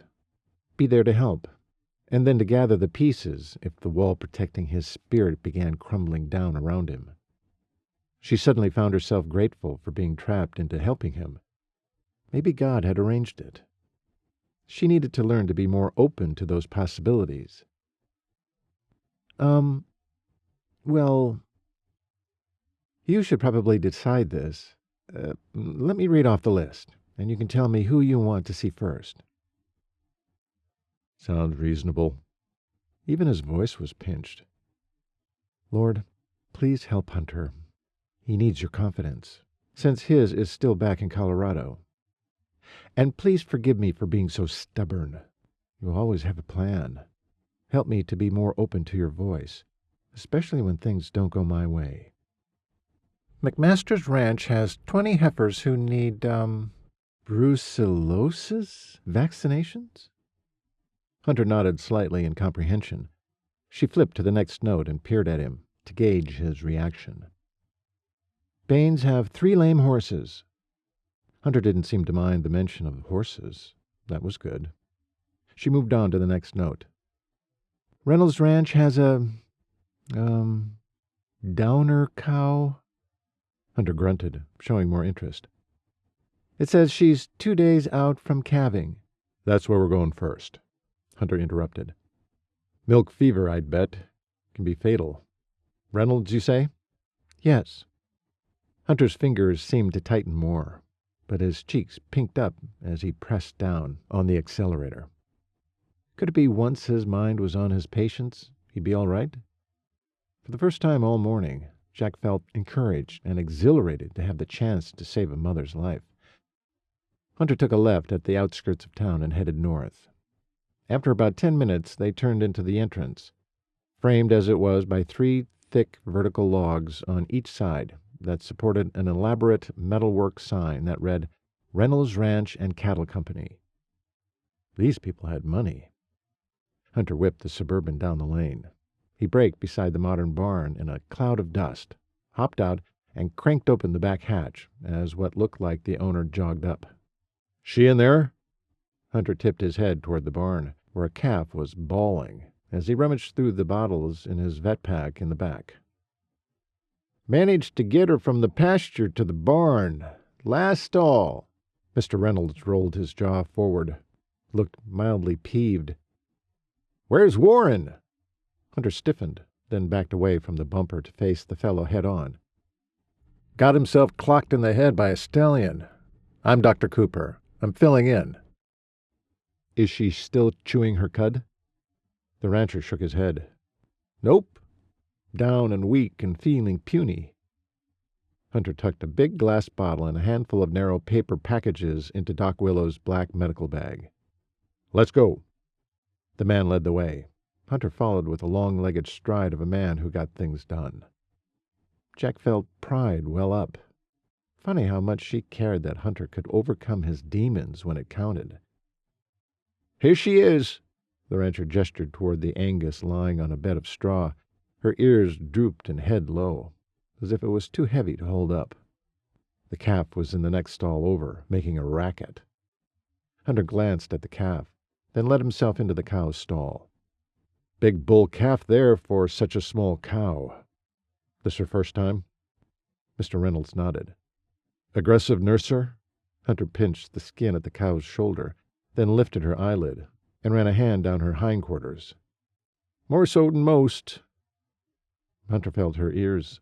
"Cold," he mumbled, then made eye contact with the rancher. "Milk fever. Happens more often in dairy cattle." Hunter pointed to the bag he'd dropped by the gate to the stall. "Jackie, bring me the bottle of alcohol, the calcium, an IV setup, and an IV catheter." She rummaged, scooped up the isopropyl alcohol container, read calcium gluconate on the glass bottle, and found that the paper packages contained either a long needle or clear plastic tubing. She lifted one of each of the bag for Hunter's confirmation. "These?" He looked over his shoulder and nodded. "Hand them over and see how I open them. You'll do this part next time." She stepped into the stall with her wares and watched like a hawk as Hunter peeled the 2 packages open, taking care not to touch any part of the needle or tubing inside. "Just like that. Got it?" "Got it." He wiped the rubber stopper of the calcium bottle with alcohol, then inserted the thick, pointed end of the IV tubing into the top, opened a clamp to let fluid fill the tube, then reclamped it.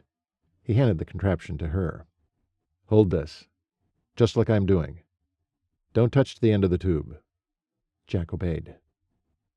Hunter then knelt beside the cow to douse a portion of her lower neck with alcohol and pressed his thumb along a visible groove. A few seconds later, the groove bulged, looking like a distended hose. "Her jugular?" Jack guessed, extrapolating from human anatomy. "Very good," Hunter said, preoccupied as he grasped the IV catheter without touching either exposed end, and slid it deftly into the jugular. He pulled the inner metal needle out. Bright red blood poured out the end. Jack instinctively knew to hand him the free end of the IV bottle. He grabbed it perfectly, without even turning to look, attached the tube to the catheter, and released the clamp. Holding the catheter against the cow's skin with thumb and forefinger, he gestured to Jack. "Hold the calcium up high." Jack raised her arm over her head and went on tippy-toes for good measure. Hunter's gaze caught hers, and he smiled. Before even half the calcium had streamed in, The cow's ears started twitching forward, reanimated. "It's working," Jack whispered close to Hunter's ear. He chuckled.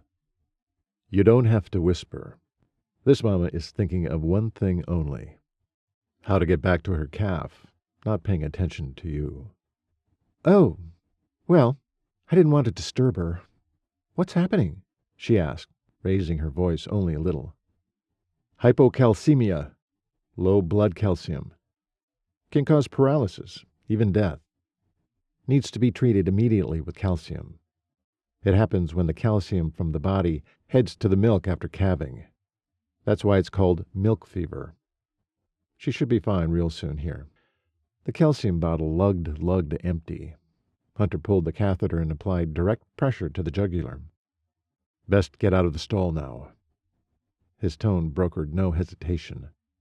Jack grabbed up the bottle and tube and, swinging the IV catheter, and skedaddled on out. No sooner had she trotted to a one-legged stop on the barn aisle than the cow shook her head once and lurched forward.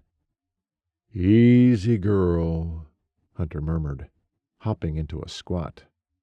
She lunged upright, front legs flailing, as Hunter did a marvelous Texas two-step to keep clear while maintaining direct pressure. Jack wanted to bust her buttons. She was so proud of him. His expertise, his confidence, even his bossiness. Yep, she could get used to this Hunter Cooper. Hunter lowered his hand from the cow's jugular. No further bleeding.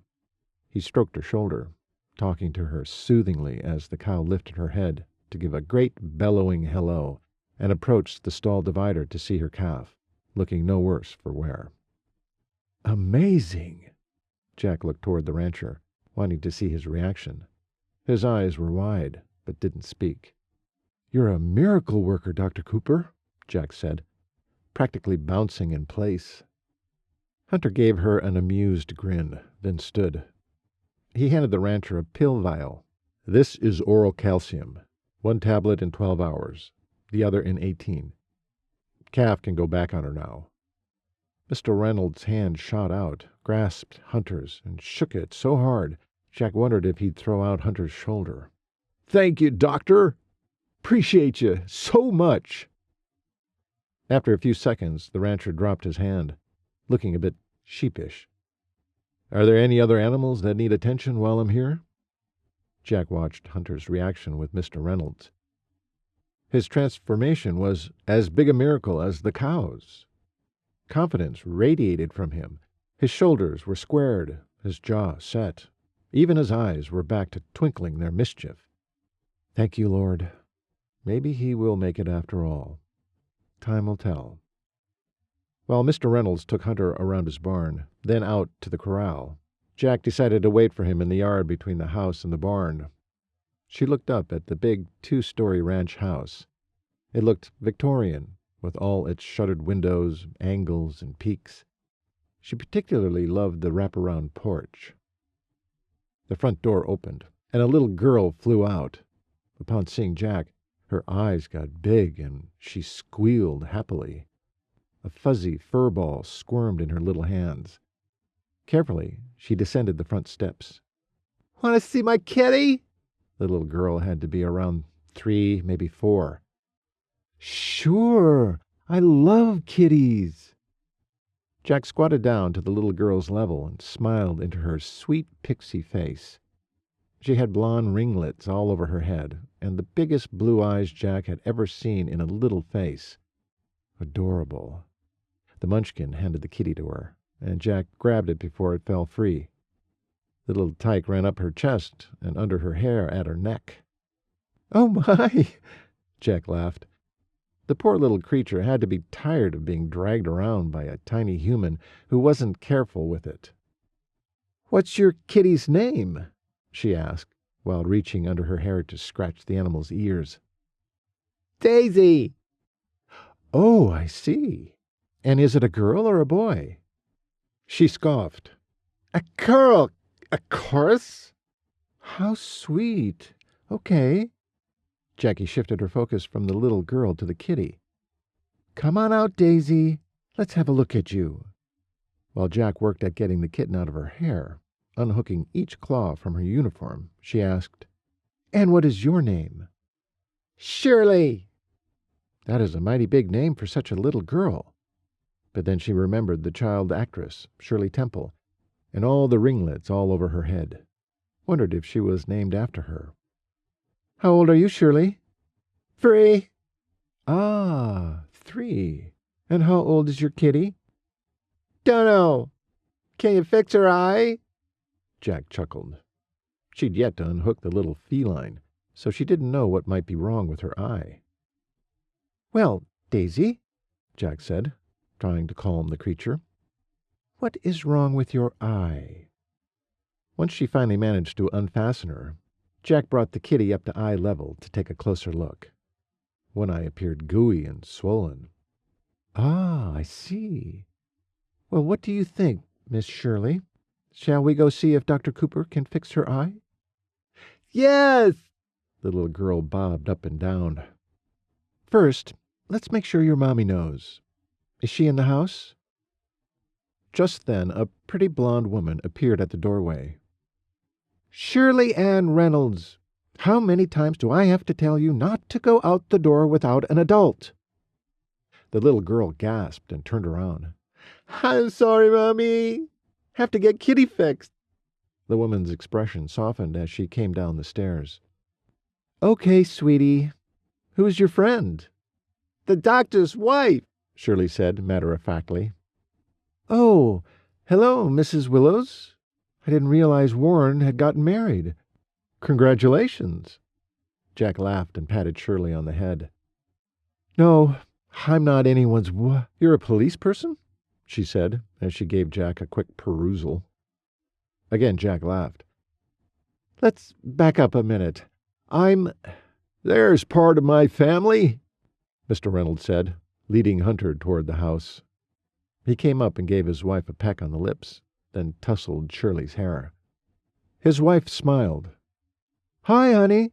Have you met the doctor's wife?" Hunter's head came around to look at Jack, eyebrows flying upward. "Wait, no. I'm not the doctor's. Dr. Willow's wife or Dr. Cooper's?" Mr. Reynolds looked from his wife to Jack and then to Hunter. Hunter held his hands up in surrender. "Not my wife." Hunter lifted his mouth on one side to smirk at Jack. Jack glared at him. "Oh, for crying out loud. No, I'm not. Why are you with Dr. Cooper here if you're married to Dr. Willows?" the woman asked. "What? No, I wouldn't do that. I'm Jack." "Pick my kitty's eye," Shirley said, weaseling her way between Hunter and her folks, then looking at Jack and the kitten in her hands expectantly. Jack huffed out an exasperated breath. She lifted the kitty to Hunter, who seemed ready to bust with humor. "Can you fix the kitty, Dr. Cooper? She seems to have an eye problem." Then she rolled her eyes. "And I should kick you for this," she whispered for his ears only. Hunter's grin widened as he took the kitten and squatted down to Shirley's height. "This your kitty?" "Yep." "What's—" Hunter stopped, turned the kitty upside down to look under the tail and then back up. "What's her name?" "Daisy." "What's your name?" "Shirley." "Okay, Daisy," he said to the kitty. "What seems to be the problem with your eye?" Hunter put on his very serious face and checked his patient carefully. When he was done, he peered into the little girl's eyes. "Well, Shirley, your little Daisy here has a little eye infection. Since none of the goo is yellow or green, we just need to keep it clean and it'll get better on its own. You can have your mommy or daddy put warm compress on it every morning and every night to make sure her eyelids don't get stuck shut. Let's go inside and I can show them how, shall we?" Shirley nodded her head up and down several times. She seemed besotted with the good doctor, and who could blame her? Jack couldn't help but smile. Hunter was so good with the little girl. Shirley's tiny hand wrapped around the pointer finger of his free hand and tugged him up the stairs to the open door. Once inside the house, Hunter showed Shirley's folks how to care for Daisy. This was the first time he turned toward Jack. One look at her and he bit his lip, trying not to laugh. Her face must have looked like a schoolgirl smitten with her teacher, but darned if she could help it. He had shown her 4 very different sides of him today. The bully, getting her to help him in the first place. The coward, wanting to give up before he started. The expert, working fast to save a life. And then the gentle doctor, helping a little girl with her pet. How many people lived in this man's body? He must have regular wars with himself. "You ready?" he asked her, while the impish twinkle in his eyes and twist of his lips made her enamored all the more. "Any time you are." Hunter shook Mr. Reynolds' hand and reached up to his brown felt hat to pull on the rim. "Ma'am." With one last look at the little girl, he said, "You be sure to take good care of Daisy now. I'll be checking with your mommy and daddy to make sure you're loving her enough. But not too much. You don't ever want to squeeze too hard. Right?" The girl grinned with a full set of perfect little baby teeth and nodded. Once in the Suburban and on their way down the lane, Jack couldn't resist. "I swear that little girl would have gone right home with you and stayed for life." Hunter threw his head back and laughed. What a glorious sound. One she could listen to herself. For life. Shaking her head to be rid of the thought, Jack grabbed up the pile of farm calls from the center of the seat. "Okay, who shall we see next? Oh, before we go there, what else besides the milk fever did you do for Mr. Reynolds? We have to make a note for billing." Hunter grinned over at her. "Not a bad assistant. Not bad at all."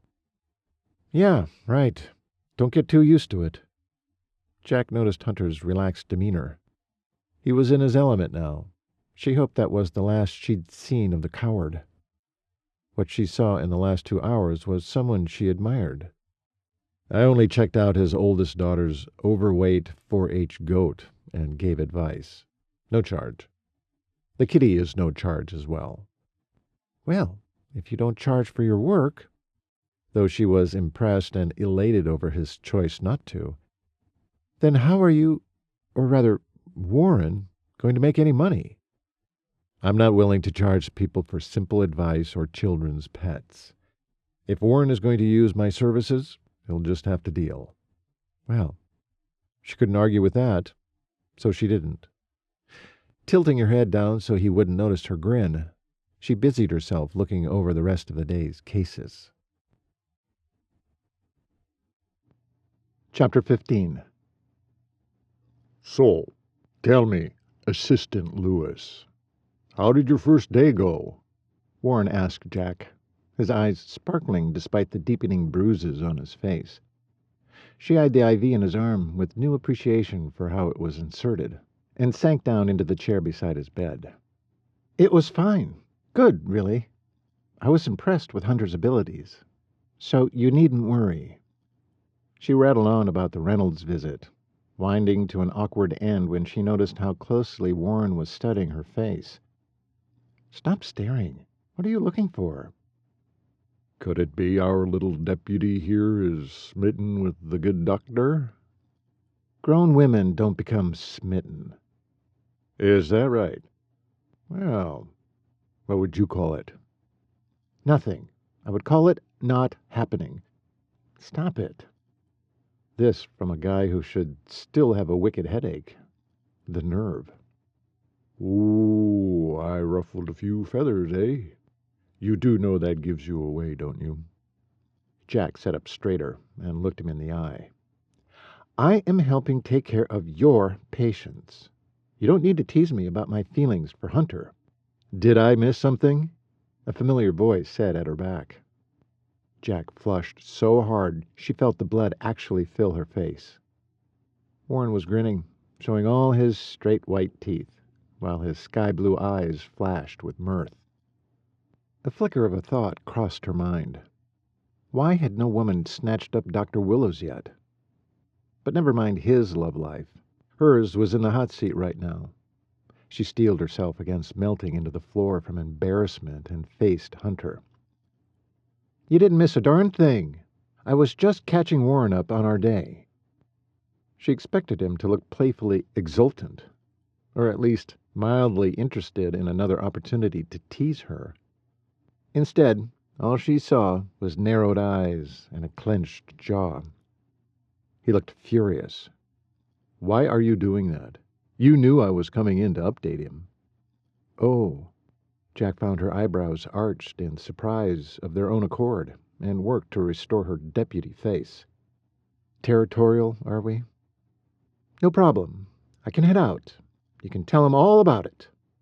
She stood, gave Warren an apologetic shrug, then started around Hunter. He caught her by the arm and glared down into her face. "A word?"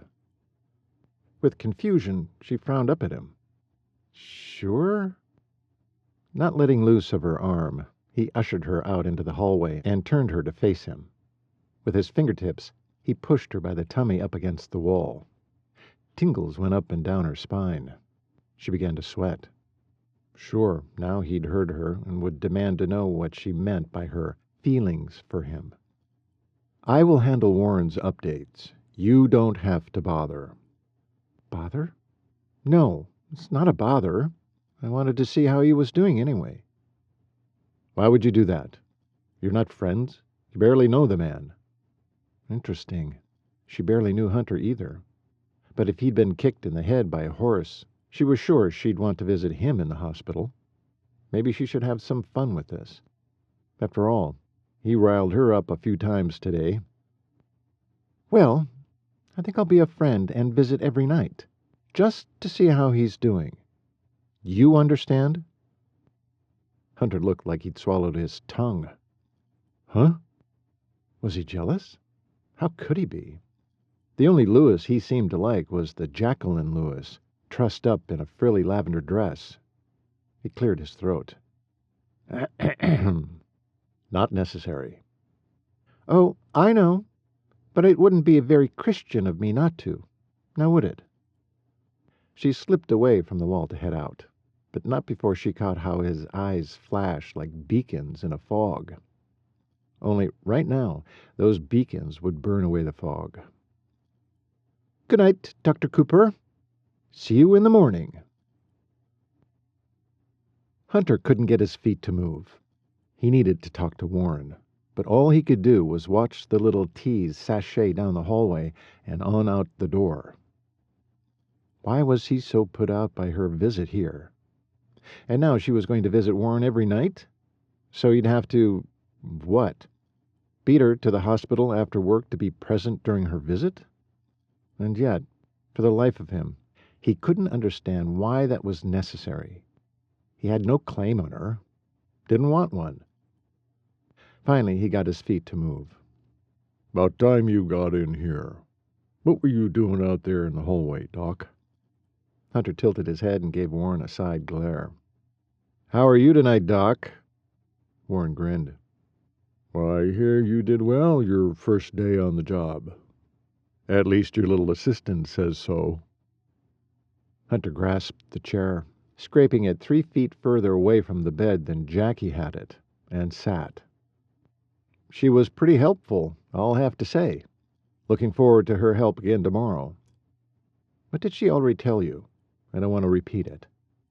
Warren treated him to a questioning stare, then grimaced from the obvious headache he was keeping at bay. He repeated what Jackie had told him.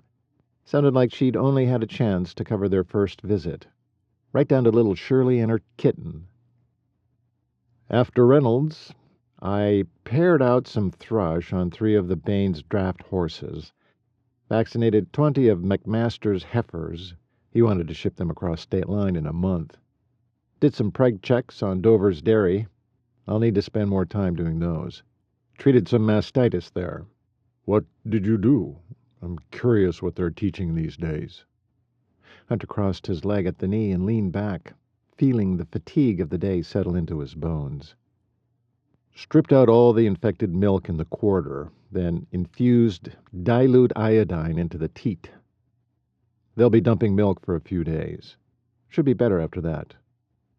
"One of these days they'll come up with antibiotic creams for this problem. I've been waiting for that to happen."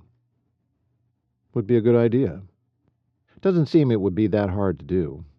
But No, not yet. Hunter shifted, dropping his foot to the floor. He needed to head out soon. Last call of the day was at Miller's. Saw their German Shepherd for dietary indiscretion. Garbage gut, huh? What did you advise? Bland diet of white rice, cottage cheese, chicken broth, and such. Lids on their trash cans. Hunter wrinkled his nose in memory.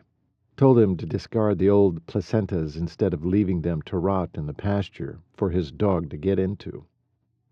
The squalor had been eye-watering. I gave the shepherd a rabies shot while I was there. Mr. Miller made it sound like they hadn't taken care of that for years. I gave him one last year, but no harm done. Mr. Miller is a good man, but getting up in years. He still wants to be an active rancher, but I don't think he's as shrewd as he used to be. Warren looked at Hunter with an expression of true appreciation. Keep an eye on their animals. I usually drive past every week to make sure there's not another outbreak of mange or ringworm. Hunter nodded with complete understanding. And how did your assistant help you with these cases? Again, Warren grinned. Hunter wanted to wipe that smile right off his face. These nightly updates were going to get old real fast. Held the dog's head in her lap. Brought me tools out of my bag. That sort of thing. She helped. Had a good attitude, too. Listen, Hunter stood. I better go. Got another early morning tomorrow. Warren chuckled. He was a smart man. He knew when he was getting a brush off. What do you have planned tomorrow? Couple of surgeries in the morning. 2 spays and a neuter. But one's apparently a 6-year-old, 150-pound St. Bernard spay. You dirty dog. Not so fair. Hunter's expression was deadpan. Doc laughed unknowingly. Ha! That'd be Gertrude. Her mama is a worrywart, too. I could get real used to this, Doc. Think I'll just lay back here and take it easy for a few weeks. Warren folded his arms behind his head and closed his eyes. Hunter cringed at this unwelcome news about Gertrude's mama, or pet's owner, when another thought hit him. By the way, what's your latest prognosis? Warren's eyes opened slowly, all humor draining from his face. They confirmed the skull fracture. Want to keep me longer. Hunter gulped. You know, my brother got clobbered in the head last winter and didn't do so well. You sure you're feeling all right? The doc's expression became thoughtful.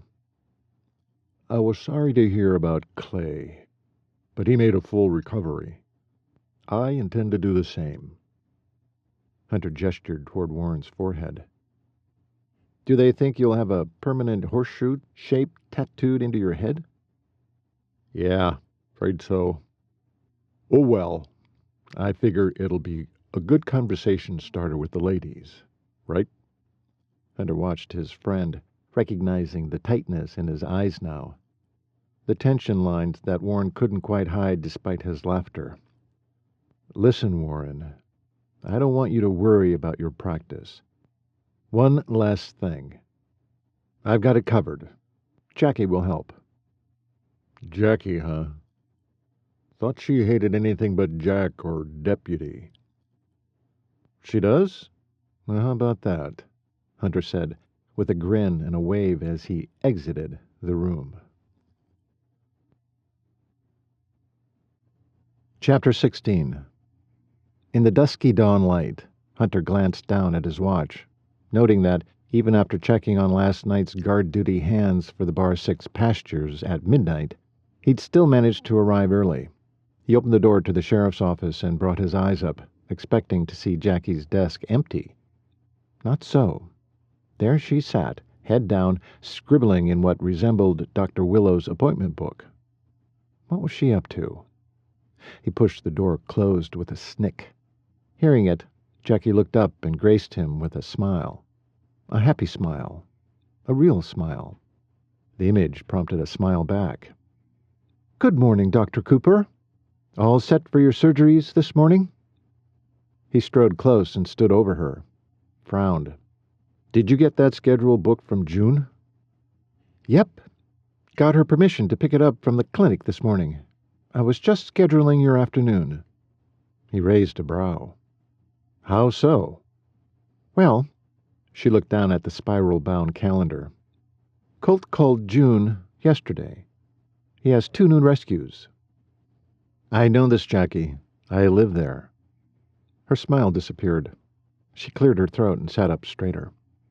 "I figure we could go out to your ranch to help Colt with the horses, then stick around for an hour or so to look for more evidence of who killed your cattle." Hunter arched his eyebrows, surprised by her tenacity, not surprised by the twist of his stomach at the memory. He'd have to drink his coffee later. Her brows knit between those beautiful whiskey-colored eyes of hers, reading him perfectly. "It should never have come to that. I'm sorry you weren't given more help before," she said in a low voice. He pressed his lips into a smile that felt more like a wince, but oh, it was good to have someone finally watching his family's back. "You help me, and then I help you. Help me." Sounds too good to be true. She snapped the appointment book closed and stood. "That's about the shape of it. Ready?" He had to give her credit. She was completely dedicated to her job. What business did he have taking her away from it? "Listen, I could have driven over there, you know. You don't have to pick me up every day." She grabbed her small purse and the appointment book and headed to her dad's office. He stood gawking at her, undecided. She smirked over her shoulder, then opened the door. "Hunter's here. I'm off." Hunter couldn't see the sheriff, but heard his bold voice. "Take it easy out there. Some animals kick and others bite, you know." "Yeah, but at least none shoot, Dad. I'll be careful." "You better be." Giving her dad a wave, she turned toward Hunter, closing the door as she went. He succumbed to weakness and kept his mouth shut. Taking in her get-up, he decided she looked absolutely rancher-worthy.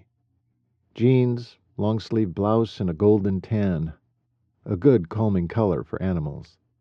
Sturdy boots, and even a cowboy hat. Her hair was pulled back into a low ponytail. She looked cute as a bug, yet functional. He wanted to compliment her, but remembered her reaction when she wore the lavender dress. He wouldn't make that mistake again. He slid into his Suburban, feeling entirely too happy to have Jackie beside him. She thumbed the appointment scheduler on her lap. "So, 2 spays and a neuter. Fun for them." Hunter barked out a laugh. "Yeah, I wouldn't want to be in their paws today." Then bar 6. "Anything else?" He heard the pages flip as he drove. "We'll see if we have time for more. What's it called? Preg checks? At Dover's after that. You have a lot to get through there, but I figure you could split them up to give your shoulder a rest. Too many in one day can't be a good thing, right?" "Sounds like you've done your homework." Though most vets he knew palpated the entire list at one go. Many also got rotator cuff injuries from overuse.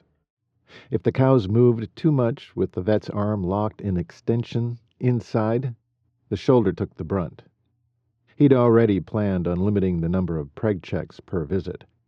So far he and his little assistant were on the same page. "We'll try it. If we get too far behind, we may have to spend more time there." "Okay, good plan." Her voice was cheery, especially considering it was just yesterday that she'd been blindsided by the vet's assistant gig. Didn't take her long to adapt. Impressive. "Are we just checking over the rescues, or do they have a particular problem?" One last turn and the clinic came into view. He'd been all laughs last night about that St. Bernard spay, but now he was getting nervous. Today meant he was entering precious pet territory again. His mouth went dry. He licked his lips. "All June told me was to put them on the list. Do you have a routine checkup for them?" He cleared his throat. "Pretty much.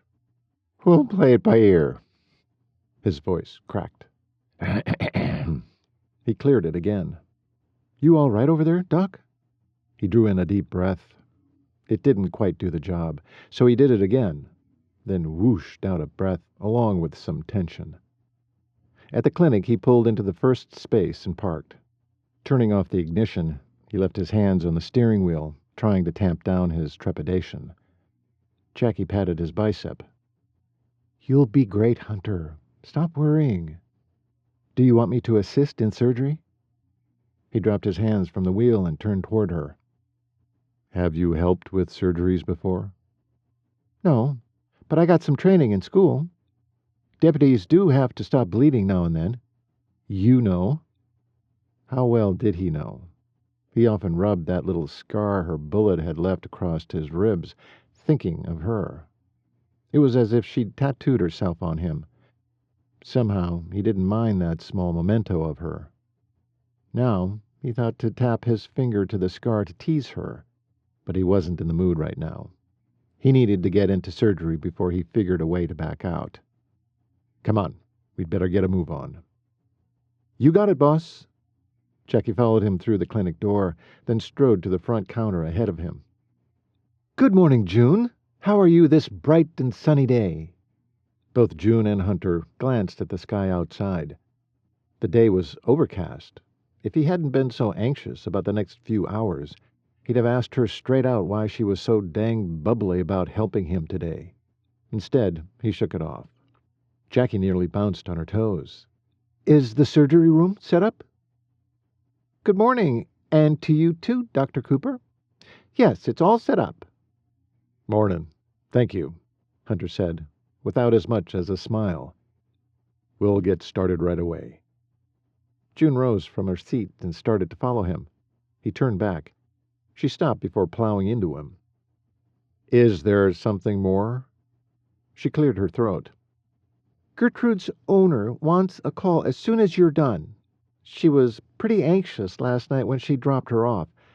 I was hoping you'd do her first. I can assist. Do you often do that? Only when Dr. Willows feels the need. I'm not very good at it, though. In fact, it kind of makes me gag. She twirled her ponytail around her finger, making her look as young as she probably was. Nerves seemed to be plaguing her this morning, too. No need. Jackie will assist me. Yeah, you call her Jackie. That makes so much more sense than Jack. More girly.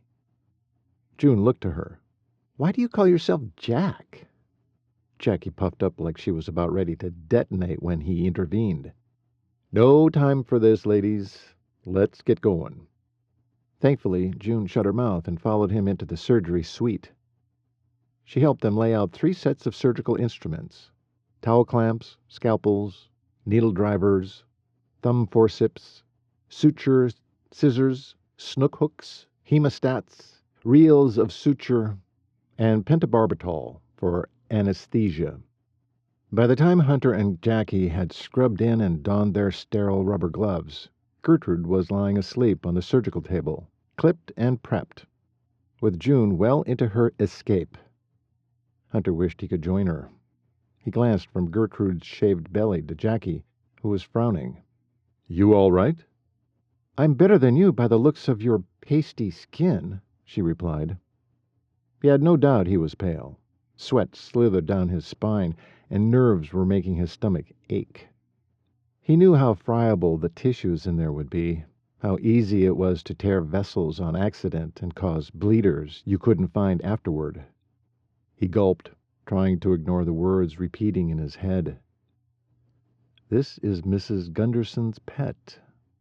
Why had Warren entrusted him with this? He had to have known Hunter's history. His hands began to shake. Jackie looked alarmed. Okay, we need to do something about this. Can you bow your head?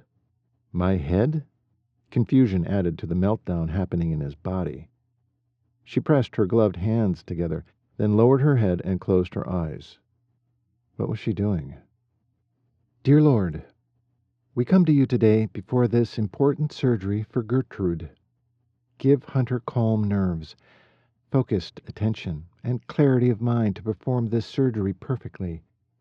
And thank you for gracing Hunter with the gift of healing through the power of the Holy Spirit. Amen. Jackie looked up and held his gaze. His breathing smoothed out, and his mind grew sharp. He was ready. Was it truly because of her prayer? With a nod of his head to her, they began. 3.5 hours later, Hunter and Jackie removed their surgical garb, did a final post-op check on the recovering animals, updated the owners by phone, and made their way into the receptionist area.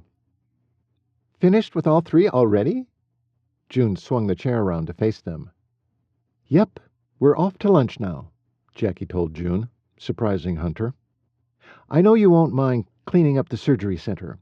We'll be headed to the Bar 6 after lunch. Then she smiled that lung-seizing smile of hers and scooted into the waiting area and on out the front door. He shouldn't make June do the cleaning up, but he was too drained to argue with Jackie.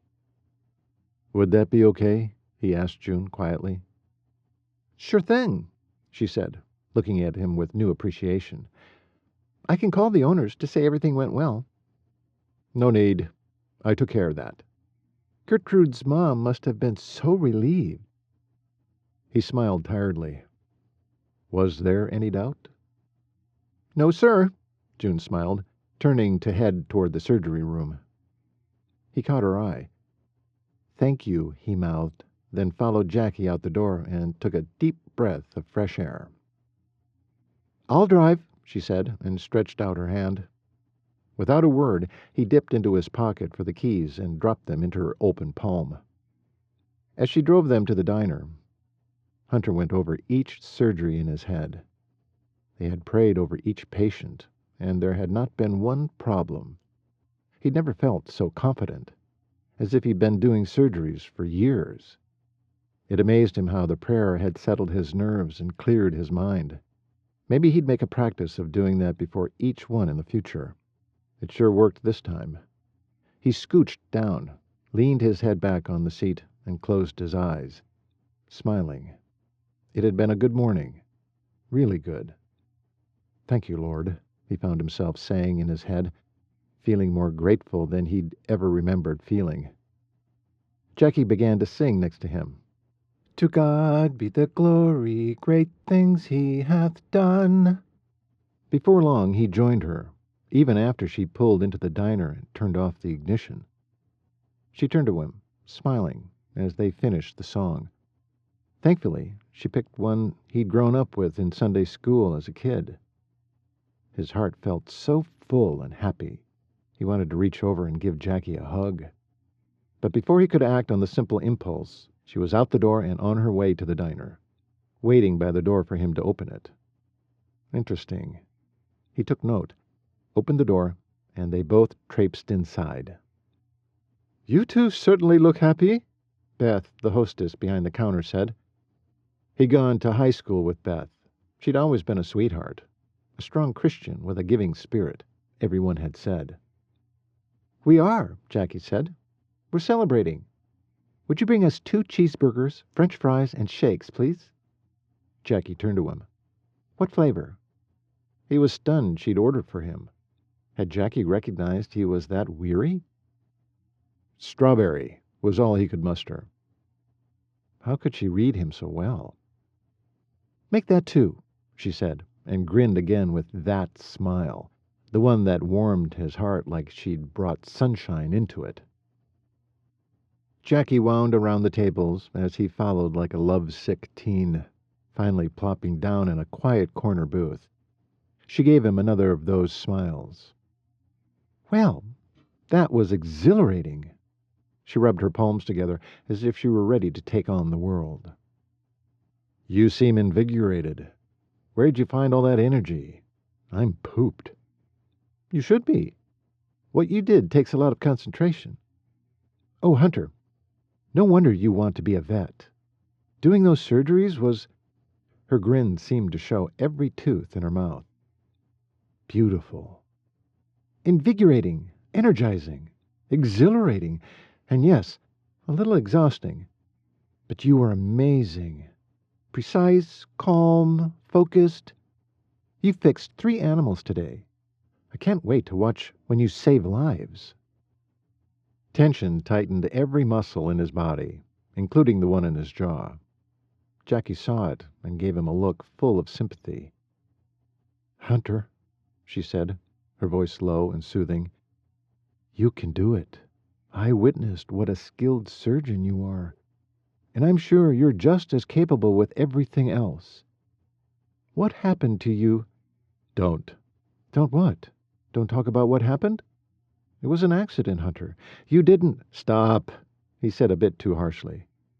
He glanced up and saw people staring.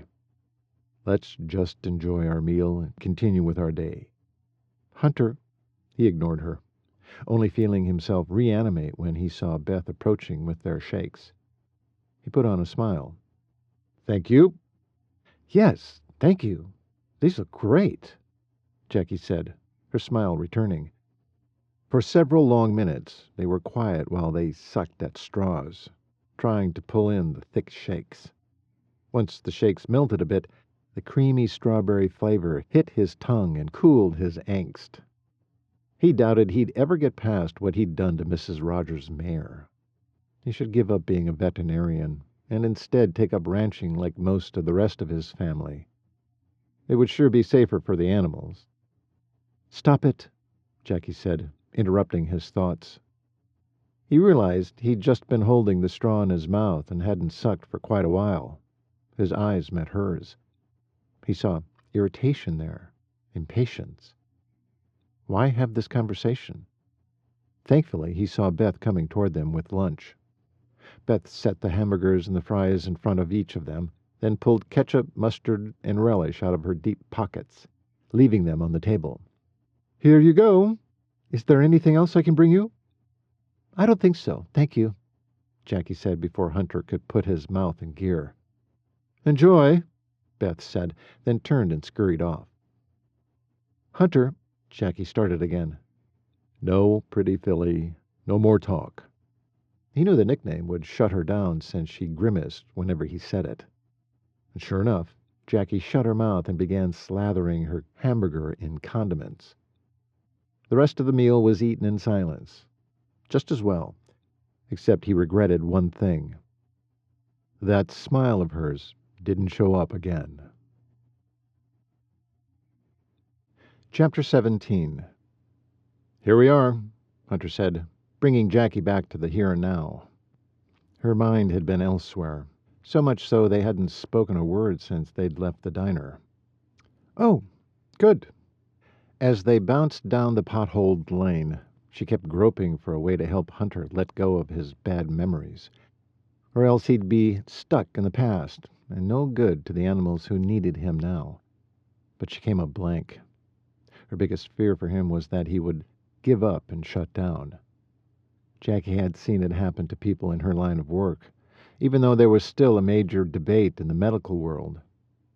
The dispute usually centered around what was known as shell shock, or war neurosis, and whether or not someone could experience it outside the wartime. She knew firsthand people could. She continued to fight with it herself after shooting Hunter. Painful and debilitating, she didn't want any of this for him. It amazed her how fast she'd grown to care for this man. They barely knew each other and had barely gotten along, at first. What had drawn her to him so fast was something to be analyzed at a later date. But one thing was for sure. Somehow, she'd have to find a way to get him out of his own head, especially when that blank, faraway look came over him. Hunter drove past the house and headed for the barn. Jackie looked over the 2-story ranch house as they drove by. Its big windows made it look warm and inviting, though she'd never been inside. She wondered about its occupants, the famous Cooper brothers, who had been raised by their widowed father. As Hunter parked the Suburban, a tall man in ranch attire and cowboy hat exited the barn and headed their way. The closer he came, the more transfixed Jackie became. His frame was filled in with muscle. His strides were confident and long. He smiled. Yep, definitely a Cooper. The spectacular sapphire-colored eyes, same as Hunter's, and chiseled good looks, held her spellbound. Though the longer she stared, the more she compared him to Hunter.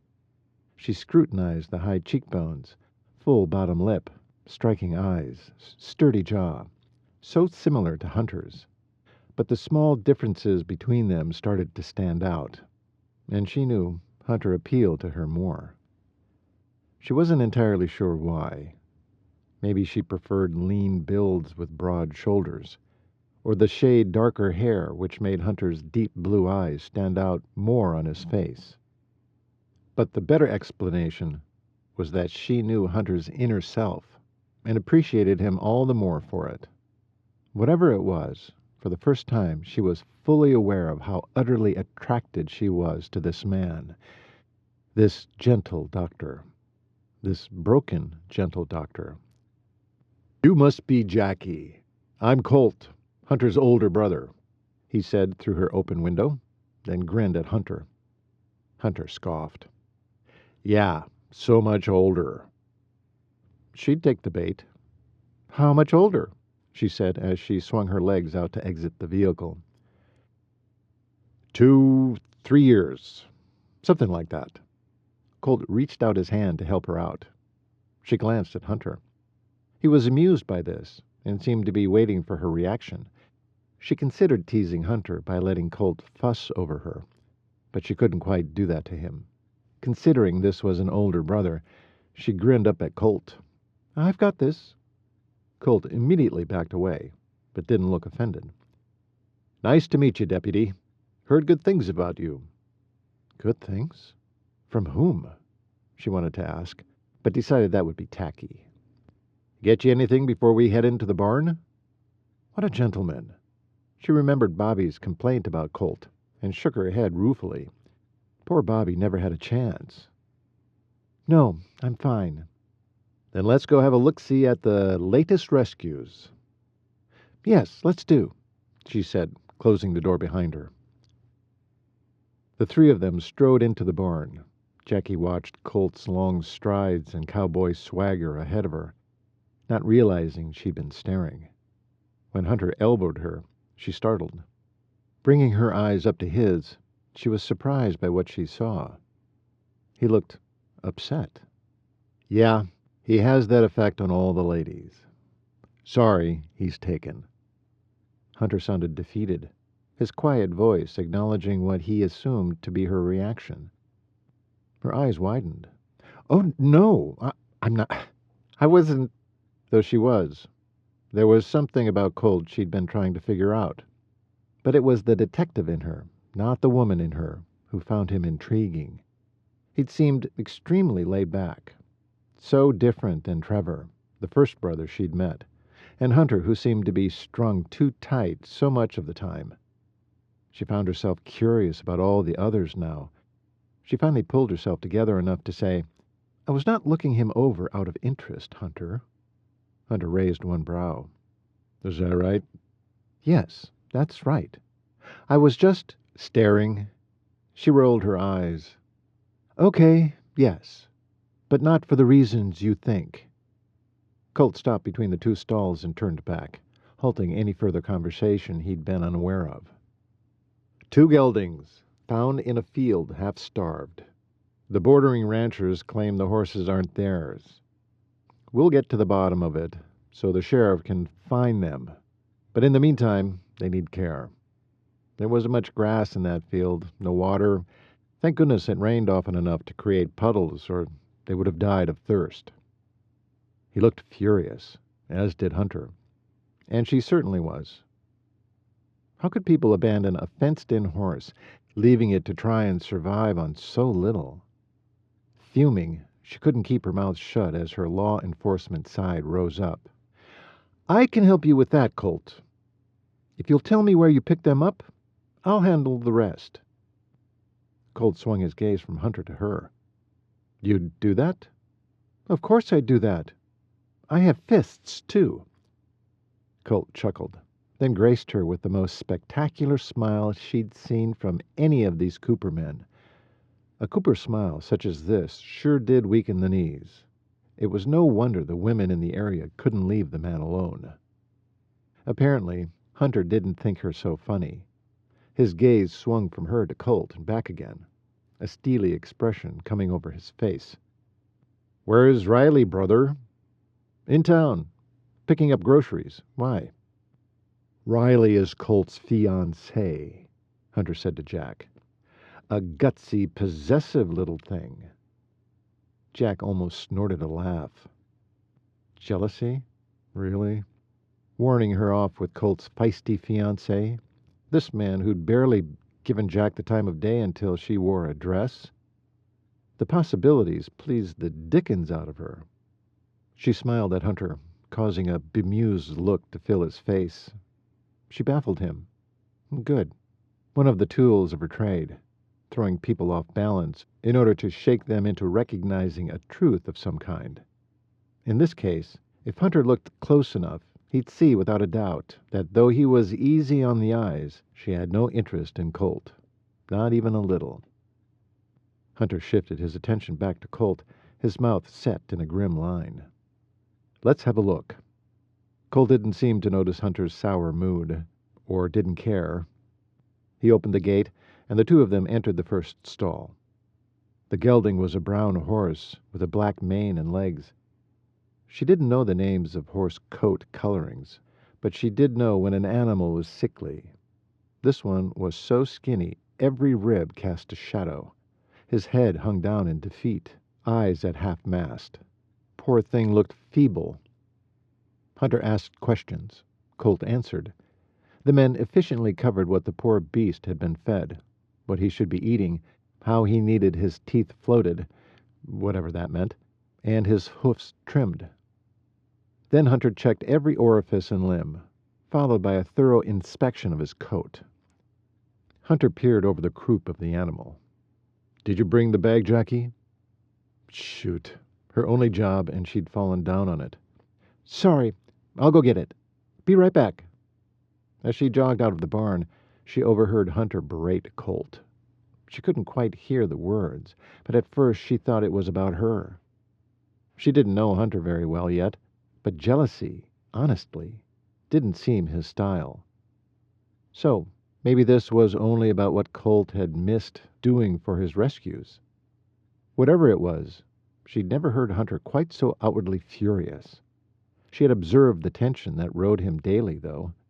Time would tell what Hunter's true problem was, and she hoped she'd be there to help when his outer shell crumbled and the soul-deep agony was let loose. "Here you go," she said, as she handed the black bag over the top of the gate to Colt. "Thanks." Hunter squatted down to remove a syringe and dark brown glass bottle, then seemed to freeze in place. "What's wrong?" Colt said. Hunter's eyes flashed to her, the earlier fury having shifted to terror. His eyes beseeched her while no other muscle moved, as if he were a block of ice. "Hunter, are you all right?" Then it came to her, with a squeeze to her heart. The syringe, the shot he'd given the horse that died. Oh, gosh. She knew he wouldn't want Colt to see this weakness. She scrambled for the gate, then let herself slowly into the stall, working hard not to startle the gelding. She crouched down with him, close enough so Colt wouldn't hear her words. "Can I help you give him a shot? What can I do?" Hunter's nostrils flared, though his face remained locked down. Jack gently touched his knee. "Come on, Doc Cooper. Let me assist. What can I do?" Her whisper came out firm and commanding. Hunter blinked, and blinked again. "Do you?" He licked his lips. "Do you know how to fill a syringe?" "I've seen you do it. What is that we're giving him?" "It's only B vitamins." The act of describing what he wanted to give the gelding seemed to relax Hunter a bit. "Okay. I'll fill the syringe for you. Where are you giving him the shot?" That bit of information brought Hunter back to himself even more. "In the neck. Fill to here." He pointed to the 1 cc mark. Jack inverted the B vitamin bottle, poked the needle through the rubber stopper, and pulled the plunger down. He rose to his feet, and she did the same. "Let me show you how it's done, and you can give the next one." Smart. He was giving Colt the impression he was only teaching his assistant how to give injections. "Okay, I'm watching." She handed the filled syringe to Hunter, and his abilities took over. He showed her where the horse's tendons were at the top of the neck, and where the cervical vertebrae were. "There's a triangle of muscle here." Hunter drew his finger along that triangle, showing her the target. "Some shots you give just under the skin, some in the muscle here." Spreading his large hand flat within the triangle, he pointed to the center of his hand to show the target. "This fellow is dehydrated, so we—" He hesitated, his hand blanching as he pressed it harder against the neck. "Need to give this in the muscle." She noticed that he glanced at the horse's ears, which remained drooped. He saddled closer to the horse and faced forward, just in front of the shoulder. From her self-defense training, Jack immediately understood why. The closer Hunter got, the less force a kick would have, and if the horse struck out with a front leg, Hunter's knee could bend with it instead of get destroyed by it. With one hand, he held the skin taut. With the other, he inserted the full length of the needle through the skin. Keeping it in place, he pulled back on the plunger a hair. "You have to aspirate. Make sure there's no blood. That you're not in a vessel." Hunter's voice was raspy. Jack saw that the hub of the syringe, the part closest to the needle, remained clear. Hunter depressed the plunger with his thumb and injected all of the fluid in. After pulling the needle out, he rubbed the area around a bit with his fingertips, allowing himself the ghost of a smile. "That's all there is to it." "Okay, good to know," Jackie said, then looked over to give Colt a smile. He seemed oblivious to the emotional turmoil right in front of him. Hunter appeared to be cool and collected as he finished his workup, then moved to the next stall to examine the second horse. Once they were done with the rescues, Hunter gave Colt a pat on his back and reassured him he'd done a fine job caring for them so far. "I'll call the farrier for their hooves," Hunter said, "then come back to float their teeth as soon as we get on top of Warren's schedule. The bay needs it more than the dun. He'll be a good animal for one of the ranchers around here. Actually, they both will, eventually." "Thanks, brother. It's handy having a vet that happens to live here." Colt grinned. Hunter gave him a faltering smile. Jack needed to get him out of here. "Come on, Doc. We have cows to palpate." Hunter swung his gaze to her, and his smile solidified. Her heart fluttered with the sweetness of it. "Oh? You doing it this time?" She gave him a mock horrified expression. Yet it was not so mock, she realized. She couldn't imagine doing what Hunter had to do. What a huge responsibility. Her respect was rising for this man. "Nope, but we need to go." "I thought you wanted to look for more clues here. And what about the ranchers who need to be fined for these abused horses?" "We'll catch up to them in the next day or two. I'll be sure to put it in our schedule." Jackie saw how Hunter had barely made it through the injections of that gelding. The last thing she wanted was for him to melt down in front of his older brother. As a sibling herself, she knew saving face often came with the territory. Besides, she wanted to run the abandoned horse problem past her dad, get his take, and the precise amount the sheriff's department would charge. "Okay, boss," he said with amusement, then focused on Colt. "See you later this evening. Is it Brand's turn to cook?" "Yep. How about you join us for supper?" Colt asked Jack. A quick glance in Hunter's direction caught him stiffening. It was obvious he wasn't ready for her to be anywhere near his family in that capacity. No thanks. I've got plans." "Another time, then," Colt said casually. "I'd love to have you meet my Spitfire." "Take care." With that, Colt gave a small wave and headed for the back of the barn, disappearing through the same door they all seemed to use. Come on, you're right. We need to get over to Dover's, Hunter said, laying a hand on her lower back to turn her toward their ride. They both let themselves into the Suburban, and Hunter scrubbed a hand down his face, blew out a pent-up breath, then started the engine and turned them around. He looked tense and tired. How about we grab a cup of coffee first? You look worn out. As well you should be. Nah, I'd rather get a few dozen cows palpated before sundown. Hunter didn't speak after that.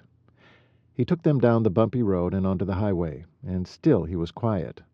Another 10 minutes went by, and Jack couldn't stand it any longer. Penny for your thoughts?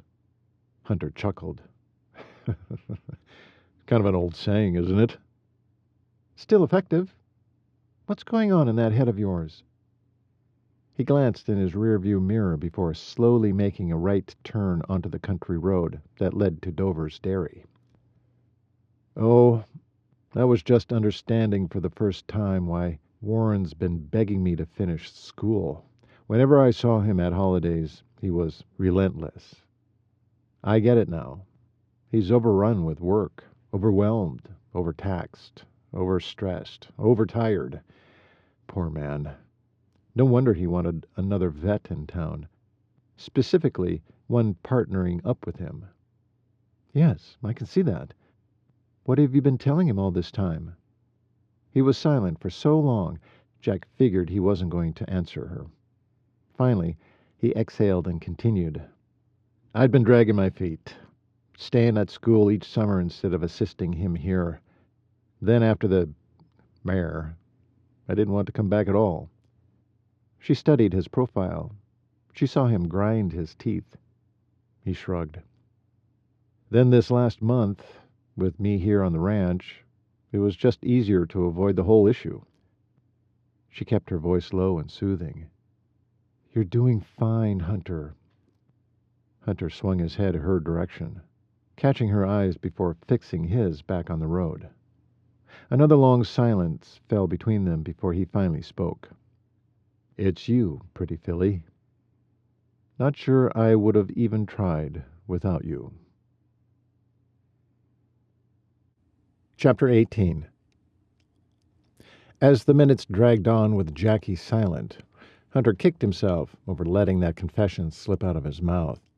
Though true, he'd be wise to keep his thoughts about Jackie to himself. He wasn't exactly in a position to start a whirlwind romance. His first priority was to help Warren. The second, kick his career into gear, which meant overcoming his fears.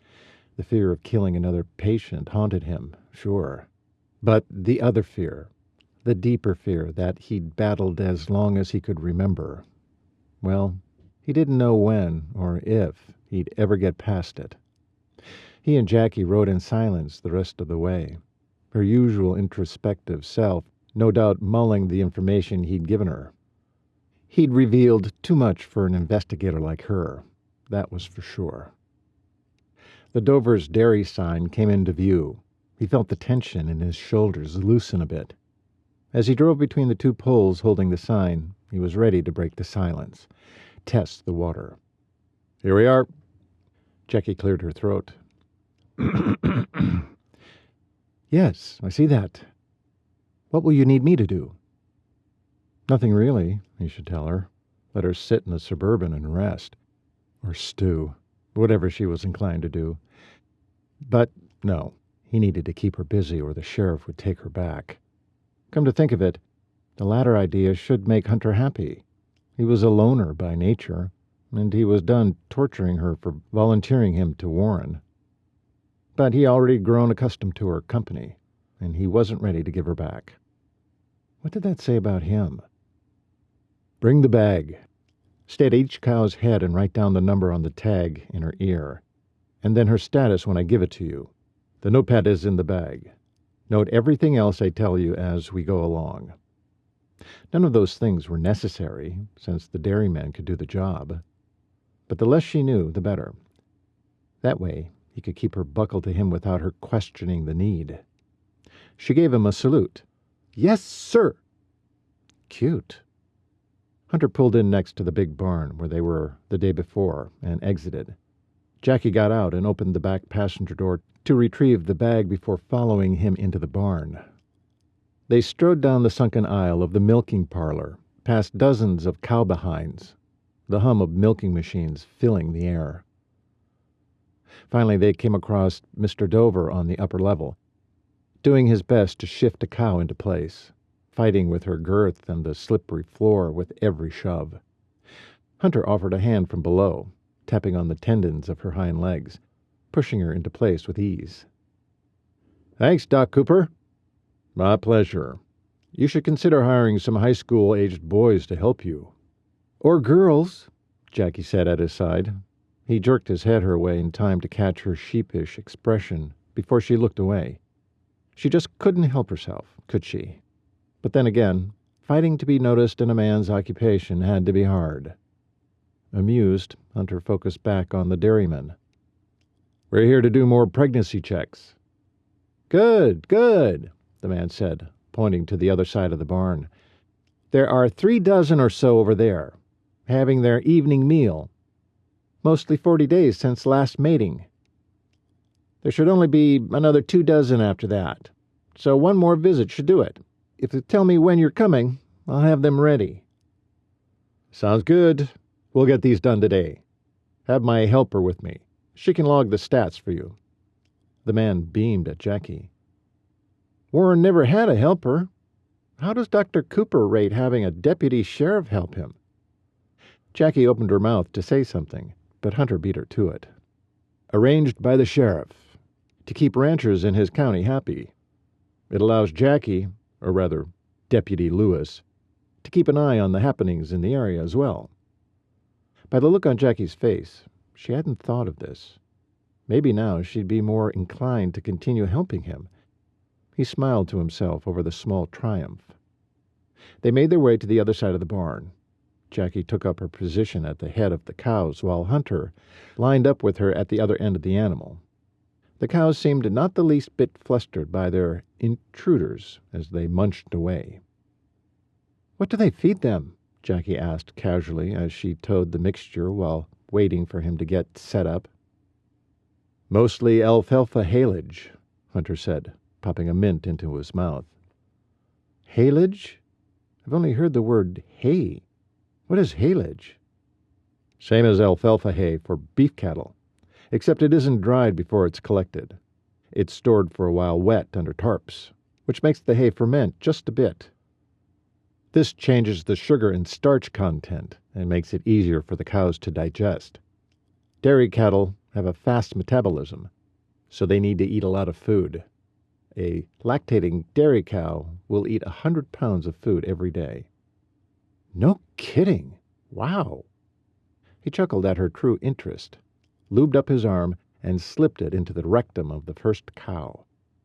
Reaching down, he retracted the broad ligament of the uterus to bring the horns up and palpate. "Mark open on her chart." Jackie had the pen and notepad up to her chest. "Open?" She looked confused. Yeah, the lingo took him a while to learn too. "Means she's not pregnant." "Aw." She looked disappointed. That was sweet. Stepping up to the next cow, he went through the same process. "Open." "Not another pregnant?" Phooey. He glanced at her little pout and wanted to laugh. Watched her as she made the appropriate note.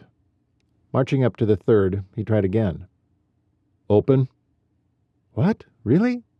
What's going on here? Do we have to replace the bull?" This time he chuckled. Couldn't help himself. She was truly entertaining. "Just mark it down.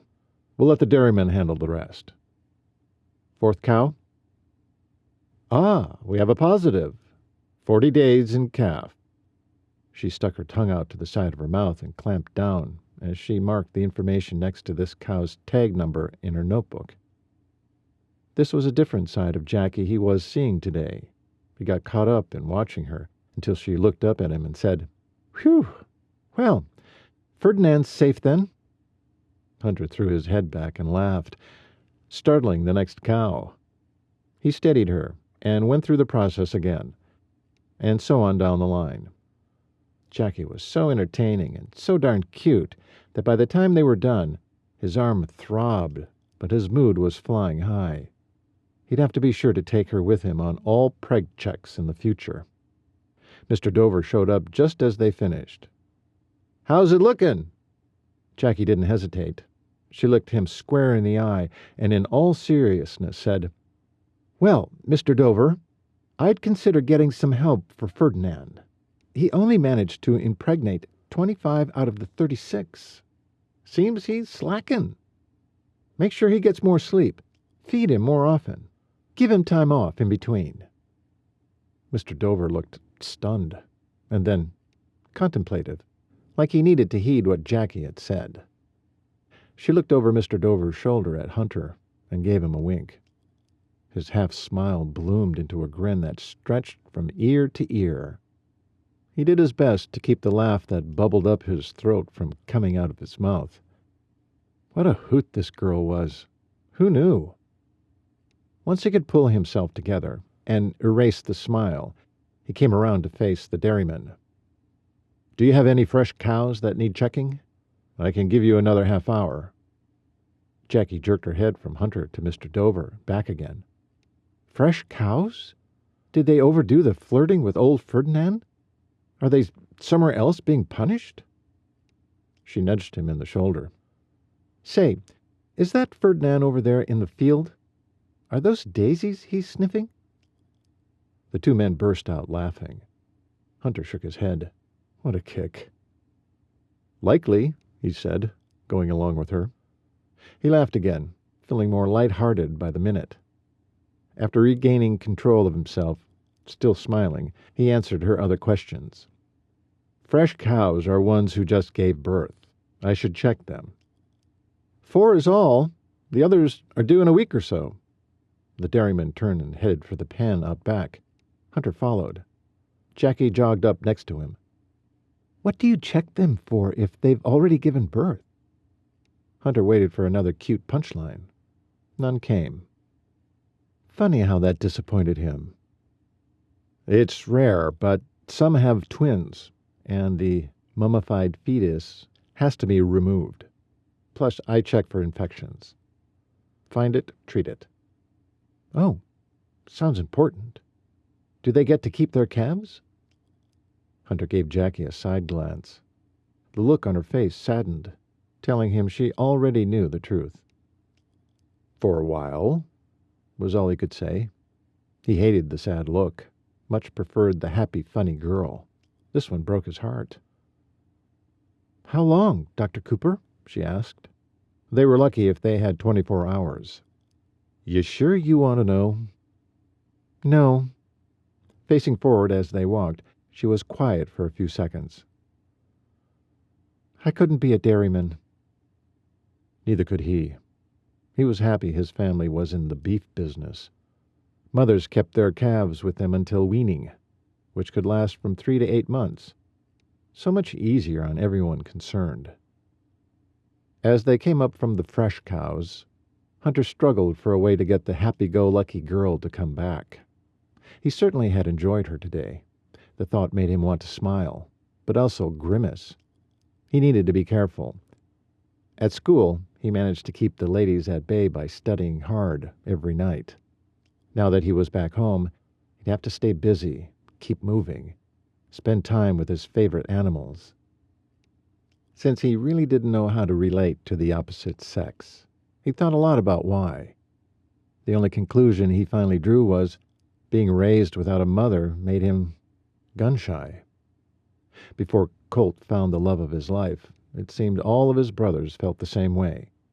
Now, Clay had even rejoined the ranks of the married, or soon-to-be married, men in his family. The whole change in dynamic shook him to the core.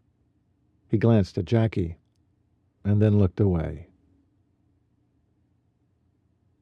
Chapter 19. After dropping Jackie off at the sheriff's office, Hunter strode into the vet clinic's empty waiting room, startled to find June still sitting behind her desk at the reception area. "Why are you still here? It's nearly 6 o'clock. Don't you wrap it up by 5? June grinned a little too large. I was waiting for you, Dr. Cooper. The sing-song warble in her voice hit him with dread. It usually meant a girl was angling for him. Oh, what's up? He reluctantly let himself into the back area, then came around to join June at her desk. Leaning against the counter next to her, he crossed his arms and waited. I just called Jackie with your schedule for tomorrow, but I thought I'd go over it with you, too. We could do that in the morning. No need to wait for me, June. She peered up from her sitting position, wide-eyed with interest. I figured you'd want to get ready the night before, like Dr. Willows sometimes did. All right, that was reasonable. So far, so good. What's on the agenda that needs prep work? Your first appointment is an Aussie who got stomped on by a cattle he was herding. Mr. Bramble thought he should be checked since he's still limping pretty good, as he put it. Okay. That doesn't need prep. Oh. Well, maybe the next one does. Only half listening, he couldn't stop thinking about Jackie's Ferdinand jokes today. Despite his bruised forearm, he wanted to do preg checks again tomorrow, just for the entertainment. He could ask Dover to have the ladies ready tomorrow afternoon. In the end, he decided not to. He'd just let June rattle off the list, then head home. He was tired and hungry. Bran should have something pretty good for dinner. He was by far the best cook of the brothers. So that one needs prep, for sure. Her words sank in. Sorry. What needs prep? Weren't you listening to me, Dr. Cooper? Do you need me to repeat anything? Her bottom lip stuck out and she blinked too slowly. Somehow you'd have to nip this in the bud. No, I'm beat. Which one actually needs prep ahead of time? Just give me that one. Her smile fell off as she read over the schedule to herself. Okay, this one. You have a surgery for a tumor removal Dr. Willows found in Mrs. Lambert's Siamese cat. Where? He asked, then immediately thought better of it. Never mind. I'll come in early. Why don't you wrap up here, June? Go home. I'll check on my patients, then lock up. See you at 7. June looked disappointed. The girl would have to get used to his disinterest, as well as his way of doing things, which, in this case, was leaving tomorrow's worries for tomorrow. But the damage was done.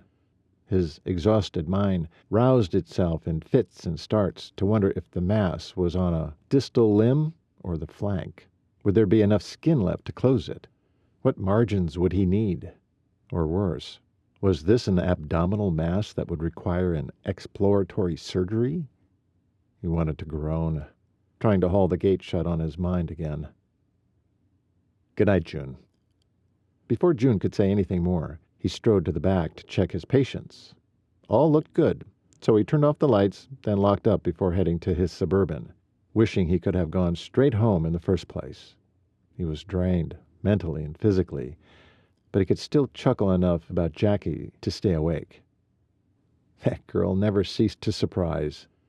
First the law enforcement hard nose, then the delicate lavender lady, and now the comedic vet assistant. He didn't know which side of her he liked better, or how many other sides were yet to be discovered. She certainly wasn't a flirt, like most women were with him. June, for instance. So maybe he'd risk stepping a little closer to get a better view. He could always step back if she got needy or clingy. The first pothole his tire found jarred him out of his musings. Finding a spot next to Riley's giant telephone truck, he parked and hauled his tired bones to the house. Man, was he beat. Glorious aromas wafted toward him as he came through the back door. He pulled in a deep breath through his nose and guessed at pot roast with potatoes and carrots, one of Bran's most popular meals and Hunter's favorite by far. "Smells good, brother," Hunter said before starting to round the corner to the kitchen. "Off with the boots," Trevor said, coming through the door behind him. "Hello to you too, dear brother. And I had a pretty good day, thanks for asking." Trevor grunted his response as he tugged one boot off after the other on the boot tree.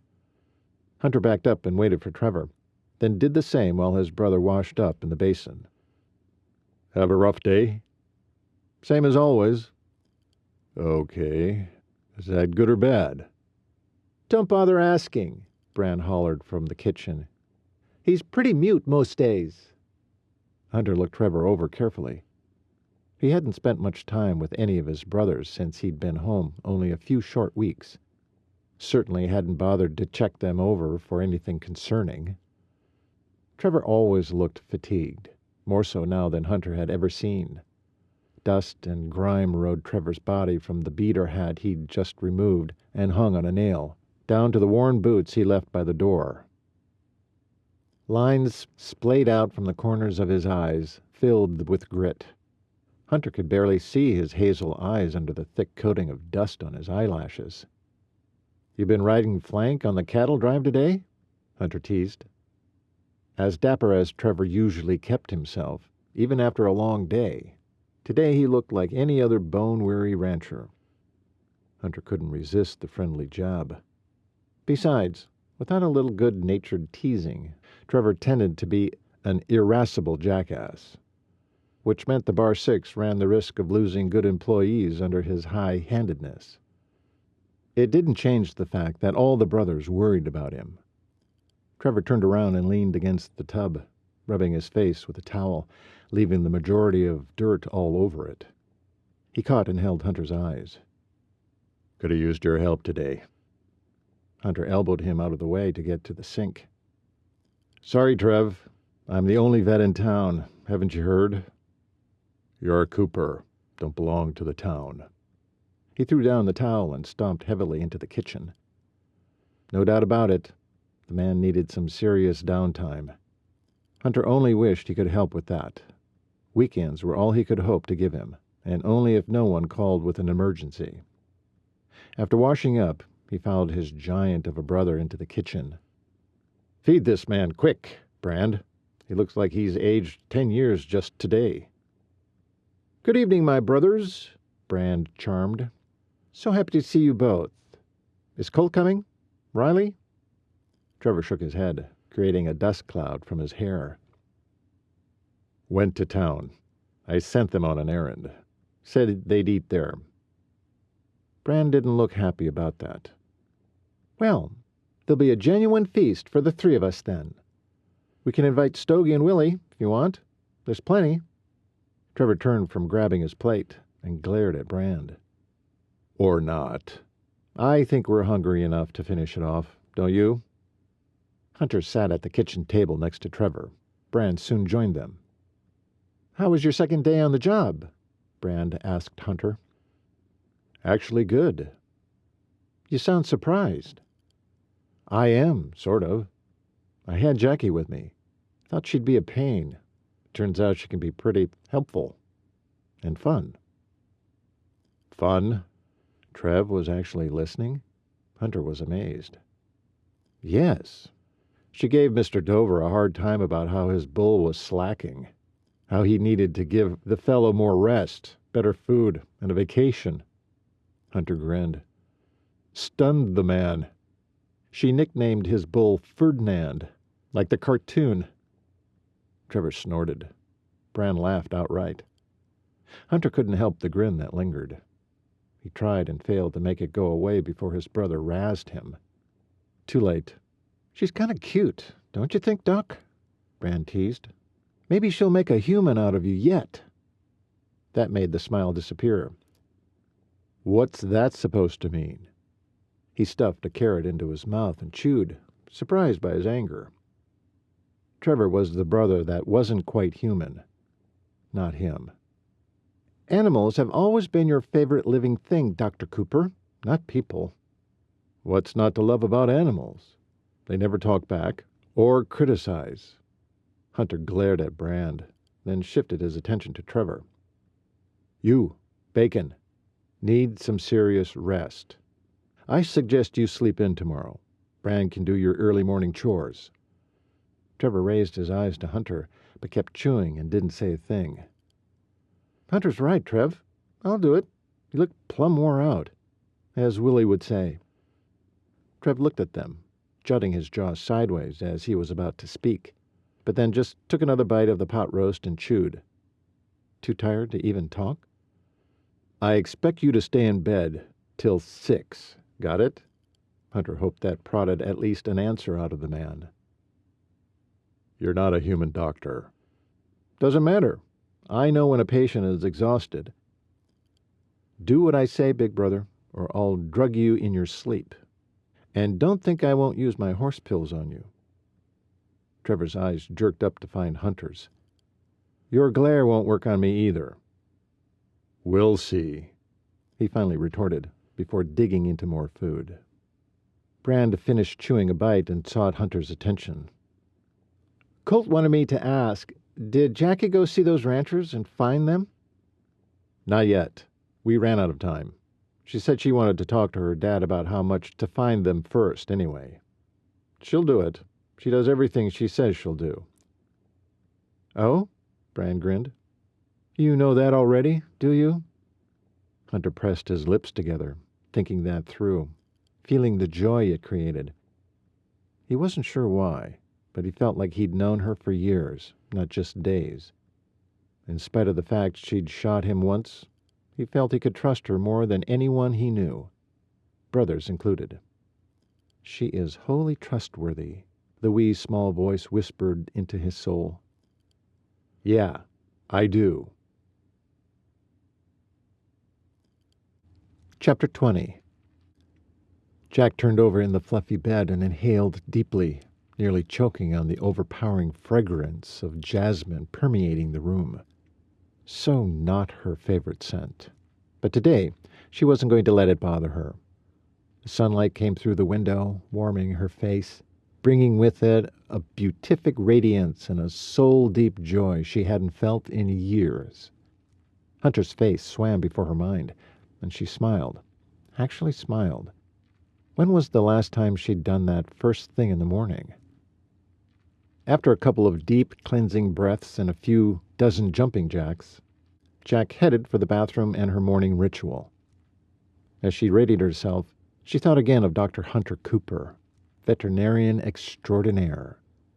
He didn't believe that, but after watching him in action, she did, and she vowed she would work to convince him of the same, help him to overcome the fear that crippled him at times, the fear that he'd harm another animal. There was no guarantees in this life, and certainly none for a doctor. It was hard to believe that only a short time ago the thought of spending the day as Hunter's assistant had brought serious dread. Today? Well, today she couldn't wait to shower, brush the smile she knew she'd use more today, and get started. Too elated to analyze the feeling too much, she tiptoed into the kitchen to grab toast and coffee, relishing the silence of the sleeping household. A quiet voice stopped her. What's the smile for? Jack jumped and twisted, nearly choking on her own spit. There in the corner of the kitchen stood young Kathleen. Was I smiling? You know you were. I'm just happy to be home, is all. Really? Does that mean you're glad to be under Mom's thumb again? Jack grunted. Hardly.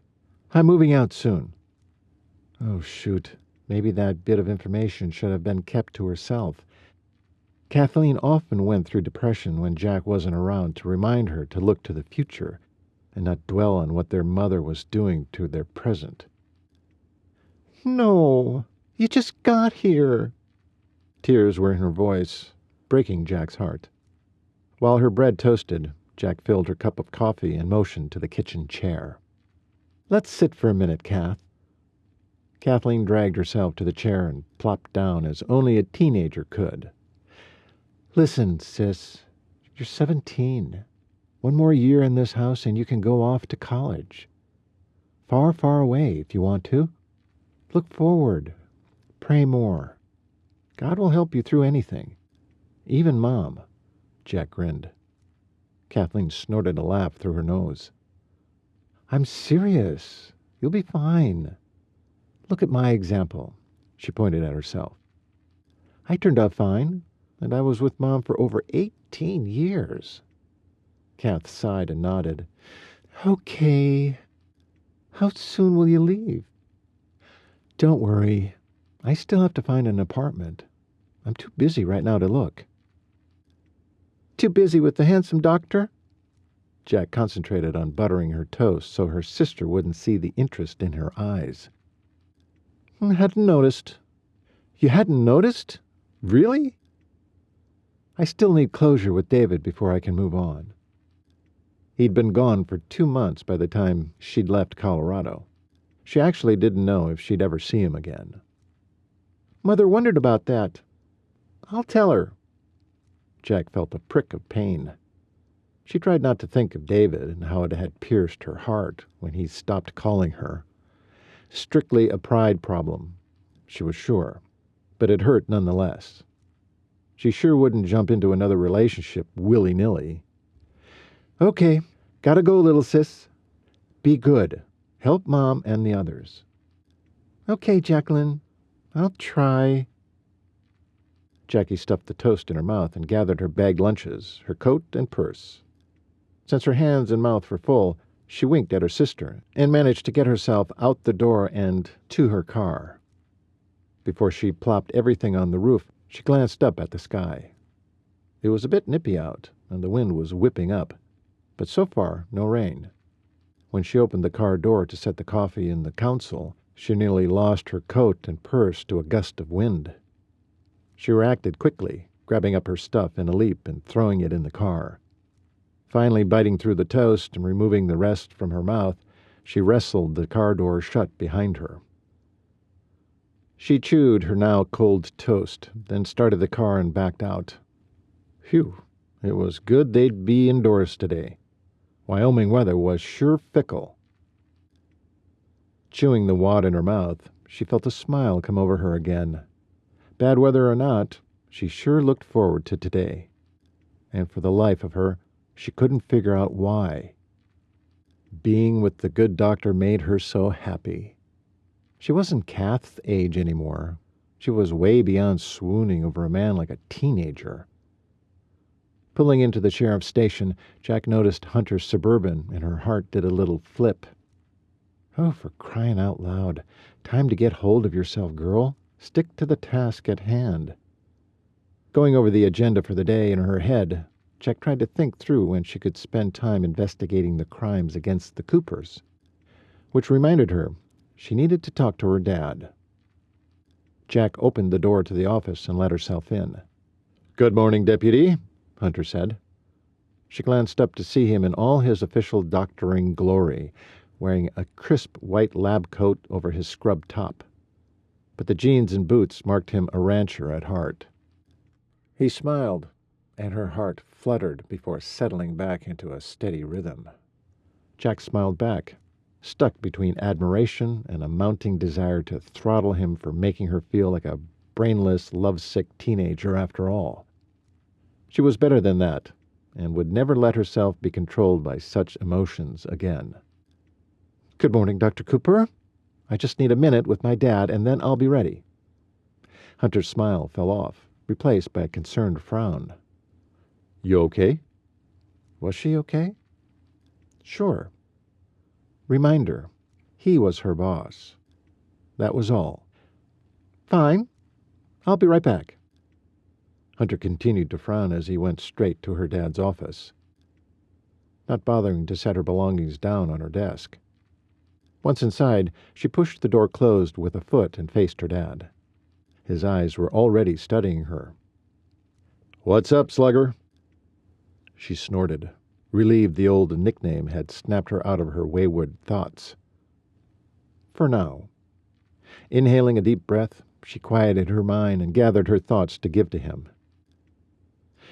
Hunter's brother picked up 2 abandoned horses the other day as part of his rescue. I promised I'd investigate the situation and come down on the ranchers at fault. How much do we usually fine for animal abandonment? Any other reprimand I need to give them? Yeah, if only humans could be fined for this. Then she would track David down and fine him for his transgressions. Whoa, wait a minute. I need to handle this. Well, why? Because you're a man? Her father scowled at her. I hired you, didn't I? A woman. Oh, you had to. I'm your daughter. Back up 1 minute there, deputy. Sit. Now she'd done it. Managed to tick off the boss, even though he was her flesh and blood. She sat. Yes, sir. She hoped that settled him a bit. First off, do you know which rancher is the one who abandoned that horse? No. That's why I'll handle it. I'll get to the bottom of it. Ranchers are as macho as men can get. They won't take kindly to you coming out to find them.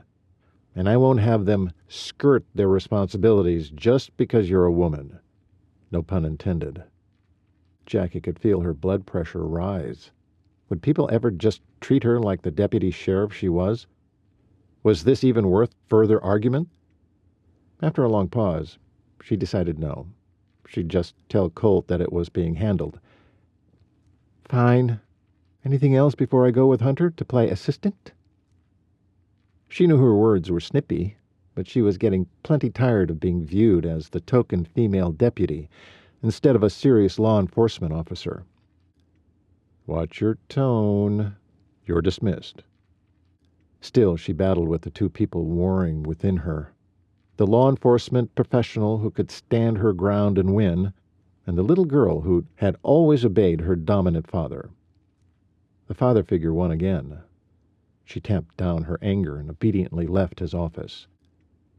Feeling like a failure in her job, again, Jack ambled to her desk and dumped her possessions, wanting a moment to gather herself. She didn't get that, though, when she heard, rather than saw, Hunter come up behind her. I'm sorry for the grief being my assistant has caused you. Jack was happy Deputy Bartlett wasn't in yet. She didn't need him to see her once again squashed down because she was a woman. She pivoted stiffly to face Hunter. You overheard? She sighed. It's usually noisier out here. Turning back toward her desk to keep him from seeing the defeat on her face, she said loud enough for him to hear, You don't need to worry about me, Doctor. I'm ready to go whenever you are. Jackie. It was clear he was waiting for her response, so she twisted around and leaned against the door to look up at him. Hunter's eyes delved into hers, as if he was reading a script straight off her soul. If this is too painful, I can go it alone. She scratched at her throat, trying to keep her eyes from widening. She couldn't let that happen. Her father would have her head if she wasn't there for the local veterinarian. Besides, painful? She wanted to punch him for that comment. Who was he to make her sound weak? Instead, she used her practiced self-control to change the subject. We need to go out to your ranch when you're done at the clinic today, for you to check on Colt's rescues and for me to investigate the Bar 6 case further. Hunter looked taken aback. Has more happened that I don't know about? She shook her head. I just need to ask some of your employees a few questions. I'll do it while you're checking the geldings. See if I can find out more about the past incidences. Something tells me your uncle knows stuff. A flash of humor hit Hunter's eyes. Good luck with that. Those two old codgers are open books. But I'm just not sure they know which book most of the time. She giggled. Oh, I think I can handle them. The look on Hunter's face said differently, but they didn't say another thing about the subject.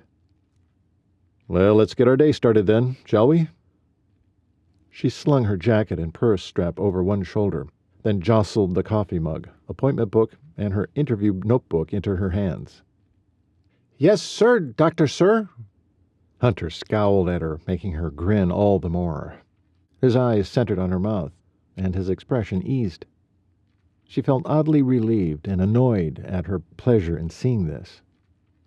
Keep your eye on the ball, Jack. The more relaxed he was, the less he'd doubt himself, the more success he'd have. Faster he would become the amazing doctor God intended him to be. Feeling like God had handed her a true mission, one that could make a real difference in this man's life and not just assist him in his work. She smiled and strode out the door, Hunter close on her heels. Chapter 21. Just as he closed the door to the sheriff's station, Jackie halted and twirled back to Hunter. He stopped short so he wouldn't run right over her. A smile tried to creep out, but he held it in check.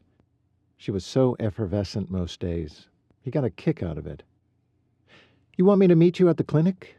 You don't have to keep picking me up." The wind whipped her ponytail into her face. Just as he started to reach out to brush it away, she sputtered it out of her mouth. He almost laughed then. Did she react so immediately and exuberantly to everything? It was no wonder she accidentally shot him back in Colorado. So the question was on the table. Should he let her drive herself? It would give him more time in the morning. Yet somehow the thought of spending less time with her made him feel cheated. Funny, as a loner, the sentiment felt odd.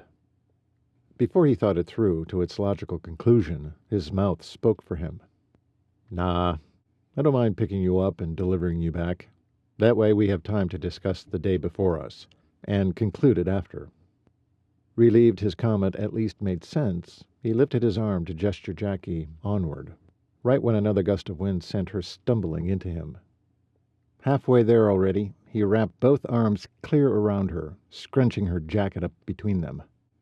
Her eyes peered up, a look of horror on her face. Kind of a different reaction than he was used to. Curious.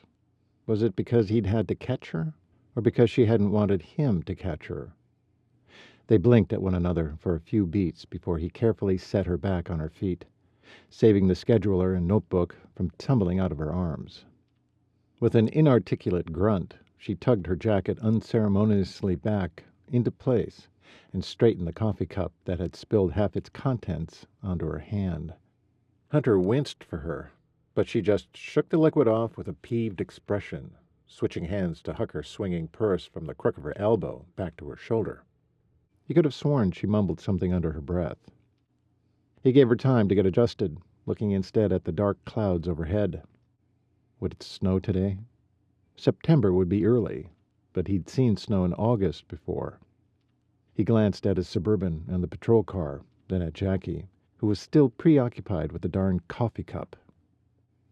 He'd read the body language of enough agitated animals to know she was just now, and it was best he did not make a big deal out of what just happened. "So, you okay with that?" he said. She blinked in confusion. "With what?" "You riding with me."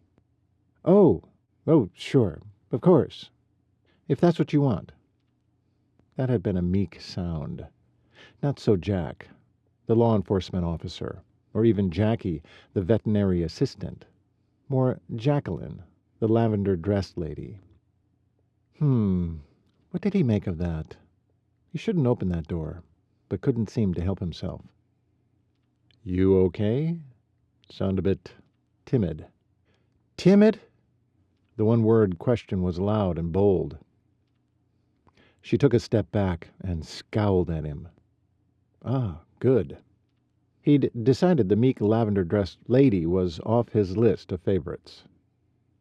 Learned something new about himself. Instead of conversation, he wanted to grin like a loon. Somehow that bit of information about himself seemed important and made him happy. So, back to my question. I'm not timid. Never have been. Never will be. He grinned then. Couldn't help himself. A vague question bounced around in his brain. Did he like bold women? Never really had. Of course, he'd never really spent much serious time with the creatures, so how could he know? Before he got himself in trouble and decided to take a little taste of her cheek, or neck, or even her lips, he took hold of her elbow. Come on, let's get this day started. He thought for sure she would balk at his nudge. She didn't. She simply walked beside him to his Suburban. He kind of liked that too. He let her in and jogged around the grill to his side. wondering belatedly if she would now pick a fight with him for opening her door. He slid in behind the wheel and braced himself. "So, are you nervous about the day seeing patients?" Okay, that wasn't at all what he'd expected. Was he nervous about the cat surgery? Yes. Beyond that, he shrugged, uncertain how to answer that without knowing what would walk in the door, which, in the end, was answer enough. Well, at the very least, we'll be snug in the clinic for the most of it. It's weird weather, right? He snorted. Sometimes Wyoming likes to do a little thing called skipping fall. Just my luck. Hey, do you remember how in Colorado it would be perfectly sunny, then cloud over and pour like cats and dogs, then clear up and be brilliant the rest of the day? I always thought that was weird. The Colorado summer storm. Oh, yeah. Wyoming's not quite the same. Here we get wind and sun, then wind and rain, then wind and snow. A gust broadsided them just then. He corrected without thought. Where are you from originally? California. My dad was a Sacramento County sheriff for years. He moved my family to Wyoming a few years ago. Is that right? What made him want to move away from sunny California? A job offer. And my dad's desire for a change, I guess. It nearly sent my mom into an early grave. He ventured a glance at her, saw disgust rather than concern. Oh? How so? My mom is... How shall I put this? She sighed and paused. Well, you've met my mom. She's Miss Social Climber. Her highest goal in life is to marry each of us girls off to some rich gentleman. The older the money, the better.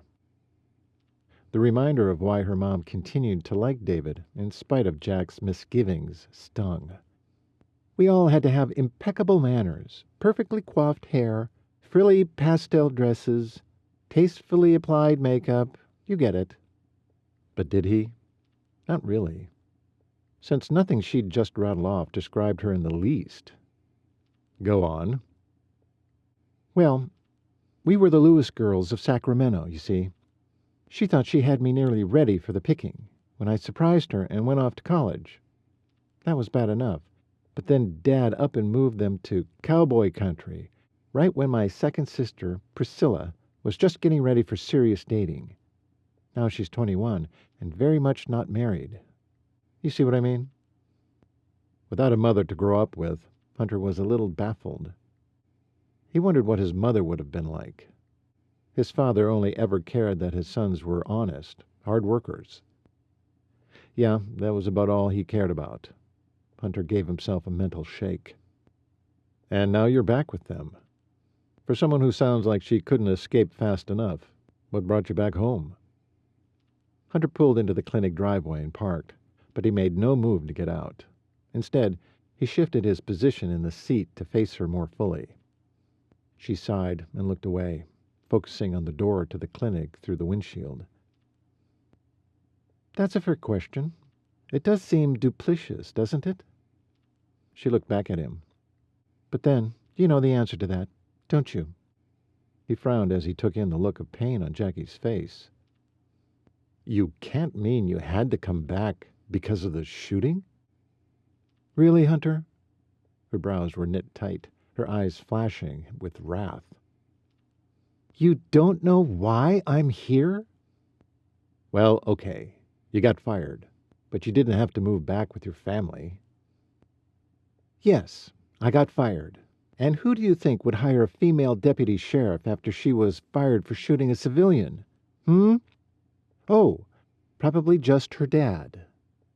With that, she shoved her door open and reached back in for all her stuff, pulling it to her chest, then backing out. She shoved her heel against the door and slammed it, and nearly lost her footing. Sheer determination kept her on her feet as she turned toward the entrance to the clinic. Hunter should have leapt out of the car and raced over to help, but she was too cute with all that indignation and bluster. He just watched her try to open the door around all her stuff. Another smile crept onto his mouth. Gad, he Couldn't remember a time he'd smiled so much in one morning. This was exactly why he needed Jackie with him. In the vehicle, in the clinic, out on the ranches, everywhere he went. A deep desire to keep her close seemed to take over his good sense, and he was helpless to do anything about it. Jackie finally managed the door, let herself in, and got the sleeve of her coat caught when the door closed. By then, Hunter had found his way there and opened the door, just as she pulled with all her might. Momentum caused her to stagger backward. He caught hold of the sleeve of her jacket in time to keep her from landing hard on her backside. He reined her back in by her coat, only now realizing how close she'd been to thumping the back of her head against the linoleum floor. That could have put her in the hospital next to Dr. Willows. Oh, shoot. Dr. Willows. He'd meant to go to the hospital to see him last night. Well, he'd be sure to make it tonight, but he'd for dang sure drop Jackie off first. He didn't like the way Warren and she flirted. The thought made his mood shift and erased his smile. Jackie misunderstood. Instead of fleeing him like she'd looked to do 1 second earlier, she braved a few steps closer. Her big eyes peered up at him. "Are you getting nervous?" she whispered. The clinic waiting room was empty, with June busy behind the front counter, but he appreciated Jackie's whisper all the same. Until he didn't. What right did she have to assume every frown meant he was nervous? Because he decided then and there that he would not be nervous. And this was an opportunity too good to pass up. He leaned in close to her, getting a whiff of the scent of lavender and soap and Jackie. The combination left him a little dazed, but only briefly. "No," he whispered in her ear. She shot back 2 steps, scowling at him, then turned bright red. She started to say something, but freed a finger to scratch at her throat instead. Boy, did he enjoy putting her off her game. When words didn't seem to find their way out of her, she twirled with all of her stuff and pounded off to the back room. Hunter followed, but made a turn into June's cubbyhole. "Morning, June." "Good morning, Dr. Hunter. Are you all right?" He leaned his backside into the counter and crossed his arms, tilted his head in confusion. "Yes. Why wouldn't I be?" "That kitty's tumor surgery, and I heard Jackie ask if you were nervous." "You've got some good ears there, June. I'm fine. No, I'm not nervous. When is the kitty coming?" Hunter stood over June, paying close attention to the schedule she laid out for him for the day, until Jackie came back through the door. Hunter looked up, his gaze catching hers for only a brief moment before he saw the rest of her without her paraphernalia acting like a shield in front of her. She was wearing jeans, a plain white button-down blouse, and boots. She always wore her boots, and her hair was most always in a ponytail. Still, even without the frills, she was one of the best-looking women around. Next to June, who was a little too made up and fancy for a workday, men would probably find Jackie plain. But Hunter found Jackie down-to-earth, no embellishment needed, real. And he was finding out just how much that appealed to him. Maybe avoiding relationships at college wasn't about his dislike of feminine company, but more about the type of female he didn't enjoy being with, period. Now that he had his head out of school books, it was time to learn how he ticked, and how to relate to more than just animals. He needed to join the human race, and what better way than through one strong-minded, no-holds-barred career woman. Chapter 22. Hunter's boots clacked against the tile of the Crook County Hospital hallway as he strode toward room 302. Another day down on the books for the clinic. At least he had good things to report to Warren for both days. He came to Warren's door and peeked inside. "There he is," Warren said cheerfully, gesturing for Hunter to enter. He was propped upright with pillows, a book open in his lap. Come in, come in. I'm going stir-crazy in here. Where were you last night?" Hunter grinned a bit sheepishly, moving deeper into the room. He grabbed the extra chair and swung it into place as he walked. He sat and looked Warren over. "You're looking perky, my friend. How's the head?" Warren pushed his hair back from his forehead.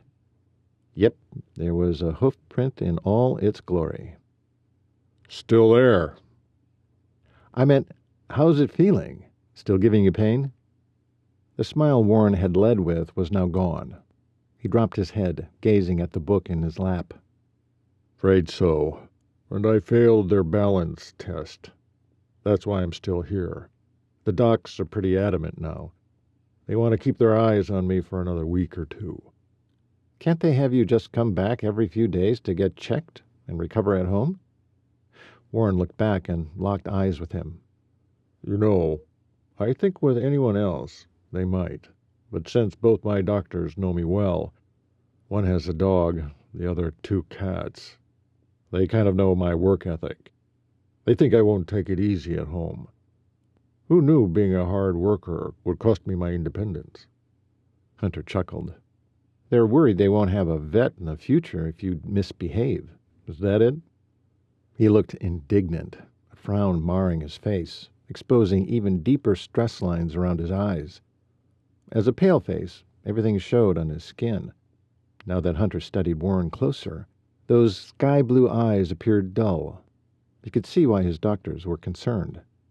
"I've told them about you, you know," Warren said, still looking put out. "They have no reason to worry about their pets." Do you want me to introduce myself? Maybe that would help them loosen up a bit. Hunter grinned, hoping to put the smile back on Warren's face. Not going to happen.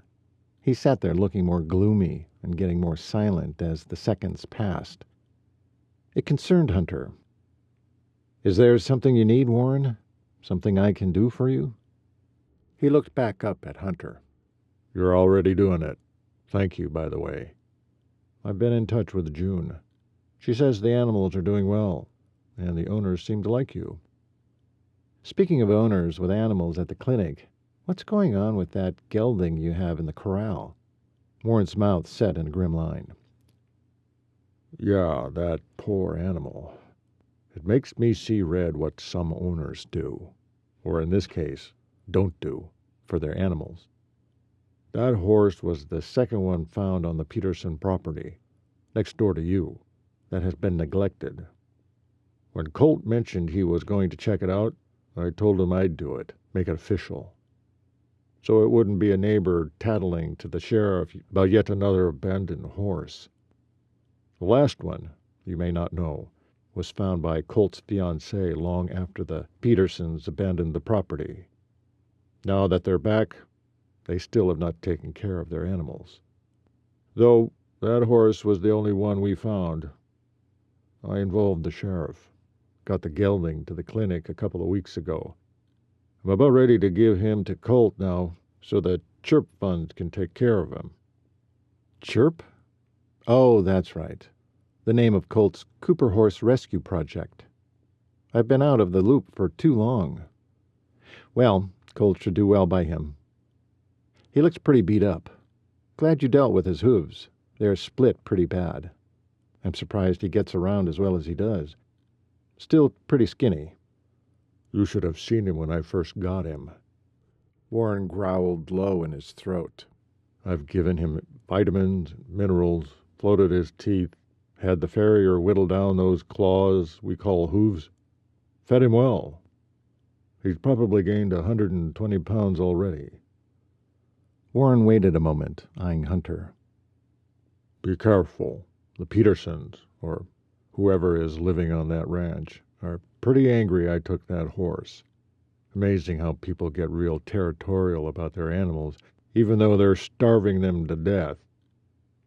Hunter watched as Warren grew paler, his lines growing deeper. "They told me they just found him out on their south section and had been already taking care of him. I didn't see any evidence of care." No evidence of the horse's care, but plenty of evidence of an overworked and worried veterinarian. Warren needed a real break from his job. "I'm looking after him, Doc. I promise." Doc nodded, then a grin took over, softening the lines in his face. "By the way, My receptionist is pretty smitten with you. He was afraid of that. I wouldn't say smitten, but she does flirt. Does she do that with you? Warren chortled. Well, did at first. I nipped that in the bud when she first started working for me a few years back. Can't have that kind of stress at the office. Good for you. What did you do? I may have to try it. Just told her straight up I don't date my employees. She got the message pretty fast. Can see that working for you. But I'm not her boss. Any other ideas? Warren crossed his arms and smirked. Have fun figuring that out. Hunter groaned and narrowed his eyes. Thanks for nothing, pal. Oh, Warren dropped his arms to his sides and picked up what looked like mail off the side table. I got a letter from my cousin on my mom's side, Dwight Mitchell. Actually, Dr. Dwight Mitchell. He's one of us. A ball of lead dropped into Hunter's stomach. Another vet? Who happened to be a relative of Warren's? Not good.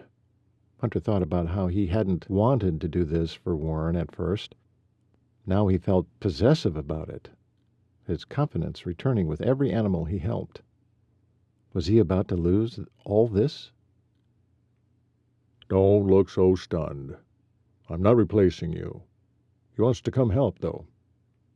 Hunter wanted to object, to tell Warren he had it covered. I've already called him. He's on his way here. Warren's grin showed Hunter exactly how he felt about it. Hunter couldn't disagree more. How would two vets split up the workload without running over the top of each other? Hunter often wondered about that when Warren had begged him to come work with him. But they'd been friends, way back when Warren became the Bar 6's vet. What about Jackie? Would Warren insist Jackie help the new guy instead of him? Suddenly, the lead in his stomach shifted, threatening to cause an upheaval. This served him right. Hunter's initial reluctance to help was coming around to bite him in the rear. You know I've got this handled, don't you? I can go over what I've done in the last couple of days. Warren scrubbed a hand down his face and exhaled a full breath. Listen, you're doing great. I'm getting feedback from many of my clients. Unlike you, they come to visit me. Though it was a tease, his face didn't show it. Another reason for Hunter to kick himself. Last night's missed visit was going to cost him. I'm glad they do. Have there been any complaints? Not really. Not really? Want to explain that one? Well, a couple of ranchers are waiting. They don't like to wait. It really has nothing to do with you. It'll take you some practice to get faster on your visits. That's one reason a second vet will help. That's why I hounded you so much when you were nearly done with school. I needed the help, still do. I believe there's room for 3 vets in Crook and Campbell counties. You'll like Dwight. He's one of our family's shining stars. Oh, great, a shining star. Whereas Hunter was a vet who murdered his patients. He scraped his fingers through his hair and leaned over, pushing his elbows into his thighs. You look distressed. Don't be. It'll work out great. You'll see. Warren reached over and pushed at one of Hunter's shoulders, getting him to look up. Where's the cognac-eyed beauty? A flood of jealousy hit Hunter's blood so fast he could feel it heat up. His intended passive expression must have been a glare. Whoa, my friend. Didn't mean to overstep. Are you interested in Jack? Jackie, he drew out the more feminine name, is my assistant. That's all. Why? Are you interested in her? Suddenly he was faced with Warren possibly saying yes, and the toxic thought made him want to use his fists on something. Or someone. She's quite a girl, he grinned. Typical Warren style, staying vague while stirring the pot. She is, and you like her. Not always. Warren snorted. I can see she rubs you wrong. Maybe leave her for one of us. Dwight's single. Now Hunter's blood did boil.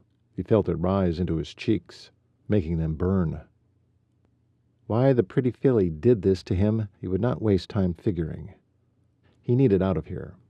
He stood. Gotta go. When's Dr. Mitchell arriving? He's a colleague. Call him Dwight. He'll be here on Monday. Like in 5 days, Monday? Yep, he's on his way. From where? New York. Went to school there, but didn't enjoy the kind of practice he had there. Why? Pomeranians, chow-chows, Persian cats, rich and entitled owners. He wants a tougher environment. Bigger animals, mostly. Real people instead of spoiled brats. His words, not mine. He chuckled. Get this. He loves palpating. Can you imagine? Yeah, Hunter liked it too, with his little assistant popping jokes about Ferdinand. The memory of her at Dover's dairy brought a smile to his face. You think that's funny? His thoughts were none of Warren's business, so he didn't answer. You never answered me earlier, Warren asked. About what? Where's Jackie? He drawled.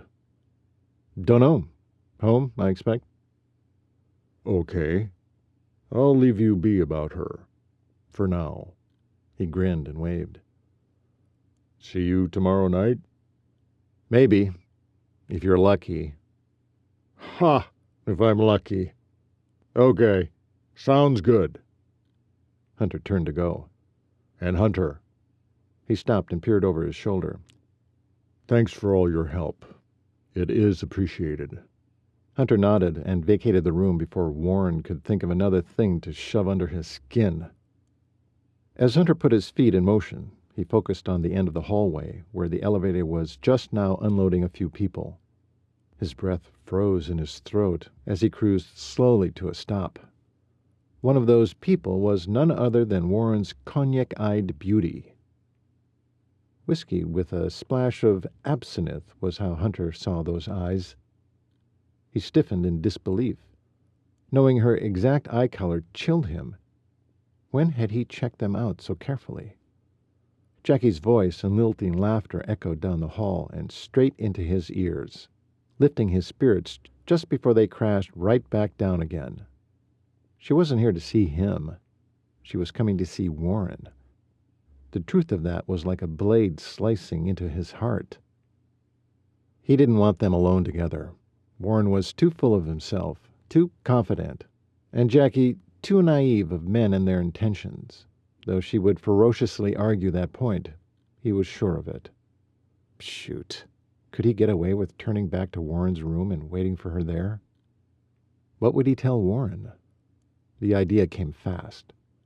He had been so worried about Dwight coming to doctor with him, he'd forgotten to tell Warren about his day at the clinic. Perfect.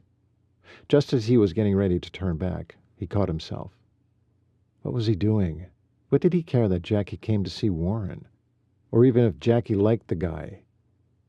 As he ruminated over, and even tried to nourish that thought, Jackie spotted him standing in the hallway like a dazed animal. "Hey, Doc, you coming or going?" Jackie said with a bright smile that played havoc with his senses. Now was his chance. But he knew he couldn't do it. Warren would stir things up for fun and complicate his life. "Going. Enjoy your visit." The sweet smile slipped from her face, making him furious with himself. He didn't have to be so curt. "Oh, okay. Have a good evening." She dropped her gaze to step around him. He caught her by the elbow before she could get past him. She peered up, eyes wide with apprehension. "Pretty filly. Sorry. That sounded rude. Didn't mean it that way."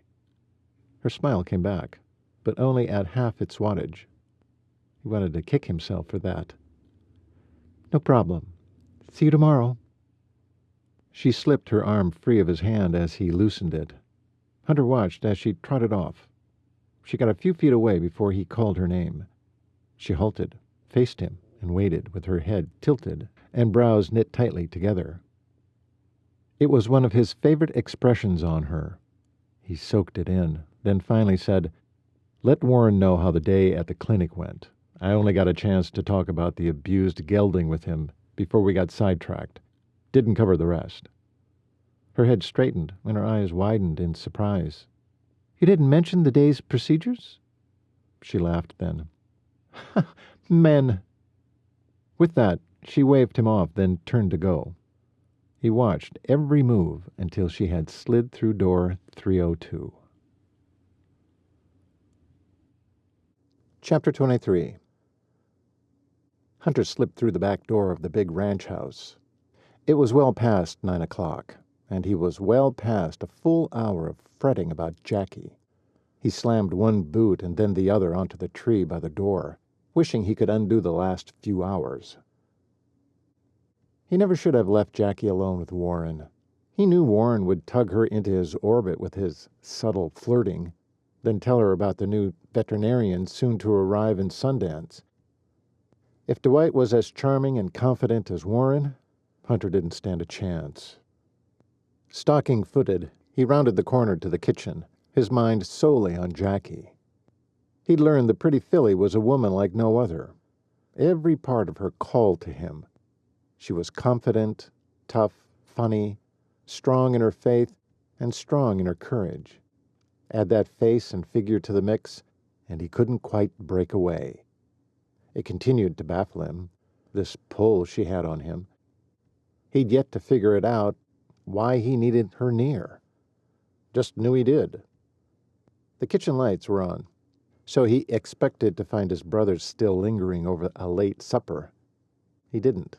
Only Brand was sprawled in a kitchen chair, his hand wrapped around a mug.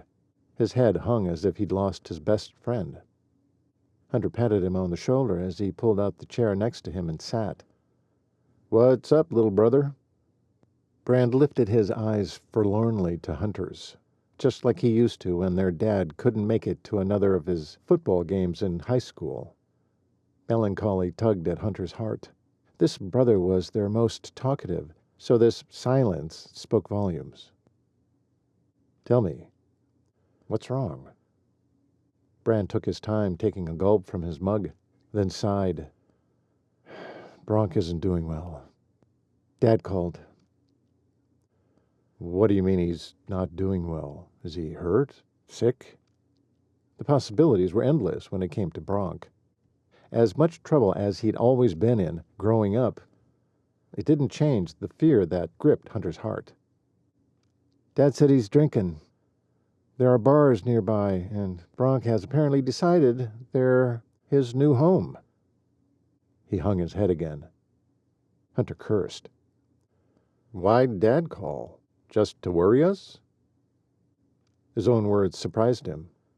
Sure, he'd been a bit miffed his dad hadn't been here to greet him when he returned from college. A graduate and a doctor, but he hadn't thought he was still angry. Then again, maybe he was only feeling the effects of Jackie visiting Warren in the hospital. Brand jerked his eyes back to Hunter, confusion clear. No, he wouldn't do that. Oh, that's right. How could he have forgotten that Brand always took Dad's side? Then why did he call? "He wants me to join them in California to help with Bronk." Hunter's thoughts went straight to Trevor. How would their eldest brother survive another absent helper, especially one who also cooked? "Why?" "You know why? I'm the only one who's ever been able to reach him. It's a twin thing." Hunter supposed that was true, but still, low blow for Dad to expect that of him, he thought. "When does he want you there?" "He's worried about Trevor. Wants me to talk to him. After he, Rebecca, and Bronk left, that only left me and Colt to help. Clay and Peggy were off in Montana, and we thought, mistakenly, you'd be able to help when you got home. Which might have been the case if this whole getting kicked in the head thing hadn't happened to Dr. Willows." Hunter leaned back in the chair, scrubbing a hand up and down one side of his face. So, if you leave, Trevor will only have Colt. Is he planning to leave once he marries Riley? No, see, that's the thing. Trevor gained Riley. She's a better helper than most of the hired hands. Colt and she plan to stay and ranch, probably permanently. Gad, I'm tired. Hunter rose and poured himself a half cup of coffee. Trev will have to hire another hand, he said as he sat back down. The calamities on this ranch have seriously depleted the funds. No choice. Trev can't do it all. Jackie and her dad are looking into the crimes against us. Now that Jackie's here, she's really taking this on. He took a gulp of the thick brew. So, when will you leave? Dad wants me to stay until the hay is all in. At the very least, what little we have of it after the fire. But really, he doesn't want Bronk alone for the holidays. Last year was bad enough. Now he's taken up partying with some not-so-savory friends. He should come home. You could both be here to help your worn-out big brother. Dad says Rebecca's dad still needs them too much. Well, apparently, Bronk works hard during the day, but he's doing that with a daily hangover. I can't figure. When he was here and drinking, I had to physically yank him out of bed and drop him on the floor in the morning. I guess with Dad there, he obeys, works, then falls off the deep end every night. Dad needs to take his keys. Why does he let him go out? This has recently gotten away from him. Whether you believe it or not, Dad's been trying really hard to repair his relationship with each son. Funny. I don't recall hearing much from the old man in the last 4 years. That's not fair, Beanie. You were at school. What did you want him to do? Beanie. His dad's nickname for him gave him a pang of regret for all the years Hunter missed with the man. Nothing. Not a thing. Okay, Brand said, zeroing in on him. Brand had a way of looking deep, same as Colt and Dad.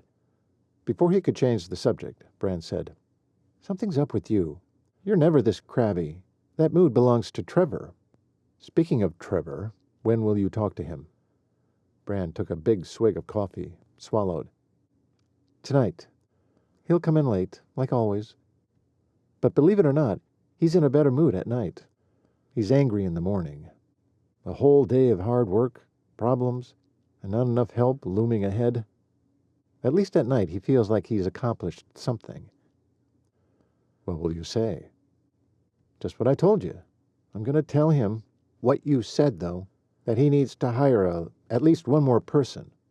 More than one. The money will come in to cover the cost if he doesn't short himself of helpers. He lost the hay to the fire last month. Without hands, he might lose more calves. I'll help with those. I can also kick in some money once I get paid from Warren. Okay. I'll tell him what you said. See if he agrees. You know, nothing gets done around here without his say-so. I get it. He's in charge. But he's also losing ground. I don't want him collapsing in his soup. The man deserves a life beyond this ranch. At least he's not self-destructive like Bronk is. Yeah, Bronk. Brand sighed with long suffering. Never mind him. Talk to me about you. We haven't had much time to catch up. Is everything okay with vetting for Dr. Willows? Vetting? Hunter chuckled. Typical Brand word. Sure, it's fine. I should go get showered and hit the sack. Oh, no, you don't. I've touched a nerve. Now tell me what's up. How did Brand always know everything? He had a way of reading people's emotions like they were the daily news. Everything's fine. Another flood of melancholy hit Hunter. Brand did have a way with untangling those same emotions. Maybe he should just unload. Just miffed. I'll get over it. Miffed at the dock? No. Well, Sort of. Giving you too much to handle? No, that's been fine. I'm keeping my feet under me. It's that... That what? Just spit it out. I have this assistant. Jackie, I know. Thought you were enjoying her. Did she change to a pain in the... No, Hunter interrupted. She's great, actually. Brand studied his face in typical Brand form. Ah, I get it. We already determined you like her, but you figured it out. So does Warren. Hunter huffed. How do you do that? Do what? Figure things out like that. Brand grinned, showing all his white teeth. For the first time since he'd been home, Hunter took a good look at Brand. So grown up. He'd gained the square forehead look of a man, a good solid scruff from the day, and a killer Cooper smile. Wow, Hunter sure had been gone a long time. It should make this conversation interesting. Well, what can I say? It's a gift, Brand chuckled. So, I know you were at the hospital tonight. Did Jackie go with you? And she and Warren flirted? Not quite. I went alone. She showed up just as I was leaving. Brand rose to his feet. Say, you hungry? I got a couple of leftover sandwiches from lunch. Nah, I couldn't eat. Brand opened the fridge and grabbed out a sandwich wrapped in wax paper. Sitting back down, he opened it and stuffed a huge bite in his mouth. As he chewed, he talked around the bite. Oh, for crying out loud, are you 8? Chew before talking. I do remember that lesson from Dad. After only 2 more chews, Brand swallowed hard, then took a swig of coffee. You're miffed she came. There he went again. This boy, man, sure could figure out stuff. You're darn right I'm miffed. Hunter jumped to his feet, strode over, and plunked his coffee mug down in the sink. I told her the other day I'd handle the visits to Warren. Brand laughed. Have you met women? They don't take kindly to orders. What made you think you could tell her what to do? Especially a deputy sheriff. She's used to telling you what to do. He guessed that was right. Didn't change how he felt, though. I'm her boss. She should obey. They kept things more orderly that way. Brand laughed again. I thought I was the younger here. How is it I understand women far better than you do, big brother? Hunter wanted to refute that, just on principle alone, but he couldn't. He'd earned the title, most likely to never marry in high school after all, and kept that legacy alive through college. He was afraid he'd end up having to get married, like his dad did. He would not put kids through that. It was enough his dad and mom didn't have the good sense to stop having children after their first mistake, but to have 6 all together? Crazy and irresponsible and unforgivable. You've got a lot of pent-up anger, buddy. It's coming out of your ears. Shut up. I'm just angry tonight. I bet that's not quite true. Brand stuffed another bite in his mouth, chewed while he watched how Hunter would react. It's true. I don't have much experience with women. Brand wiped his mouth with the kitchen towel he'd grabbed and laughed.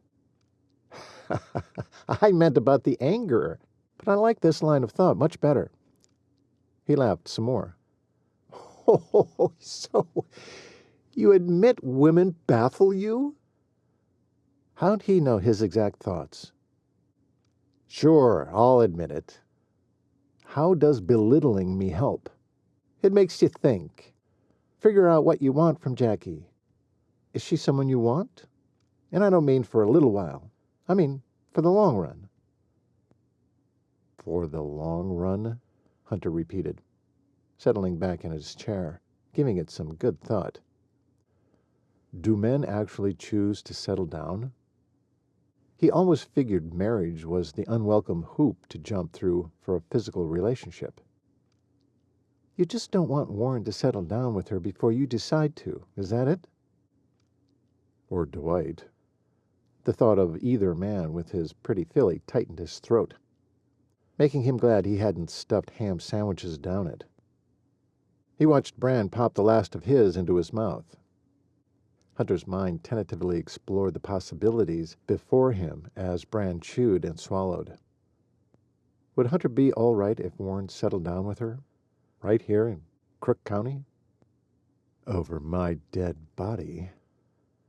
So what was he going to do about it? Nothing. Not a diddly-dang thing. I'm going to bed. Glad to get those wheels turning. You'll get it worked out now. Bran grinned and dove into his second sandwich. Chapter 24. Hunter took his time driving into town Monday morning for work, bucking the wind gusts the whole way in. Thank goodness the Suburban was such a tank, but the more the wind rattled the Suburban's frame, the more it mirrored the turmoil knocking around inside him. He'd spent the rest of the week treating the Petersons' gelding while juggling farm calls and clinic appointments, all with Jackie close by his side. He'd dragged himself to the hospital to update Warren Friday night, and then crashed headlong into his bed that night. The weekend was spent evaluating Colt's rescues and doing as many odd jobs for Trevor as he could, away from the vibrant deputy. He'd even told June to clear her clinic schedule this morning so he could finish mending the south pasture fences to keep the cattle safe. He'd hoped the hard work would drive all thoughts of her from his head. It hadn't. This was entirely Bran's fault. If he had only just let his anger simmer unchecked, it would have petered out like it always did. Instead, he had to go and talk about it like a girl, setting his mind firmly on her.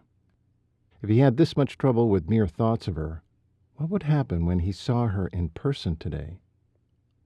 Making a turn onto the street that would take him into Sundance, Hunter's mind continued its roving, this time down memory lane. Growing up on a ranch with only males had kept the Cooper boys isolated from women. It was a wonder his brother Clay had found love. But the fact he'd divorced Peggy showed Hunter he wasn't alone in his lack of prowess with women. Clay had found his way back, though, and remarried the same woman. Then there was his dad, single for so many years before he tried again. Colt? Well, Colt was a different breed of cat. He'd been chased his whole life, and Hunter guessed when the perfect woman for Colt had walked onto the ranch, he must have recognized her right off. As for Hunter, he recognized the attraction all right, but no way could he depend on himself to recognize the right woman for him, even if she walked right up and told him so. The sheriff's office came into view. His stomach clenched. He looked around for Jackie's squad car. Not there. Well, if he'd gotten a late start to the day, hers was later. Was he relieved or entirely too disappointed by her momentary absence? Get a grip, Hunter. He let himself out of his tank of a vehicle and entered the building. The sheriff was in his office, behind closed doors. Hunter looked through the blinds and saw the man on the phone, red-faced and hollering at full volume, instead of watching and wondering about something not his business. He meandered to the coffee maker, yanked his hat off, and laid it on the counter. Leaned over to breathe in the brew. Smelled strong. Good. He needed a good jolt to his system before his pretty filly showed up. Just as he thought those words, the front door opened and in walked a disheveled Jackie. Hunter's heart jumped, then took off, hammering inside his chest. Gad, if he was going to react like this each time he saw her, what would the day together be like? It was too soon for him to have real feelings for her. This was just him having worked himself into a useless frenzy from overthinking all weekend. "Oh, good, you're here. Hurry, we have to go," she half shouted at him. A jolt of worry hit him as he now realized she'd been out in the wind somewhere, for a while. What's happened? He dumped his coffee in the sink and left the mug. The sheriff slammed open the door to his office and stared wide-eyed at Hunter. "That was your neighbor, Larry Peterson, Old Man Peterson's grandson. Doc Willows took one of their horses recently, kept it at his clinic for treatment, and planned to send it to Chirp on grounds of neglect. Ring a bell?" Hunter only had time enough to open his mouth to answer before the sheriff dove right back in. "The wind scared it so bad it jumped the corral fence and ran off. You two need to find it and bring it back, or Peterson is threatening to sue the clinic and Dr. Willows." He swore. "I wish June had kept her mouth shut and called here first. That family is stirring up trouble every dad-blamed place they look. They're a pain in my... Anyway, we need to keep them off Warren's back." "That's what I was about to tell you," Jackie began as she faced Hunter. "I tried to follow the gelding, but had to turn back. We'll need horses ourselves. Come on." Hunter muted a curse. That horse was in no condition to be running at all, much less spooked and careening across miles of hills in a winter wind. He stuffed his hat back on and followed Jackie out the door. She was quick, already waiting for the passenger door to unlock by the time he drew out his keys. "Hurry," she said. "Where can we get horses, quick?" "I think we'll try following the road at the back of the clinic first. My Suburban is 4-wheel drive. If we go to my ranch to get horses, that could add another hour or more. The danged horse would be long gone by then. Or dead." Hunter barreled into his seat and peeled out of the parking space, headed for the vet clinic. "Are you crazy? That road goes to the edge of the forest near the Bear Lodge Mountains. The Suburban can only go so far." "If we don't have any luck, we'll circle back to pick up a couple of horses. You have to realize any horses we ride are going to be spooky from the wind, too. It's best we start this way." Hunter ground a layer of enamel off his teeth. Nothing infuriated him more than animal abuse. A side glance at Jackie's scowl showed him she agreed. One more thing to like about Deputy Jacquelyn Lewis. His pretty filly. His. Good grief, he was in such trouble. He skidded to a stop in front of the clinic. "Run in and tell June what we're doing. She'll need to reschedule the afternoon appointments. Meet me out back." "You got it, boss man." Jackie jumped out and disappeared into the building. Hunter backed up and drove to a side gate, letting himself through before securing it behind him. Jackie flew out of the back door of the clinic toward Hunter. Opening the Suburban's passenger door, she leapt inside and yanked it closed against the tug of wind. Hunter already had the vehicle in 4-wheel drive, taking off in compound low. "June's worried. One of Larry's uncles got on the phone and yelled at her. June said he sounded like a lawyer, threatening to sue Warren for trespassing, breaking and entering, theft, damages. You get the idea. We have to find that horse, Hunter." He frowned as he drove over unpaved ground as fast as he dared, getting close by the minute to the thick forest area. He needed to find that horse to save its life, more than avoid the threat of a stinking lawsuit. "Did you see where the horse went?" Jackie pointed vaguely ahead. "I don't think the Petersons' crew, whoever they are, can sue for any of that. They'd have a fight on their hands. Animal cruelty is a felony offense. Considering Warren had already been fattening that gelding up for 2 weeks, and he still looks pitiful. No judge in the state would side with the owners." The Suburban clunked over a deep dip in the road. Hunter just squeezed the steering wheel tighter and kept his foot on the gas. "Absolutely. What's wrong with people?" Jackie's voice was fierce. Her intensity mirrored his own and left him shaking inside. "I have a feeling I'm going to come across a lot of neglect in my field. That's the one thing I'm not sure I can handle." Even as they bounced along the uneven road, Hunter saw when Jackie swung her head in his direction. "Of course, you can't alone. Pray about it, Hunter. You'll need God to help you with what He's called you to do. For everything in your life, including your work. If He calls you, He'll equip you." Hunter jerked his head in her direction, staring longer than he should have. Could this be true? In his wildest dreams, he never imagined he could interact with God this way. Conversing with him on a personal level? It wasn't quite believable, though he admired Jackie for feeling like she could do that. They slammed into a hole, then bounced out of it, the Suburban catching air and landing hard as it continued on. "Oh!" Jackie said, rubbing her head. "Sorry, I'll slow down." "Don't you dare! I'm fine." Tough cookie. "Why don't you scoot closer to me and away from the door?" She laughed, but slid closer, surprising the heck out of him.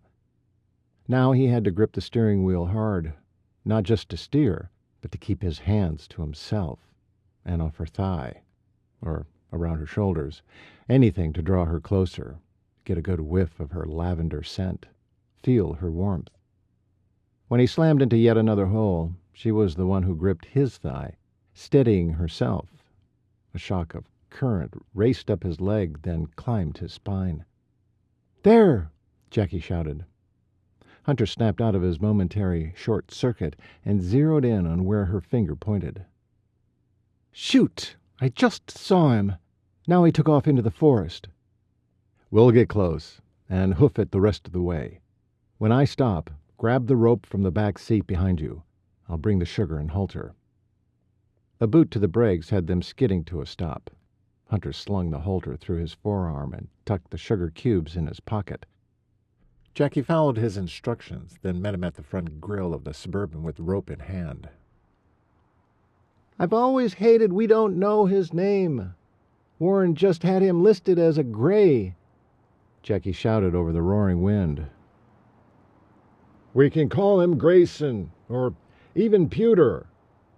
She nodded and smiled. "Pewter! Different. Good name. Okay."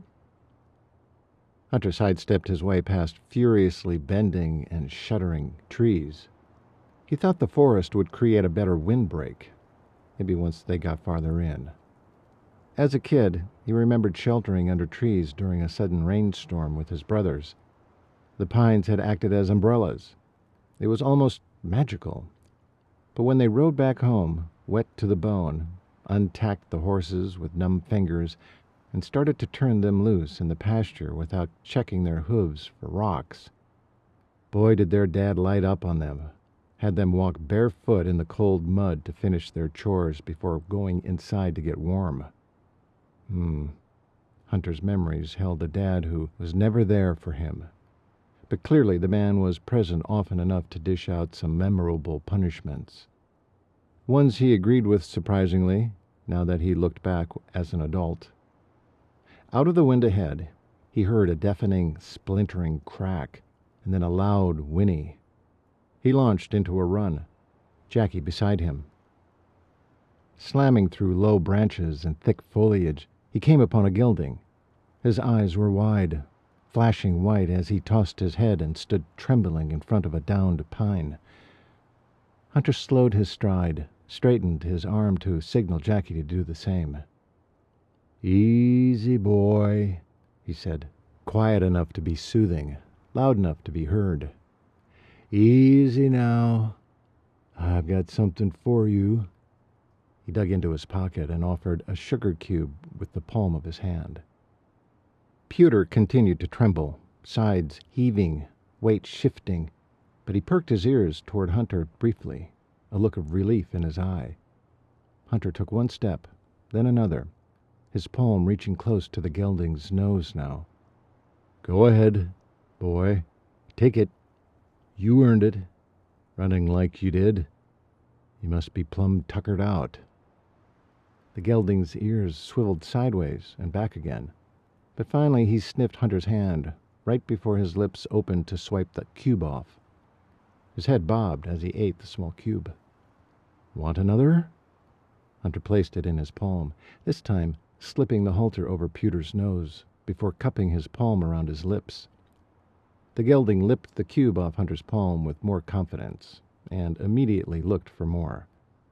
Hunter obliged, then eased the pole strap over the gelding's ears and tightened it in place. Jackie was right there to hook the lead line up. With the gelding safely secured, Jackie beamed up at Hunter, His heart stuttered, and he wondered if his pretty filly had any idea how much her smile affected him. But then her smile vanished, and she cocked her head, listening. How can you hear anything besides wind? Hunter chuckled.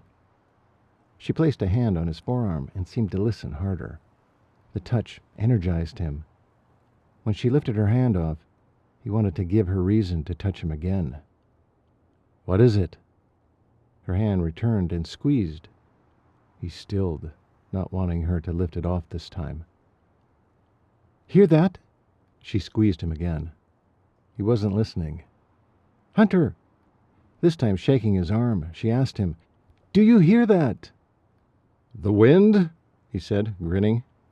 No. Dropping her hand from his arm, leaving him bereft, she dashed around him to the fallen pine. Since he was left holding the gelding's halter to keep him from running off, all he had was his words. Careful! It could shift! When she got near the middle of the tree, she squatted down and tilted her head. Hunter! She turned her head and raised her voice to be heard over the din. I need you!